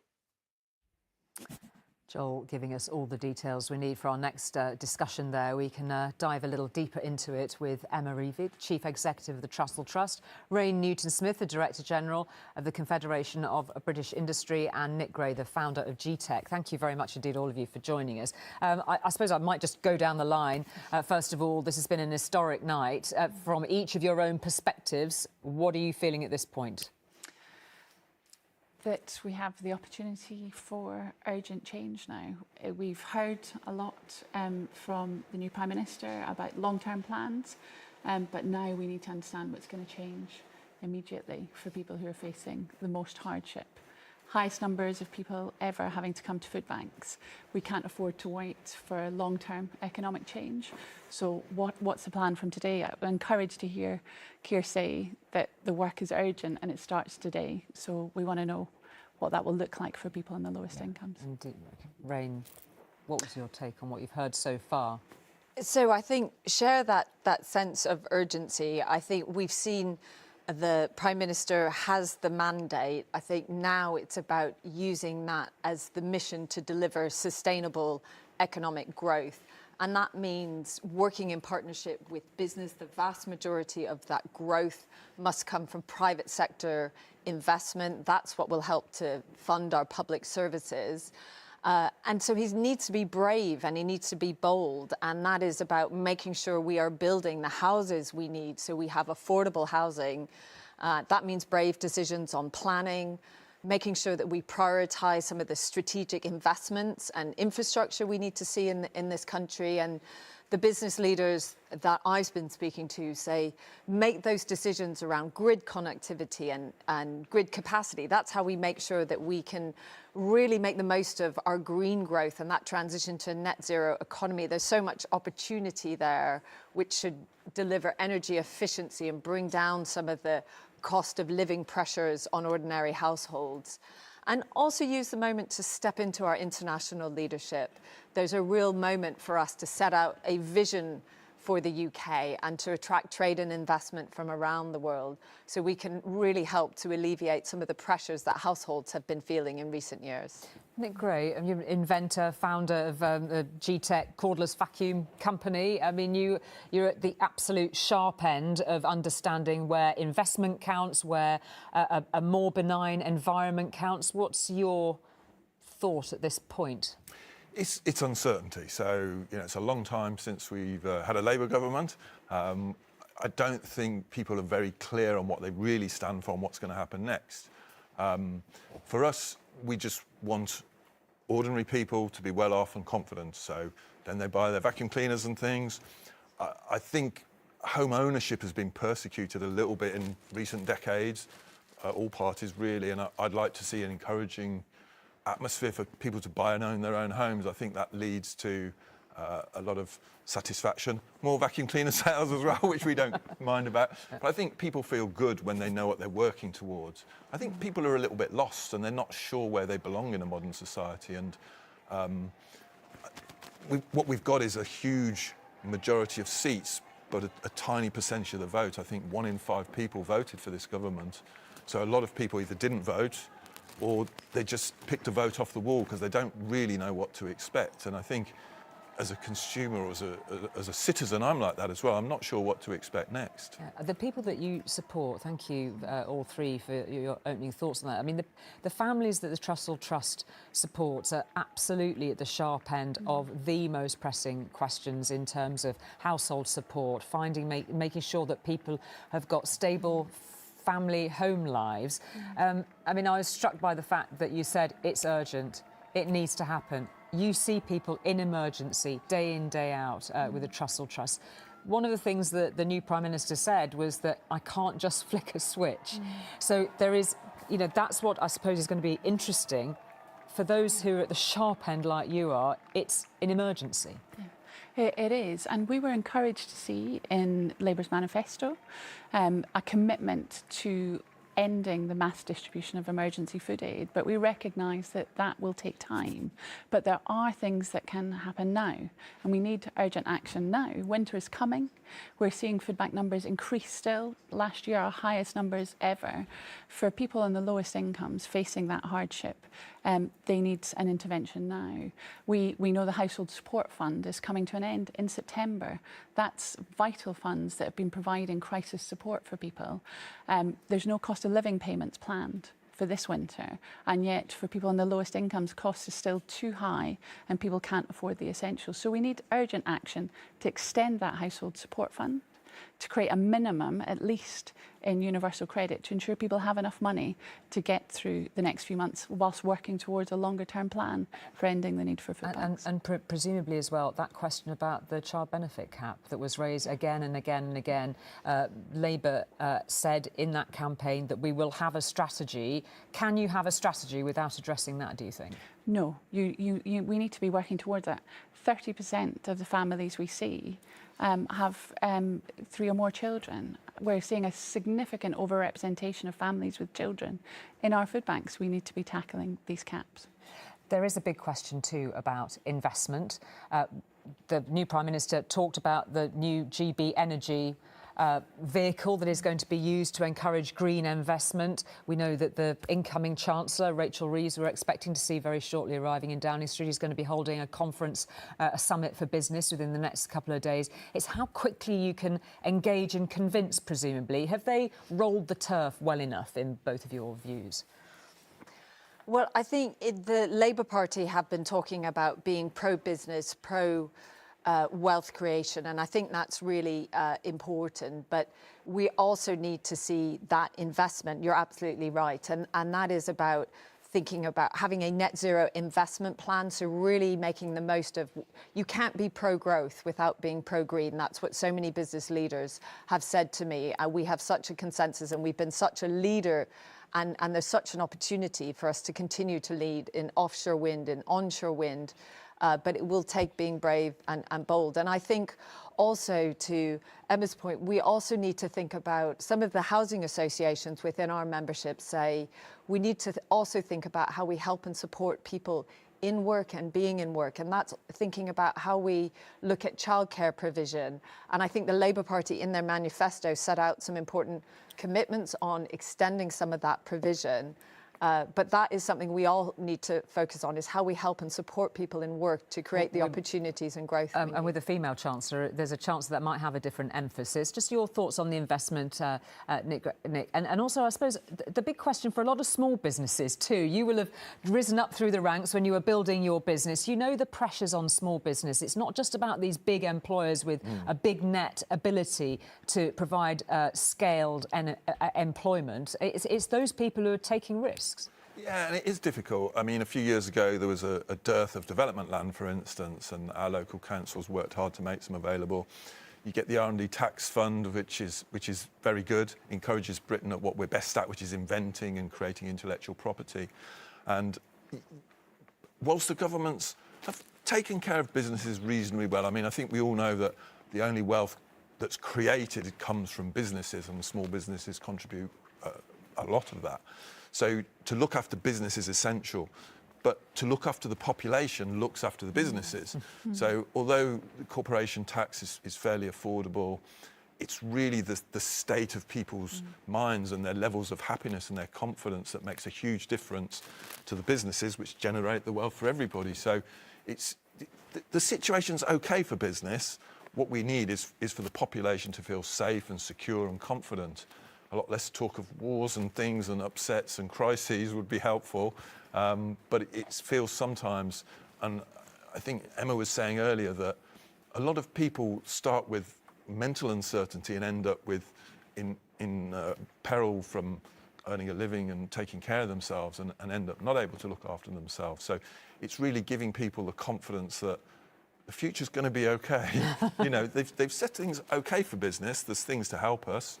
I don't rely on government funding and things. I always like to take care of my own stuff and think if I look after my people and my staff that everyone will be okay. But sorry, yeah. Well, thank you for all of your insights. It's amazing how it all interlocks, isn't it? Whichever part of people's finances or security or economics that you're talking about, their businesses. Thank you, all three of you, for coming to join us to talk about that. We're going to take a short break. Don't go anywhere. Nigel Farage is preparing to speak. You won't miss that. We'll see you in a moment.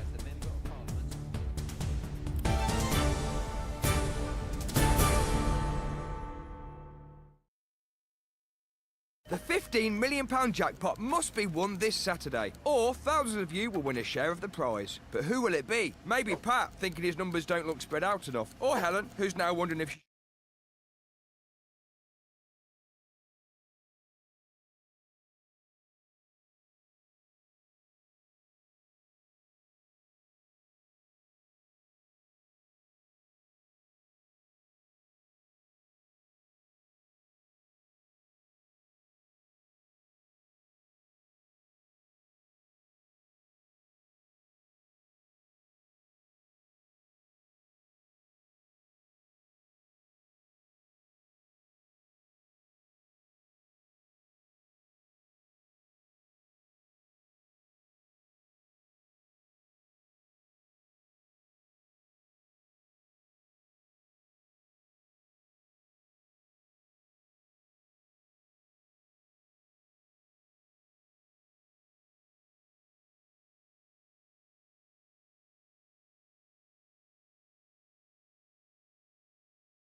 Welcome back to our continuing coverage of the aftermath of an historic election victory for Labour. Lots still going on this afternoon. We're keeping a keen eye on Downing Street, where the new Prime Minister is beginning to form his new government. We heard his speech earlier, and of course he's already hard at work. We're also expecting to hear from Nigel Farage. Libby Vina's in Downing Street. A bit of calm there after the crowds were ushered in for the new Prime Minister's arrival, but some pretty substantial work to be done this afternoon, assembling that new cabinet as fast as possible.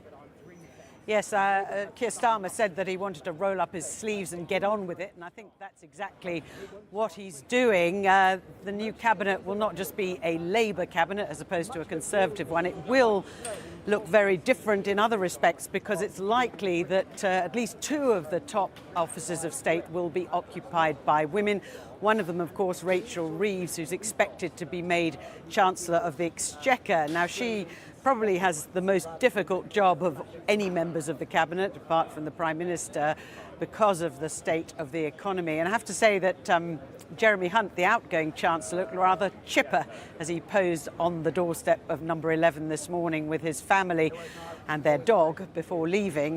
Perhaps that's because he was somewhat relieved, firstly, to have actually won his seat, and secondly, that perhaps he no longer had the responsibility of looking after the nation's finances, but that responsibility now is expected to fall to Rachel Reeves. At the Home Office, it's expected that Yvette Cooper will be in charge. Now, she is one of the few people who have actually got experience of government. She served under the last Labour governments.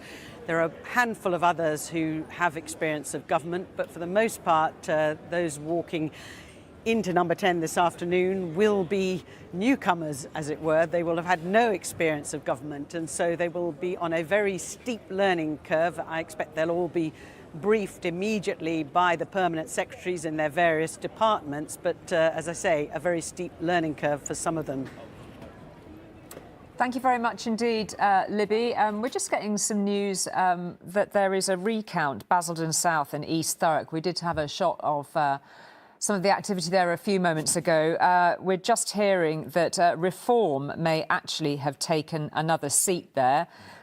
Paul's just been taking a quick look at this, and of course both of you will have been tracking all of this throughout the night. What can you tell us, Paul? Yeah, so there's a couple of seats relating to Thurrock, and Labour took one last night. The other one, South Basildon and East Thurrock, went to the wire, essentially, 127 votes in it. Reform were actually ahead. Labour demanded a recount. This was all going on until about 6 o'clock in the morning when the returning officer there said, look, let's just break, let's go home, have a nap, come back. So they're going to start that recount this afternoon. But if Reform UK do take that seat, it would be their 5th seat in the Parliament. James McMurdoch is the candidate there, hoping to take that seat for them. Obviously, Labour will be hoping that the original count was incorrect and that they can overturn that original lead by Reform UK and take that seat too. Oh, it's just fascinating, isn't it? Because we know that Reform has had an enormous impact on the result across the country, pretty much, but also making these breakthroughs. So we know Reform are in second place in so many constituencies. So these are very, very... It's over 98. I would expect it to be quite considerably higher, actually. In 2015, UKIP was in second place in over 120 seats. So I think it's going to be higher. We'll definitely check. But these are the kinds of constituencies where Reform UK have taken MPs last night. These are the areas where you look at the leave vote in the referendum and it's above 70%. And so this is precisely the kind of area where Reform UK have been making gains. And if they do, obviously that will be their 5th MP. We had a projection at the very beginning of last night that Reform could take up to 12 MPs. That's obviously come down significantly, but 5 is from 0. It's an enormous result for Reform UK. It's a big breakthrough. And I asked it's a really big breakthrough. Apologies, Jane. I asked Keir Starmer during the campaign whether he was a bit complacent about the rise of Reform, because I think originally when Reform came on the scene, Labour was sort of licking their lips thinking, fantastic, this is going to punish the Conservatives, it's going to help us win a majority. But if you think 5 years down the line, at the next general election, if Labour haven't delivered significant change, well, Reform may well be one of the main forces in British politics holding their feet to the fire. Yeah, and he was explicit about that overnight, wasn't he? He said, Labour, we're coming for you. I mean, he just spelled it out in his acceptance and victory speech when he got his seat last night, just so we can make sure our viewers know that we're keeping a very close eye on this central London, Westminster location. We're expecting to hear from Nigel Farage in the next few moments. It was that point in the campaign when we sort of look back over these 6 weeks, and goodness knows there were plenty of lowlights and some in all sorts of things up and down in terms of the Conservative campaign. A lot of very difficult questions for that, and one of the things that made things extra difficult, that changed things for the Conservative campaign, was that moment when Nigel Farage decided to engage, decided to take leadership of his party and throw his hat back in. Yeah, I think that would probably be the defining moment, really, for the Conservative Party. The whole election, there were all sorts of calamitous moments, when announcing the election in the rain, the D-Day issue, and then the gambling saga that dragged on for days. But I think in terms of moments, sorry, we're going to take you straight. We're going to go we can take you straight to Downing Street, and we can see what we are assuming is the new Deputy Prime Minister, Angela Rayner, a grandmother, walking up there to Downing Street at the age of 45 years old, a former care worker. This is not your average politician. She's very proud of that background. She speaks about it very regularly, and I'm sure she will do as Deputy Prime Minister. This is a fascinating role in politics because, assuming she is about to become Deputy Prime Minister, I mean, we've got no reason to think otherwise, it's not actually an official constitutional role. It's sort of a made-up role, really, a made-up title. And so everyone who does that job does it slightly differently, depending on the dynamics. She'll probably be a bit of a John Prescott, I'd imagine. If you think that Keir Starmer's more to the centre of the party, she'll be trying to reach out to the left of the party. But that is going to be a fascinating dynamic. And we know that they do often fall out, those two. Well, absolutely. I was about to say, I mean, there is a woman that can actually still hold the Prime Minister's feet to the fire on a lot of issues, and she is kicked back from being moved on more than one occasion when he's been trying to shape his shadow cabinet and his administration. And the difference between a Labour administration and a Conservative one is the Deputy Prime Minister, the Deputy Leader of Labour, has a direct mandate from the members. So she's got every right to hold Keir Starmer's feet to the fire and to stand up to him. She's got her own mandate, which is obviously a different dynamic under the Conservatives, which is a political appointee. They don't have a direct mandate from the members. It is quite striking. People will often look at the Labour Party and say, yeah, but they've never had a woman leader, they've never had a female leader. But around this Prime Minister, there are significant, very powerful female figures. Yeah, and when we looked at how people see the parties in terms of the gender split, we can see that just slightly more women are prefer the Labour Party to men. The biggest gender split being on the reform vote, actually, with men being more likely to support reform than women. But it's hugely significant, I think, when women see women in office, they see women in leadership positions. If we need to get, we need to get more women into politics, and this is one of the ways that you can do it. Alongside me, as you may have spotted on one of the wide shots from our studio, we've been rejoined by Nicola Sturgeon, who joined the overnight election team. And Nicola Sturgeon, I'll talk to you very specifically about, the calamity that has faced the SNP overnight. But actually, it is worth bringing you in when we're talking about women in leadership positions, women in politics. We've got the highest number of women coming into Parliament. That's a really powerful image, isn't it, to see Angela Rayner, whatever your own politics. Oh, I think it's fantastic, and I think to see Rachel Reeves become the first Chancellor in history, one of the great offices of state, is going to be a truly special and historic moment. It does make a difference to younger women, and that's important at the best of times, but this is a tough time for women and other minorities in politics with all the toxicity that pours out of social media. So I think this is important, and good luck to all of them. We're different parties, but I wish them the best. And what difference does she make to the politics of the way that Keir Starmer might run his government? I think that's going to be really fascinating. I think Paul's point is important, which is similar in the SNP. Deputy Leader is directly elected by the members, so she has a mandate in her own right. How she chooses to exercise that is up to her. But from what I've seen of Angela Rayner, she will do that with some gusto. And I think that may be one of the most interesting things about the dynamic of the new government, the extent to which she pulls it a bit more to the left, which I hope she does.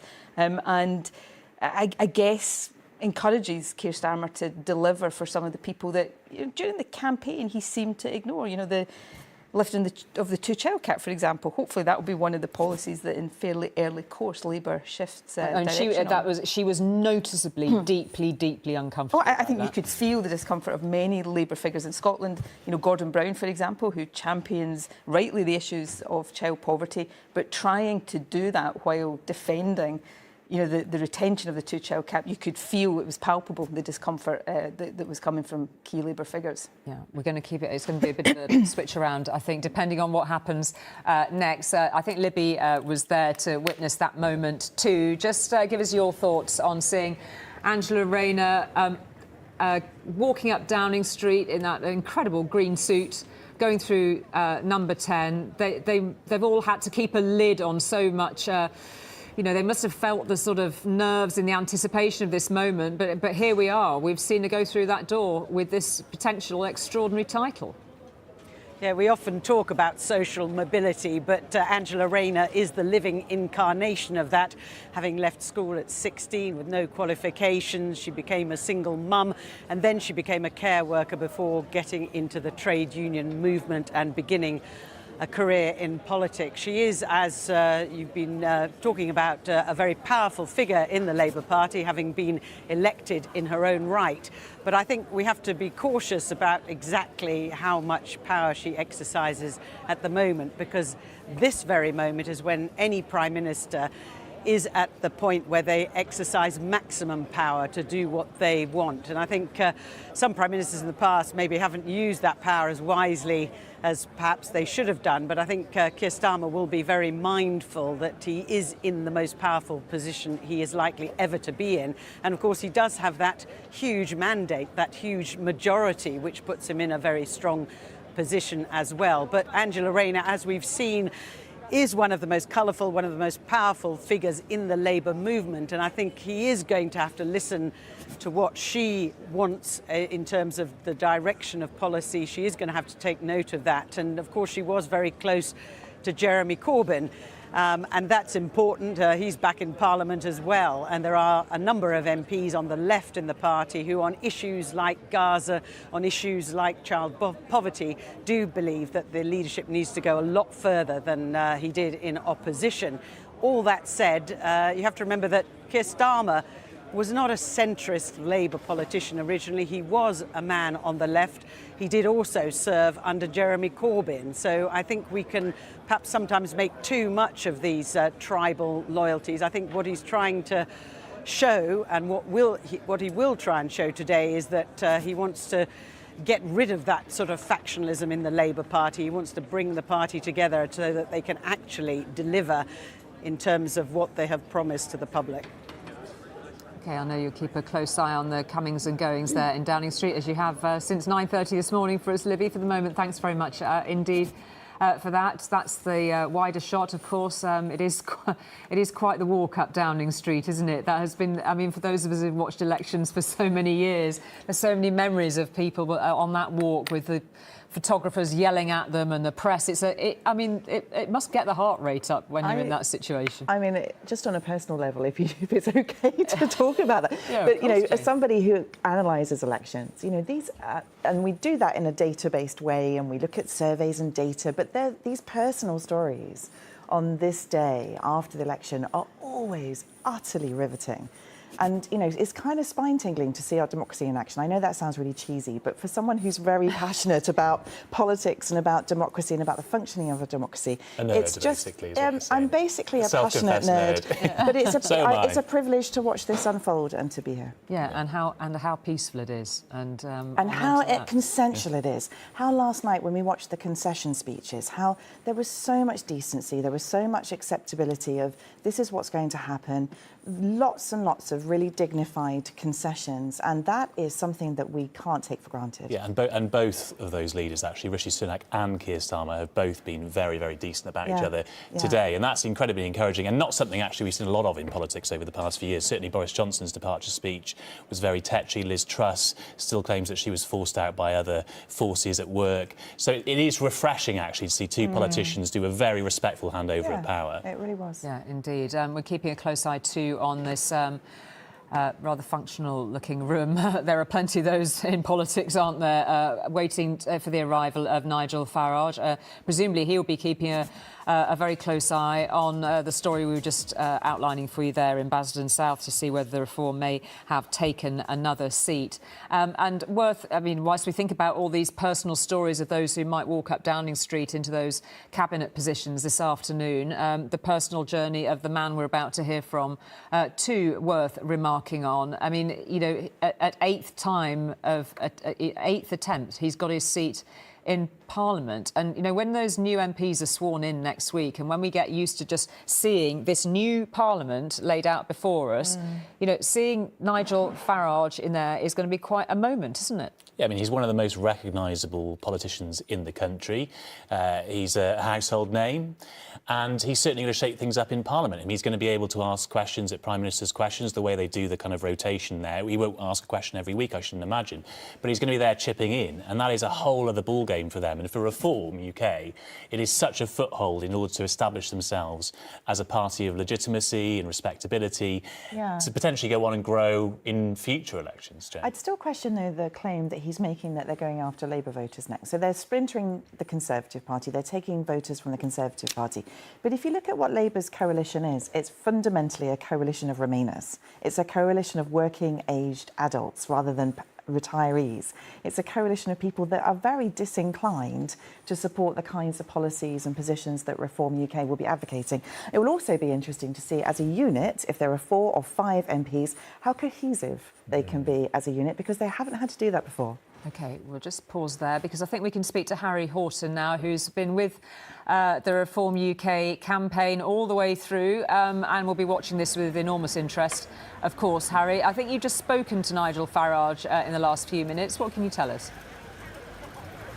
Yeah, we have just spoken to him and Lee Anderson, the two of them sitting down together for the first time as MPs and chatting to us. And look, I mean, it's fair to say I think they're both in a pretty good mood. Nigel Farage told me that if you'd asked him 6 weeks ago if he would have got 4, possibly 5 MPs elected to Parliament, more than 4 million votes, he would have bitten your hand off. He is delighted at this result today. He did tell me that he thinks these allegations of racism, misogyny, homophobia surrounding some Reform candidates that we've seen in the past few weeks may have cost them some votes towards the end of this election. He thinks that actually they didn't quite achieve the performance overnight that he had hoped they might do. But nevertheless, as Paul was just saying, their performance, these 4, perhaps 5 MPs that they've got, gives them that platform now to go on over the course of this next Parliament, to try and grow, to try and become,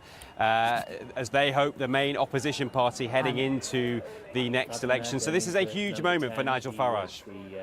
Campaign coordinator for Labour in this general election, a man who will...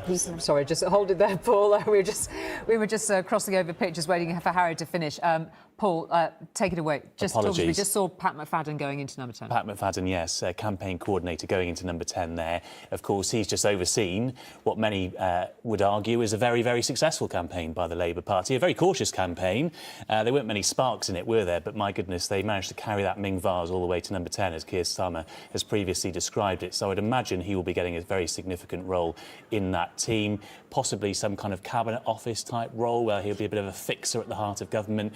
Prime Ministers often like to have that kind of character overseeing the cabinet office for them because it's a very unwieldy department where you've got to keep kind of spider's web of different departments under your thumb. And who's this coming up, number 10, Downing Street now? Is that... Oh, no, that's just a security officer. I'm getting far too excited at this time in the afternoon. Yeah, hold your horses, Paul. I did think it was a little bit too soon for someone else to be going in. Yeah, this will all be coordinated, timings-wise, of course.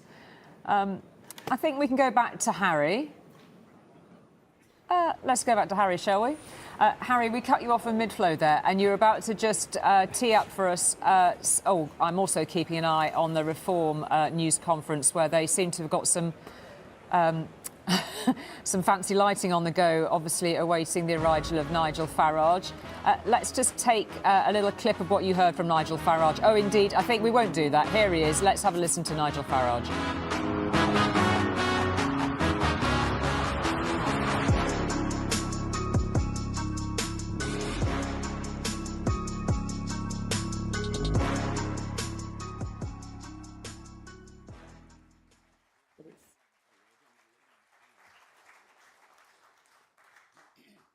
Good afternoon, everybody.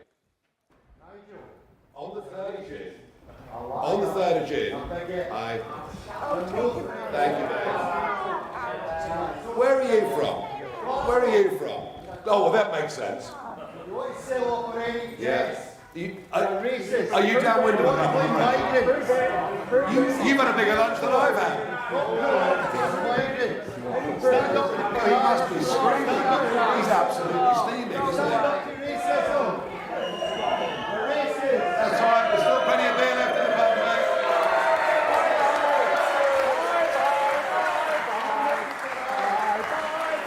Have a lovely day. Bye-bye, lots of love. Lots of love. As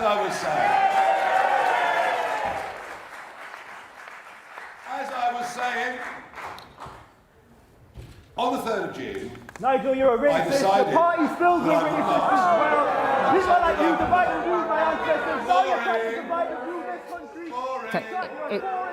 It's quite clear that there are several protesters who've made their way into this news conference for Nigel Farage. One's already been escorted out. Well, we just thought that might be a rather quicker resolution to it, but it appears that there's more than one in there.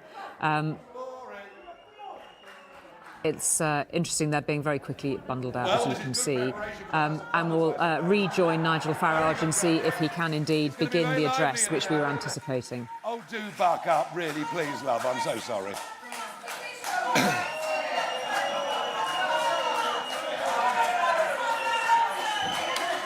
Well, I'm enjoying this. Well, it seems as though this might be the feature of the first few moments of the address by Nigel Farage. Who knows how many more have been admitted to the hall where he's been due to speak? Should we just see whether he can actually begin? I mean, this is a reminder. I mean, we haven't organised this very well, have we? Divisiveness in politics at the moment, right? So many people obviously like Nigel Farage. They've just gone out and voted for him. He's just about to win 4, maybe 5 seats in this parliament. But at the same time, this is the backlash that he's going to face wherever he goes around the country. We saw him have a milkshake thrown at him during the campaign. We've seen all of those accusations about his candidates and some of their views, which have elicited very strong responses from Nigel Farage himself, absolutely categorically denying that his party is racist or homophobic or misogynistic. And you can see he's quite happy to have an argument here with these protesters who've come down and are shouting things like racist, it would appear, from the audience there. So a flavour, I think, of maybe some of the division in politics to come. I think it's also somebody like Nigel Farage, and it was the same with Boris Johnson. You got the sense that he was very popular, but actually he's very polarising. Okay, let's just pause. I mean, it's quite hard to tell. I mean, it's interesting that we can see all of the reporters in the room who are covering this event are trying to make sure that they're covering exactly what's going on behind them, rather than angling their cameras and iPhones towards Nigel Farage. They may well be actors. We've seen this before. This is also a reminder, Julie, of the infancy of Nigel Farage's party, because a very slick political party would have weeded out these people, quite frankly. It's quite rare that number of hecklers would be allowed into an event or manage to find their way into an event. I mean, pretty substantial security questions here. Yes, I would imagine so. And he'll be fuming, I would imagine, Nigel Farage, after this. If he wasn't already fuming about the vetting issues that his party's had during the election, he's now got a security issue that he'll be asking questions about. Okay, let's see if he might begin now. When I decided to come out of retirement and get back involved in frontline politics, that I had 2 very clear objectives. The first was for us to get millions of votes. The second was to establish a bridgehead in Parliament. And you can see there are 4 of us up here now as we bite our nails with what is going on in Basildon and Thurrock right now, where our candidate, James McMurdoch, on the first count was ahead by 120 votes. On the second count was ahead again, and there is a full recount taking place as I speak. So I'm very hopeful it won't be 4. I'm very hopeful that it will be 5 within the space of the next couple of hours.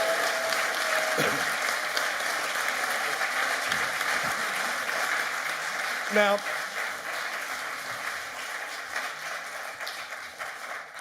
The results show us some very interesting things. If we had proportional representation, we'd be looking at nearly 100 seats.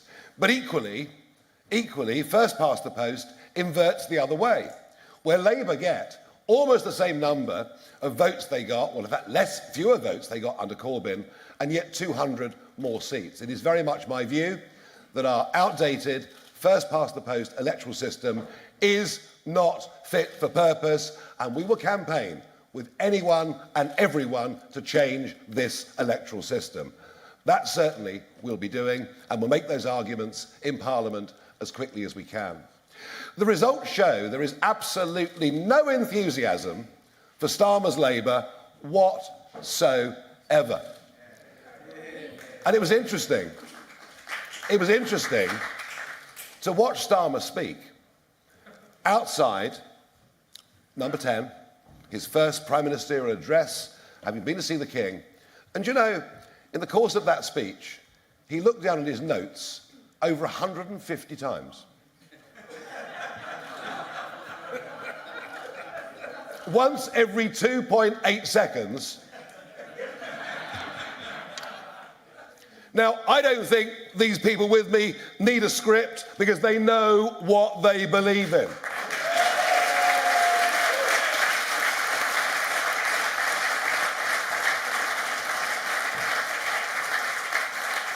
And when it comes to providing the voice of opposition, well, we may be too few in number to necessarily be thought of as the opposition in the House of Commons. But let me promise you something.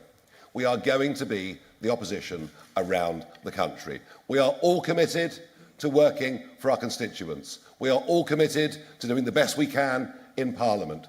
But above all, what we are going to do from today is we are going to professionalise the party.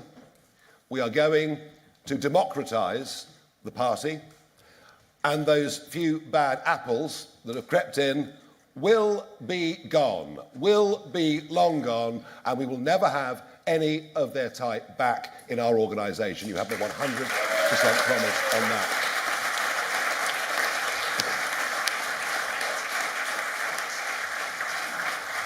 What is remarkable is the energy and enthusiasm of those that have come to us over the course of the last few weeks. They were voting with passion. We organised meetings around the country at 24 hours' notice. The venues were all full. This energy and optimism is being reflected today as one member of the public every minute joins the party. A member a minute is joining the party as we speak. And it really is my aim and ambition to create a mass movement across this country that will change politics for good, that will change politics forever. We've got the energy, we've got the optimism, we've got the enthusiasm, and we will do it. Now, I'd like you, please, to listen to the Member of Parliament for Boston and Skegness, Richard Tice.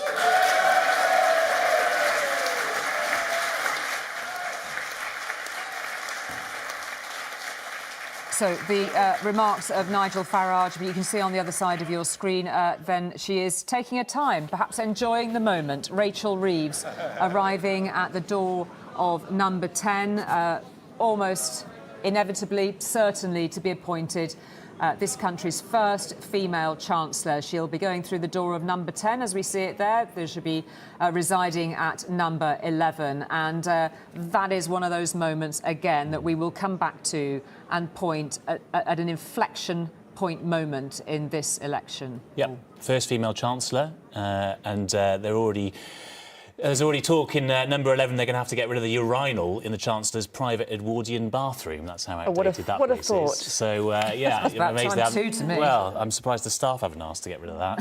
It's the private bathroom, then technically it's only the Chancellor that's allowed to use it. Again, another sign of how antiquated our system can be at times. But, you know, this is Rachel Reeves' dream job. When she was growing up, she told Anushka recently she had a poster of Gordon Brown on her wall as Chancellor, as he was then. She's an economist by trade. She's an expert in her field. She's also worked in private banking. So, you know, this is her passion, actually, economics. She's been criticised in the past. It upset her quite deeply, actually, when she was called boring snoring at one point by another member of the media, accidentally got leaked. And she was very upset by that. But she, I think, has sort of embraced it and said, yes, she is quite a serious politician. She's not interested in being flashy. Some people might find that a bit dull, but, you know, she ultimately is in charge of some fairly dull figures. She's got to go through a lot of spreadsheets in the Treasury, and she needs a serious head in order to deal with some public finances which are in a dire state. She said she wants growth, economic growth, in order to sort of grow our way out of the hole that we're in as a country fiscally. But that is a tall order, and really the pressure is on her, among all others now, to deliver. Shabana Mahmood going in there to Downing Street as well. So she was Shadow Justice Secretary, so presumably she's getting a bump up. Be a little bit early, you'd imagine, for a Justice Secretary's being called. Maybe she's been given another role. A couple of members of the Shadow team are no longer with us. Thangam Debonair lost her seat, and also Jonathan Ashworth lost his seat overnight, so perhaps there's a new role for Shabana Mahmood. She is Muslim, and I say that because that was an interesting feature in the election last night, with the vote going to independence for the Labour Party. Maybe Keir Starmer thinks it would be a real boon to have a Muslim MP in a very high-profile position for him to help with that issue as well. Yeah, it's one of those weird things that we're talking about this massive Labour majority, but yet there are some caution signs. And one of the caution signs for Labour was that its vote share was down in areas of the country with higher Muslim populations. And of course, they've been very aware of this for a long time. It's not just about Gaza, it's also about economics. Anushka was also talking about how the kind of the platform for that had started earlier, the loss of voters in Muslim areas, deep concerns over all kinds of economic circumstances, not just Gaza. John Healey going up to the door of number 10 now. He was Shadow Defence Secretary. Presumably, he's heading to be Defence Secretary, about the right sort of time of day for a Defence Secretary to be walking up that hallowed street. So John Healey, Yorkshire MP, long-standing MP, been in Parliament for a couple of decades or so, was a big figure under the Ed Miliband shadow cabinet, actually, and has remained this sort of survivor of politics.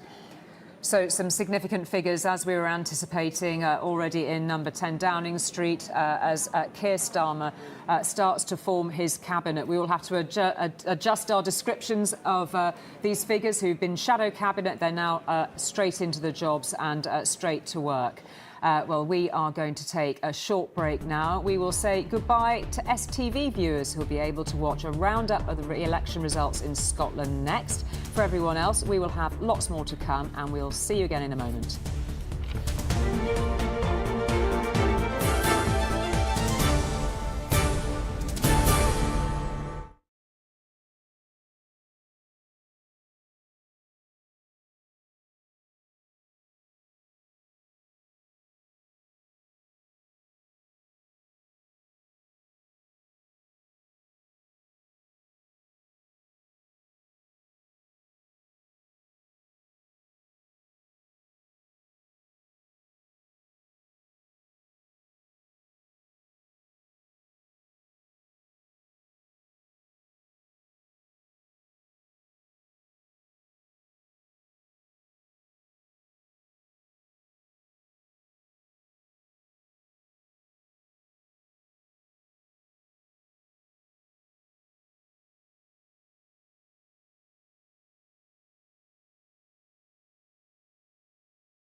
Welcome back to our continuing coverage of 2024 election results. Lots still going on this afternoon. Cabinet appointments. I think we've just spied Peter Kyle there, I think.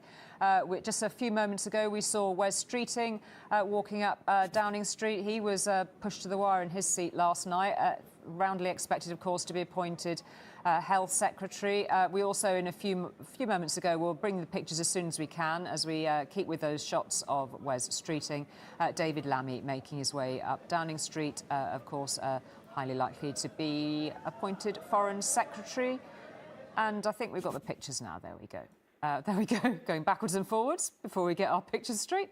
And there is the image of David Lammy, broad smile, marching up to the door, as this cabinet is being assembled pretty damn quick this afternoon, isn't it? And this is live images. And this is Peter Kyle walking up to the door there. He's Shadow Secretary of State, or he was until a moment ago for Science. We're going to have to start getting used to changing their titles. So he is working his way up to the door of number 10. You'd imagine he's going to end up somewhere around the same level of seniority, perhaps keep the same portfolio. There is, I think, potentially some reshuffling going on here around the edges. Hard to say, but we mentioned earlier Shabana Mahmood went in very early for someone who was Shadow Justice Secretary, so that could be an interesting change around there. We haven't seen Yvette Cooper yet, Shadow Home Secretary. You'd imagine the Home Secretary were one of the first appointees. So, let's see what happens here. Obviously, Keir Starmer's just won a huge stonking majority. He does have the political strength, I'd argue, to reshuffle some of the top team. Bridget Phillipson. This is Bridget Phillipson, Shadow Education Secretary. Another fascinating story, actually. Grew up in a single-parent family, has no relationship with her father, and has talked very openly about how education completely changed her chances in life. She's very passionate about state education. As discussed during the campaign, she wants to put VAT on private schools. You'd imagine it's an absolute dead cert that she's going to be Education Secretary. It's her real passion. I think Keir Starmer's been very pleased with her in that role. So up she goes there. And surely she could only have dreamt of this moment as a young girl growing up in Sunderland, like I say, in relative poverty. Now walking up one of the most prestigious streets in Britain into a door once only occupied by the top ranks of the aristocracy, to become Education Secretary. Worth perhaps observing for the moment, and I'm not sure whether it was Bridget Phillipson who highlighted this or one of her colleagues, but this will be one of the most state-educated cabinets in recent memory. It's really interesting. I'm just reflecting on what you were saying, Paul. I think that is hugely significant for the Labour Party, because one of Labour's difficulties over recent decades has been the decline in actually having working-class Labour MPs. And what we're seeing is two women at the top of the government with a very compelling working class background and story to tell. And I think, that is going to be an important part of kind of how the Labour Party crafts its image and also its, its policies in government. I wonder what Nicola makes of all this as well, because we have seen the professionalisation of politics over the past couple of decades, and for a while that did squeeze out people from more regular backgrounds, to use that term. Do you think we're seeing a drift back away from that now, that voters are a bit fed up with sort of professional career politicians? Yeah, I hope so. I think we've had less of that in Scotland than perhaps the UK as a whole, but I think it's good. I mean, you can't have people in every government post with actual real life experience of the subject matter, but where you can, I think it's a good thing to have. And I think, as you've been commenting on, there are some people with really interesting backgrounds that if they bring that experience to the job, then that can only be a good thing. Still no sign of Yvette Cooper. It's rather mystifying, really, isn't it? But there may be all sorts of reasons. There's no reason why the rules might not have shifted slightly. Dan Walker, very proudly, making his way up the middle of Downing Street. Yeah, on his way to a camera, we assume. Maybe there's something he's never told us before, but there we are. He's making his way to the other side of the street, where a few of us might be a bit later on this evening. But these cabinet appointments being done at pace, it would appear, and all of the talk that we heard from the new Prime Minister, I think we can actually talk to Libby, who's watching all of this. I mean, Keir Starmer, I was just observing, Libby, that he made sure that we all knew he was going to roll his sleeves up and crack on with it. I mean, this is being done at some speed this afternoon. Yes, incredible speed. We don't know exactly how the new cabinet is going to shape up, but there are some familiar faces who've just walked into number 10. But the speed is quite surprising. Normally there would be time for a chat with the Secretary of State that is being appointed, and then they might leave, for example, and another one arrive, but they're all arriving at once, and we've seen some of the key players walk into number 10 in the last hour. One of them, of course, Rachel Reeves, who is going to be the new Chancellor, we believe, and she will be the first woman ever to have held that office of state, a key moment, I think, in British politics. But from the numbers of women who have just walked in that door, I think we're going to see a very female orientated cabinet, and I think that is important for the Labour Party. They've never had a woman leader, so I think the new look cabinet with more women in it than the outgoing cabinet, I think will be significant in terms of how they present themselves. Angela Rayner was the first to walk up Downing Street, and as we were discussing earlier, a woman who embodies social mobility and a very powerful figure because she was elected as deputy leader of the party and therefore has a role in her own right. She is, of course, Deputy Prime Minister, or becoming Deputy Prime Minister. Bridget Phillipson, another woman from very modest background, brought up by a single mother, although she did get to Oxford and has a very good academic record. When you say that a lot... Sorry. Sorry to interrupt your flow. It's always brilliant to get all of that detail, Libby, but we're just going to take a quick look at the camera because we can see Yvette Cooper. We were wondering where she got to. There she is. And look how brutal this is as well, Julie, because Annalise Dodds in the red dress there at the bottom of the street is being held and told to wait because Yvette Cooper's got to come up first, presumably to get a more senior cabinet role. Annalise Dodds is currently the Shadow Women Equalities Minister.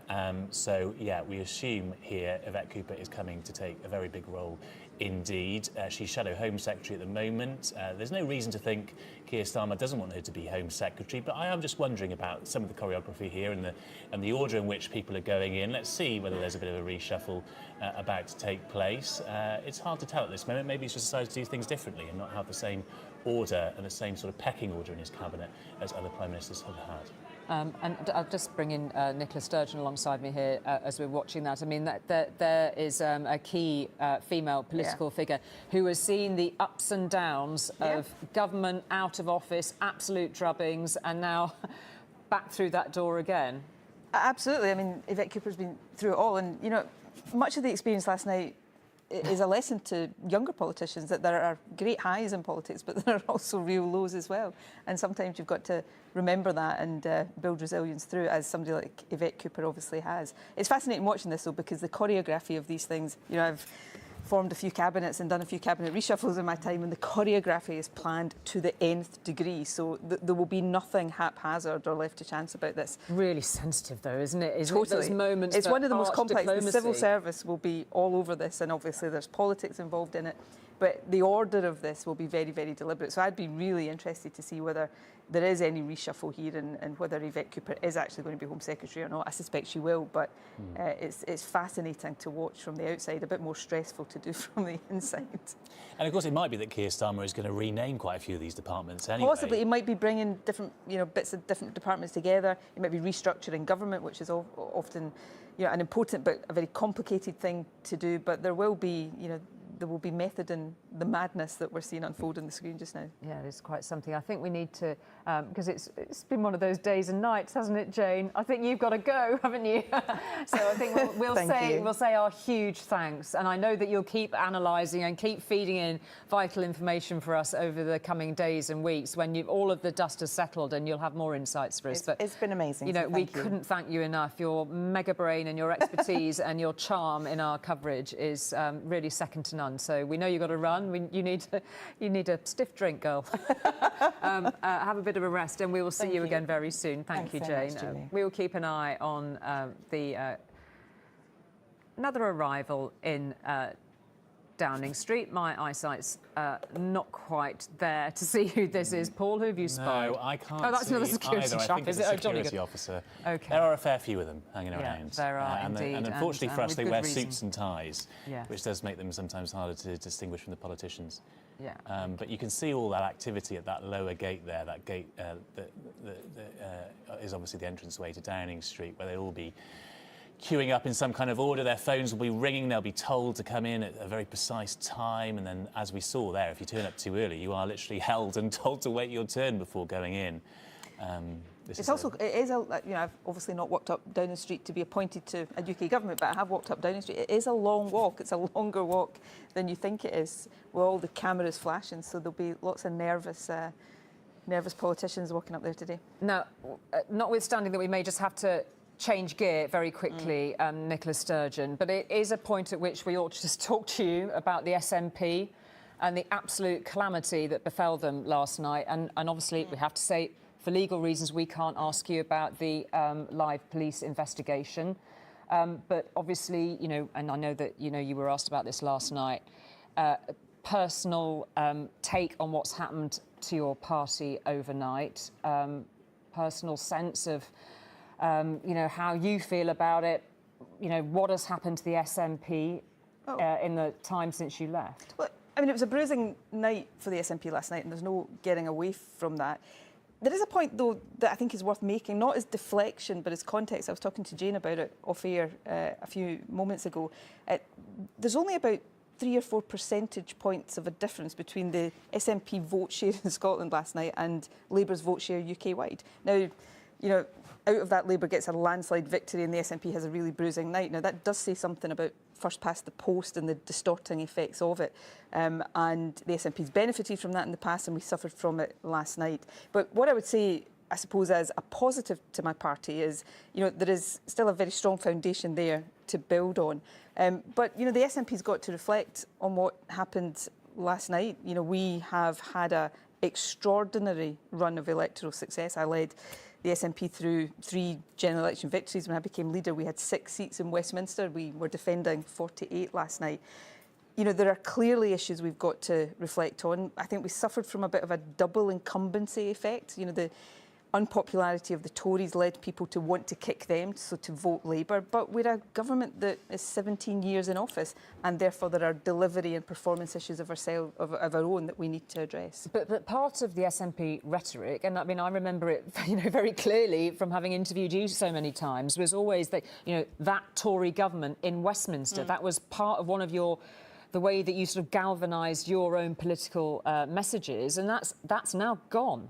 And you've now got an SNP leader that is actively talking about collaboration. He did it very specifically in his speech this morning. Look, the SNP as a party and the case for independence, has to stand or fall, and hopefully stand, regardless of who's in government in Downing Street. And, we've got to see what Keir Starmer and Labour do. I genuinely wish them well. It's in the interest of the country that they do well. But I do think there are questions about what Keir Starmer is now going to do with this mandate. There is, a real appetite and expectation for change. Can he deliver it? I think for the SNP, we've got to take a moment and pause and reflect. I was saying last night in the results programme that often in the wake of a defeat, parties learn the wrong lessons. And I think we've got to look back on the last few years and, of course, reflect on mistakes we've made, things we've got wrong, but also reflect on what we did right to deliver all of that electoral success. We did it from a position of a party that is a progressive, left-of-centre, inclusive party.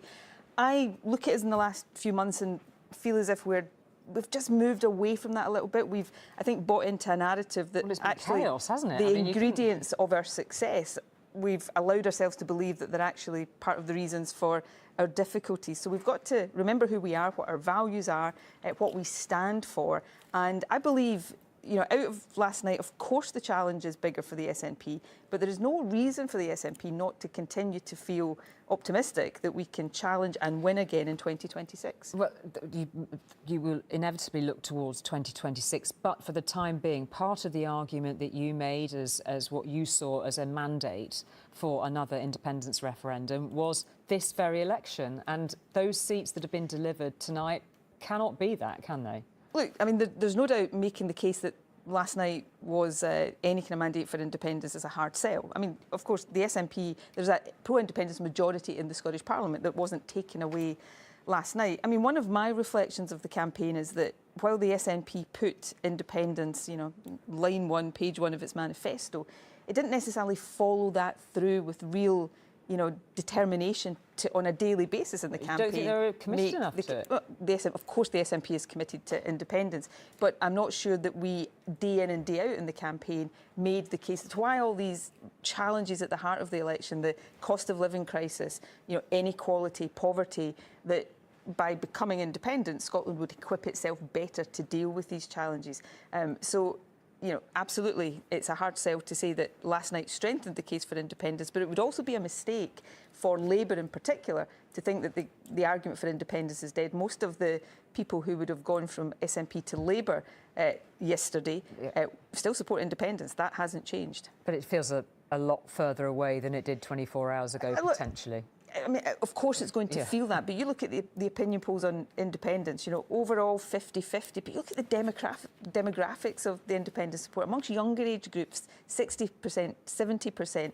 The case for independence is not going away. It just needs to be made in a way that's relevant to the everyday lives of people in Scotland. OK, thank you. You had some time to talk about that properly. Thank you for that for the moment, Nicola Sturgeon. Paul, it's gone a little quiet, hasn't it? Maybe there is all sorts going on in terms of perhaps not what we were anticipating. I can still see poor Annalise Dodds hanging around the bottom of the street. Has she not got up Downing Street yet? She seems to be flitting back and forth across the street. She was Shadow Women Inequalities. Right, and also chair of the party. So you'd imagine a decent role for her, and maybe there's just a slight hiccup there with the choreography. I wonder whether this is the top team being appointed at the moment. And again, different prime ministers do it in different ways. Under David Cameron, they used to talk about the quad of him and Nick Clegg, and then the Chancellor and the Chief Secretary to the Treasury, and that was sort of the inner circle.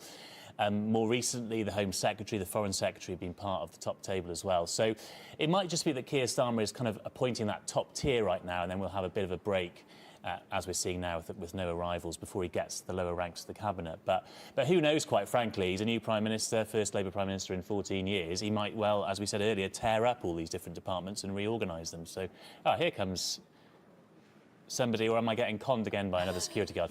No, that looks a bit like Jonathan Reynolds, I think. Yes. I can just about squint. Can't tell. Everyone looks a bit different after 6 weeks of campaigning as well. I don't think I want to commit to it at this stage. Is it Jonathan Reynolds? It looks very much like a Jonathan Reynolds to me. I think it is. I think that is Jonathan Reynolds.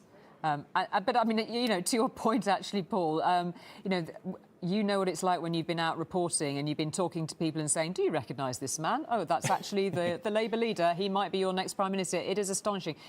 These are now faces that if you haven't clocked them straight off, they will become familiar faces. And it's just that whole changing of the guard moment, isn't it? Yeah, and there is Jonathan Reynolds now, the Shadow Business Secretary. No doubt about it now that we've got a clearer shot of him. But you're absolutely right. I mean, some of these people will be household names now in the coming years. Let's see how Keir Starmer's government does, but potentially for the next 5 years, some of these people might be making very, very important decisions for our country. Certainly, as I say, the top roles really will be people that we come to know a lot better in the months ahead. So in he goes. Looks very happy there, doesn't he, Jonathan Reynolds? Presumably, I'd imagine probably going to get business secretary. This feels about the right moment to be calling a business secretary at this stage. OK, let's head back to Libby in Downing Street. I think we've got some more information about Angela Rayner, Libby. Yeah, news of the first official appointment. She keeps the brief that she had as a shadow minister, that is levelling up housing and communities. A very important brief. Whether it keeps that title remains to be seen. There's been quite a lot of speculation that the Labour Party would want to see a different title, but they do realise that that is an incredibly important role, the issues of inequality across the country, and confirmation in the last few minutes that Angela Rayner has been given that brief in government, so she moves from opposition to government in the same brief. So the first official confirmation, Libby, thanks very much indeed for that. And these are images which, again, we were saying earlier, Paul, weren't we, that it's not just the UK taking these images in. All of those foreign governments readjusting to the new reality of a Labour administration in the UK. We'll be watching these with great interest. I just had a message earlier from a friend of mine who worked at the US Embassy. He's now in Japan. They're watching it all unfold there too. Yeah, I mean, of course, people want to know around the world who they're going to be dealing with, and Angela Rayner will be one of the most powerful people in this government, the second most powerful person in this government. I think it's worth reflecting again on her background. She left school at 16. No qualifications. She was pregnant. She had a baby, of course, very young. She was a grandmother, I think, by about the age of 39, 40. So this is a woman who is not typical of today's politics, and really remarkable that she's now the second most influential person around that cabinet table. She's worked in the care sector. She's very passionate about that, but she's got a heck of a brief here, and that is one of the things that's been said in the run-up to this election, is that if Angela Rayner does keep hold of all of these different portfolios, it's going to be a struggle to deliver on all of them. She's got workers' rights, she's got homelessness. If she's Deputy Prime Minister, she's dealing with all sorts of other briefs as well. She's Deputy Leader of the party, you know. So I think there is a kind of delivery question around some of that too. Well, yeah, and if you're talking about areas of delivery, levelling up, many would point to as one of the failures and one of the biggest promises when Boris Johnson swept to power in the last election. That was one of the things that many would argue simply wasn't delivered on and led us perhaps to this moment. Yeah, and let's see if Keir Starmer rebadges levelling up as something else. But certainly that is going to be a challenge for Labour. They need to level up Britain if they are going to still use that term, because many of the people in the north of England, in those red wall seats, are still very, very cross about the situation they find themselves in. Yeah, it is got a lot of challenges ahead, and this is before, of course, the foreign policy challenges. We know that the NATO summit is looming. There is a big meeting of European leaders, also at Blenheim Palace within days, and that is before, of course, he's even had time to see how England do in the footy at the weekend. That is where our coverage of the momentous events of the last 17 or so hours draws to a close. So Keir Starmer is our new Prime Minister after leading the Labour Party to a landslide victory. Hundreds of seats changed hands overnight, giving him a colossal mandate, a very different picture for the Conservatives. The election, called in a downpour, ended in a Tory wipeout. A great night for the Lib Dems, and Reform, now a political force, with Nigel Farage an MP for the very first time. The news where you are follows this, and our podcast, Talking Politics, gets underway live on ITVX at 4 p.m. Mary Nightingale will have the ITV Evening News. There's so much on, isn't there, at the later time of 7:30. And I will be back with news at 10. For now, though, we will leave you with images of this historic event. Bye-bye. That is a simply astonishing result, record-breaking, history-making. This is the most significant night in our political history since 1979. To turn that round is just a huge victory for Keir Starmer. In the night when people wanted to kick the Tories, the Labour Party has done unbelievably well. Bridget May Phillipson has been duly elected. The first of what will no doubt be many Labour victories. The Prime Minister is watching the results. He's hunkered down at home. He has always been clear that his mission goes well beyond this election. Liberal Democrats are on for our best results for over a century. Very good morning from all of us here. It has been quite a night, has it not? You campaigned for it, you fought for it, you voted for it, and now it has arrived. Change begins now. The British people have delivered a sobering verdict. To the many good, hard-working Conservative candidates who lost tonight, I am sorry. It goes without saying that last night was an incredibly tough night for the Scottish National Party. Following this result, I will step down as party leader, not immediately, but once the formal arrangements are in place. We're in new territory here. And I'm sure the enormity of this moment is dawning on Sir Keir Starmer right now. Well, that was the view of the people, so you have to accept what it is. We need a change, and it can only be for the better. I'm not that confident, but we'll wait and see. I didn't vote Conservative and I didn't vote Labour, but I'm pleased with the result. So let's see what happens next. Hope for the best.